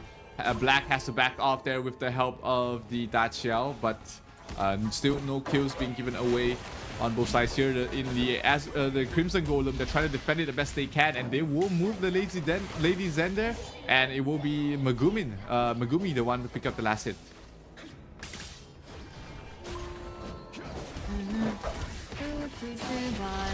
In the middle lane though, a fight is happening. So assist on the top side, but here super low on HP. Jun will not survive the burst damage coming up from Highland. Our Maishi, a new way in the game, and the rest of the members of Team Vitality will actually go for a nice push of minion waves onto the bot, forcing the members of Impunity to clump up together, go for the defense. Long in here, not dishing a lot of damage as of yet, and look at that one space created by the Byron, allowing Shanks to go for finding the a target. hit It's gonna be the Long. Is he gonna pop the ultimate in time? The burst damage, is it gonna be enough? Not enough. He pops the ultimate just in time to be able to survive their infinite vastness, able to keep Xiaolin alive for for a little bit longer, and that is going to be going in. Look at that. Blue team has slain an enemy. Look at that play. Oh my. Nice try from Highland though. I mean, I thought he's actually going to be able to pick off someone in the mid, but I think that went back to him instead because Black was there. He is also taking a lot of tower damage, so I guess that was quite a bit of a mistake to actually dive under the tower. But for the meantime, in here, look at what City Boy is doing, trying to go for a kill onto the back line. We can see the rest of the members in here from the side of Impunity trying to sustain themselves with the HP regen and the heals. They will be able to be safe and killing off 2 members on the side of Vitality in the process. And there you go, happy Impunity right after that fight because they got the map control. That was a huge rotation coming from Ashing there, able to keep his teammate alive and get the kill on towards, I believe it was 90. So very timely rotation there by the Charlotte, as well as of course Megumi, keeping his team alive for so long. The knockups were crucial, the recalls were absolutely amazing, and they that fight has allowed Impunity to come back in towards this game, and they're almost evening out the net worth right now. That's true. 20 to 21k. Still a way for Vitality to catch up, but they cannot prolong the game any further. They have to find a way to find the pick of that they need. Kill of Megumi or kill of Shaolin in here. I think, I mean, you can see where the Prince of Lanling is trying to go for a rotation, but he's nowhere getting that lookout onto his primary targets because they are actually in the one going for the push, so they have just decided on to go for a push instead onto make a play against X-Hero, but X-Hero able to keep himself alive for the longest of time. 4 versus 2 towards the mid. They will send back the Lady Zendo, but here comes 5 heroes coming from the side of Vitality. They're trying to look for a fight. CT Boy trying to wrap around the far side, trying to find the long, maybe trying to find maybe Megumi might be the target he really wants to bring down as well, because the amount of heals and the amount of CC that she brings in is really starting to be annoying. But here, both teams are just waiting for the Tyrant to spawn. Actually, the Tyrant has already spawned, so they're trying to find a better position to take a fight.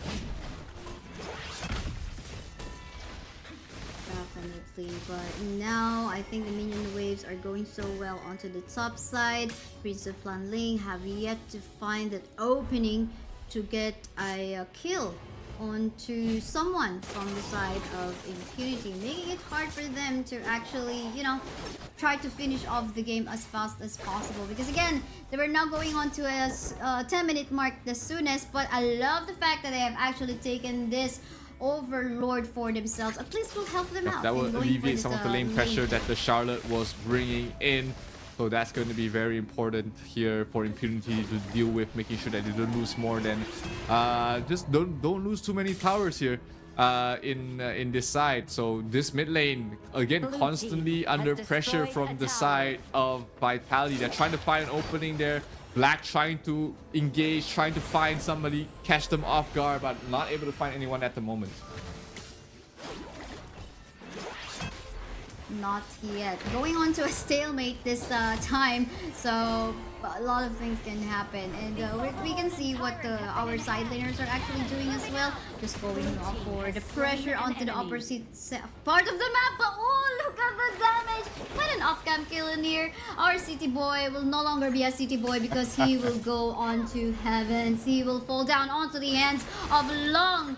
And there goes actually a good position, even for Impunity, to maybe, if they want to, secure this objectives, whether it be Overlord or the Tyrant. They have a good position, but maybe also it's a good way for them to actually go for a push or a siege in the mid. A whole spot because one member in here of Impunity is super low on HP. Megumi will fall down, and the rest of the members of Team Vitality in here, however, will be trying to back away. Jiangfei going for the frontline protection for his teammates, and there you go. Everyone will just back away for the meantime. That cannot be caught off like that is Megumi. He just provides way too much to the team, and the moment he falls, you can see that Impunity was hesitant to take any fight after that.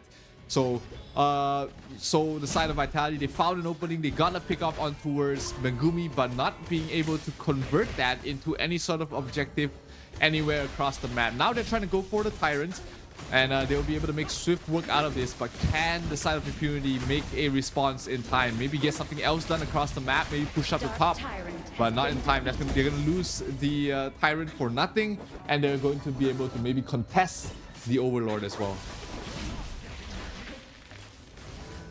They do have the Chain Lightning buff in here, giving Maishirarui more magical power output, and looks like they're gonna go for that. Unbridled Outburst has been used by the Zhangfei, but members of Impunity are still so persistent into defending, so they don't want to give this out to Team Vitality, and also there's a good pressure onto the bot as well onto the side. So still quite a stalemate situation. Really playing rather safe right now, knowing that this is their last chance, their last possible chance to make it to the playoffs of the Esports World Cup. That's why you see them not really taking any huge chances, making sure they cross their I's and dot their T's, or is it the other way around? But hey, it's still the lead right now for the side of Vitality. Only 1,000 net worth, not the biggest lead in the world, but still something to take note of as they're trying to finish off this mid-tier 1 tower. But still very patient from Impunity. They know that they have superior late game. They're not trying to be over aggressive themselves. Top lane, bottom lane though, they're getting pushed out quite far. It's going to be the Byron to try and defend this on himself. The Dacia will take everybody here. 5 heroes trying to bring down this tower. The tower goes down really quickly, and Impunity catches the side of Vitality off guard. But can they get away safely? Can they back off without losing too many members? They lose Black. CT Boy towards the back line. He finds Megumi. Is he going to go for the kill though? He's going to look for long. Oh no, not enough damage yet. They're going to be able to recover. The Ashen gets a double kill before he needs to back off here. So it is just a 2-for-1 trade for Impunity, and they also get the tier 3 tower. Actually, it's so funny. There goes the ultimate coming from the Daxiao already going for that, but they went back to the base to just go back to the same place. So I think that was like, okay, we go back already, but they went again back to the same place. I don't know what happened in there. Maybe they're looking for a chance. Okay, this is already going towards the late game, and I mean, we all know that Prince of Lanling is not so strong in the late game, so we might as well try to fight again. But yeah, I think they gotta respect that. Once your cooldowns have already disappeared, you gotta respect that one. Go for a reset, because the tower objective has already been taken down. You know, in the still they should be feeling pretty happy about themselves there. From the side of Impunity, they made a huge cross-map play and they were able to catch Vitality off guard. Getting that tier 3 tower is huge, because it means that, hey, they will be feeling even more confident to drag out the late game longer, because the enhanced creeps will continue pushing off the bottom lane. That will alleviate a lot of the map pressure that Vitality can really bring. And right now, after all of that, but Impunity is back in the driver's seat.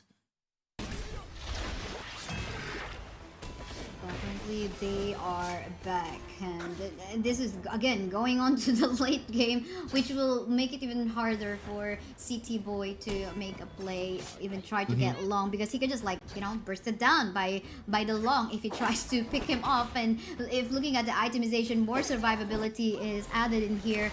Definitely not something you can burst down even One as saving an grace assassin. is that the Diren J is more farmed right now than the long, but long is not too far behind to try and catch up here. Black in some trouble. He has to pop his shoes trying to back off, but his entire team is right behind him. He's not feeling too scared, and they will try and contest this Overlord there. This Overlord will allow them to push up another lane, but if Vitality is able to somehow get a good fight, that might just turn things around. Here it goes, Charlotte towards the front lines. They're getting knocked back by the Unbridled Outburst. Impunity will get the Overlord, so it will be Vitality backing off for now, knowing that there's nothing left to fight for. No ultimate also left for the Zhangfei. So true, and this is gonna help out Impunity in pushing the lanes even further. Again, prolonging this series, that is the goal of Impunity, and they're getting even closer in there. We can even say that they have the lead here already, and they can even be more empowered onto a much later stage. Now we just wait for what could potentially happen as they try to set up some They're plays trying in the middle lane. to find an opening to finish this game. They know that they have the slight lead. They don't want to give Vitality a chance to climb back in towards this game. So they are trying to push the advantage right now. which could be a problem for them, because if they lose a fight here, Vitality might be able to end the game right here. There's City Boy trying to find an opening. He's behind. He's trying to find Megumi or Shaolin from the back lines. He's very patient. He's waiting for the opportunity. They lose the Mai Shiranui right away. They also are in trouble here. They lose the Byron. 2 heroes already down. Longy has to use his ultimate, but they get a kill on towards City Boy. Only one last hero left standing here for the side of Vitality. It is going to be Benji. Shanks is up there. Shanks is down. They lose 2 heroes. They lose more. The Crystal is going down. Impunity will be going to the playoffs of the Esports World Cup unless the Zhangfei is able to do anything about it. I think this is gonna be it though, because the rest of the members of Team Vitality are all wiped out. Congratulations to Impunity. They have secured their top 4 placement for them to move forward to the knockout stage. My oh my, 2 wins and 3 losses, actually same as a VKS, so it's just a 3-4 positioning for them. I mean, 3rd place for them doesn't matter anymore, because anyway it's gonna be on the hands of LGD to pick who would they want to have a matchup What a play on there by the Impunity, knockout knowing stage. that they have the late game advantage, knowing that their late game is superior. They never took those early fights. They were just trying to stall out the game, trying to drag out the map, and one big play with the Dachiao got them the tier 3 tower, got them 2 kills. And this is why people have been banning out the support hero. She is just so strong in these global situations where you feel like, hey, maybe it's just only 1 hero. No, we're bringing in 5 right here for the fight. Yes, why not? I mean, the global presence we're talking about, you gotta respect what the Daxiao can do, and that's why this is also getting banned out. Not only for that capability, but of course you can pair her up with a lot of other heroes like the Futsu and of course the Doya, or I mean any other combinations as well, who can potentially go for that surprise engages. But I think we want to take a look at the highlights, or rather the match results from that one. Any particular here that you would want to highlight? Mainly just the damage output from both Shaolin and X-Hero. They've dealt basically the entire team's damage, but of course their Black isn't there to deal damage. He's there to soak up the damage for the rest of his team. That's why you see his team fight participation rate at 100%. He was just absolutely crucial in starting off this fight. And let's take a look at the highlights of this game there. It was just a very tough early game there for the side of Impunity. They just kept losing fights, but they managed to stabilize the mid game, get a couple of crucial pickoffs and fights, and this bottom lane was the one that started the entire thing. Started to end the game here for the side of Vitality, because Impunity just reached a power spike without too many issues.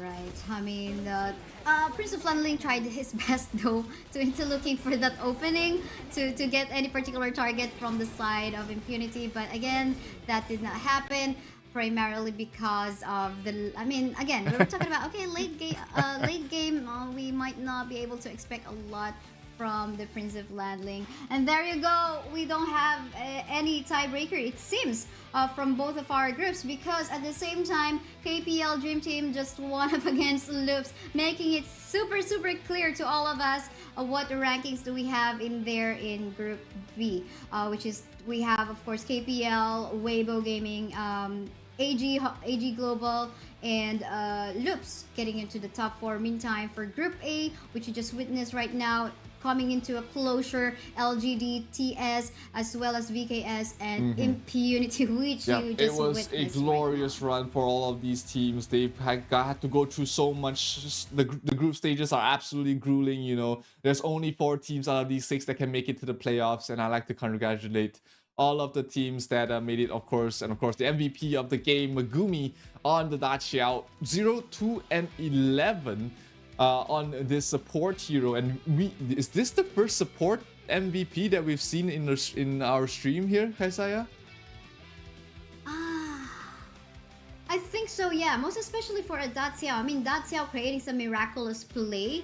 It's Yep. not easy. I mean, she's purely skill shot, right? So if you would want to go for an on-point Sea of Fate where you can teleport your teammate, and of course the timing is very important too. 4 seconds. How can you like master that? So I think it's nice to see a roamer that is being featured as an MVP Of course, this getting time. some Ooh, love nice here, one. and it was of course that play that got the side of Impunity, that opening to win the game. So definitely well deserved in my book, and it's been a heck of a journey here, Kaisaya. We've watched so many games on all these teams trying to solidify their top 8 spot here in the Esports World Cup, and I think we finally have the complete list of teams that will be going to the playoffs, and we'll be having a look at it right now. It's going to be in Group A, LGD on top of the table, Team Secret following very closely, Impunity and Vivo Keystars basically tied for 3rd and 4th. They are in the head-to-head matchup. It was, I believe, VKS that took the win, but hey, the seeding doesn't matter for the 3rd and 4th, and unfortunately we say goodbye to Vitality and Kagendra from Group A. Yeah, that's true. But of course, for Group B, just as we have mentioned, we have on the top seed KPL, who will be able to choose between AG Global or Loops, who they're going to be matching up against with on the knockout stage. And of course, seeding pretty on seed 2 is Weibo Gaming. So it's going to be an intense and exciting knockout stage in the form of single elimination. Quarterfinals going to be on this best of 3 format, while the semifinals on best and finals on a best of 5. So I guess your weekend is going to be full of intense action this Saturday and Sunday. And yeah, but for you, I mean, there's just so many Zero, what do you different think? emotions right now, especially with the teams and with me as well. But let's take a look at the plays of the day that made all these teams and this show absolutely amazing. Let's take a look at what we have.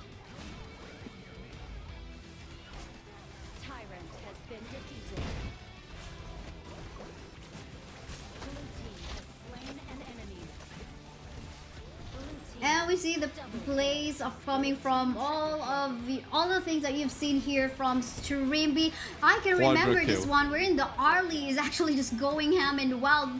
This was the moment, yes, quadra kill, and this was the moment where, okay, Wawa, please don't show yourself up. You don't want to be the penta for Zeiss in here, but fortunately in this scenario, she was able to just be safe, and at least in here the Arlie Zeiss was just decided to just go back to her power soul. So then again, a lot of good plays. I mean, that doesn't sum it up. I mean, those are just like few selection of highlights, but of course if you run through everything on the whole stream, for sure you will see a lot of good you can also plays. let us know what your favorite play of this entire tournament is by posting it on social media. But remember to put the hashtag HoKXEWC 2024, because then you'll be in the running to stand a chance to win some permanent skins. So make sure you post it, you get the clip on, I don't know, YouTube and Twitch, and then make the post on your Instagram. It could be a reel, it could be a story, it could be a post. You can make it on Facebook, you can put it on X as well, on Twitter as well. So make sure that you put it out there, but remember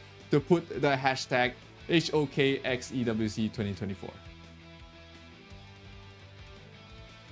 And that was it. We are so glad. We are so glad to bring you all the action on this group stage with me and Zero. But then again, don't you forget to support the knockout stage. It's just gonna be in it for us. We will see you guys on the live chat, but don't forget again to watch the knockout stage. That it is for us, guys. Bye-bye. We'll see you guys again in the future events. Bye. Red team has slain an enemy. Red team has slain an enemy. Has destroyed a tower.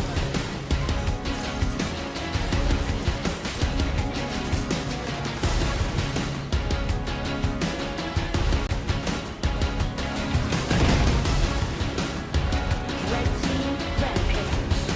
Red team has slain.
Honor 200 series, the best portrait phone AI empowered.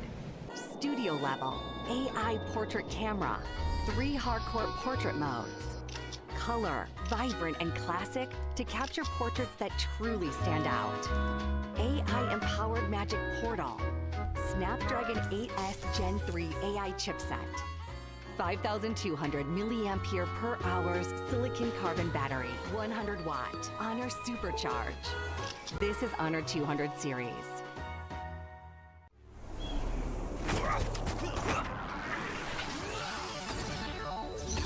Ready, set, go.